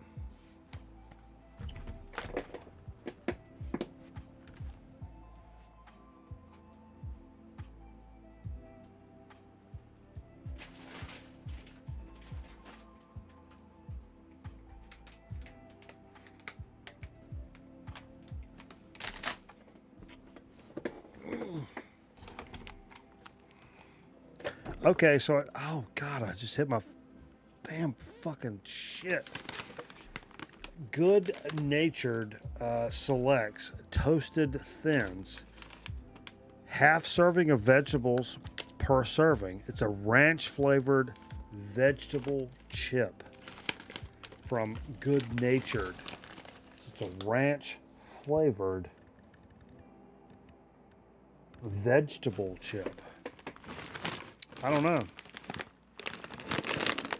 It's not necessarily. Let me read the back. Let's see what it says. Bringing together real ingredients and flavors for the snacking winnow. Yo, look at this word. What the fuck is this? Yo, everybody keep it together. Look at this though. It says winnow. WINL. Good Natured Selects is all about those little snacking victories. That's why we set out to create a recipe made with real ingredients and packed with so much flavor that it satisfies your snack cravings. With a blend of carrots, bell peppers, and spinach, the carefully baked what?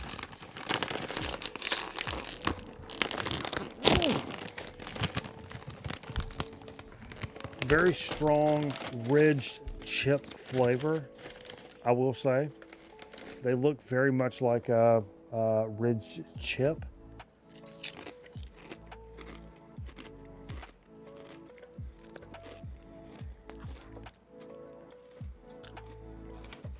Very coarse in texture, but very delicate with flavor.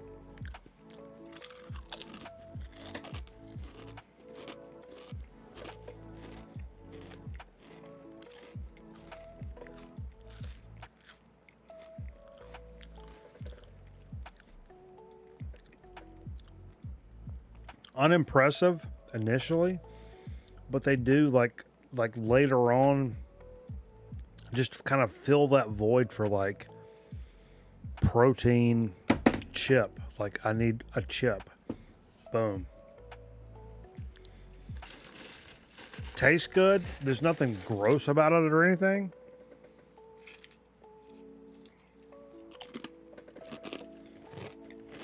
Hmm.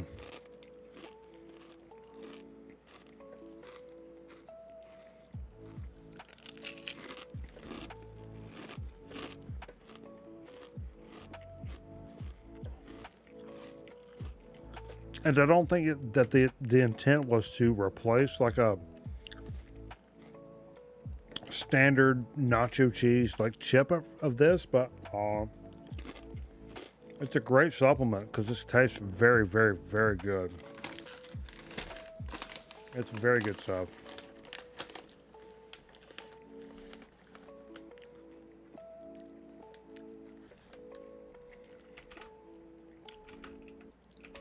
It really is good stuff.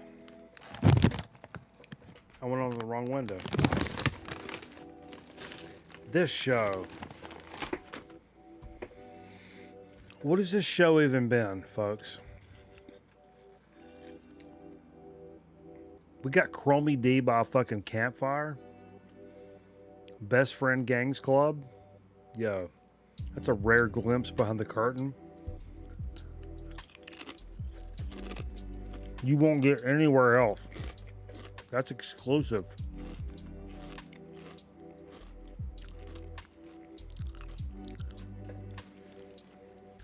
Shane. You guys may have never seen Shane. Scotty Stricknon.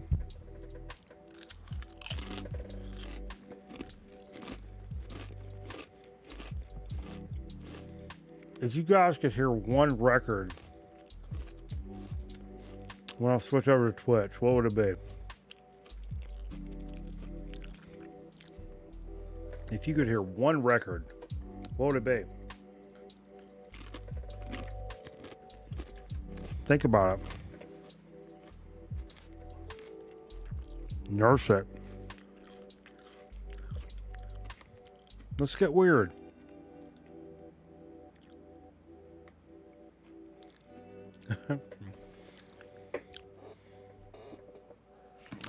We're gonna go. We'll still be over on Twitch to play music for DJ Thunder. Oh, sleep.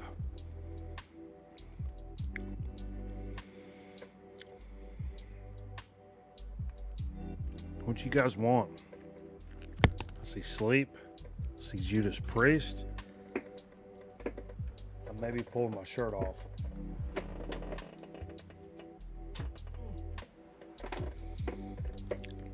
Appreciate you guys hanging out late night, waste night. 100%. Dude, you guys have no idea what it means to us to hang with us so long. And it's been a weird show. Yeah, but we had a lot of motherfuckers to jump in. And yeah, we appreciate that. Come right back with a little Twitch stream with some record albums. Couple fucking dugouts. Couple records. A few beers, a few laughs. You guys know the vibes. I don't need to tell you guys. You know what it is.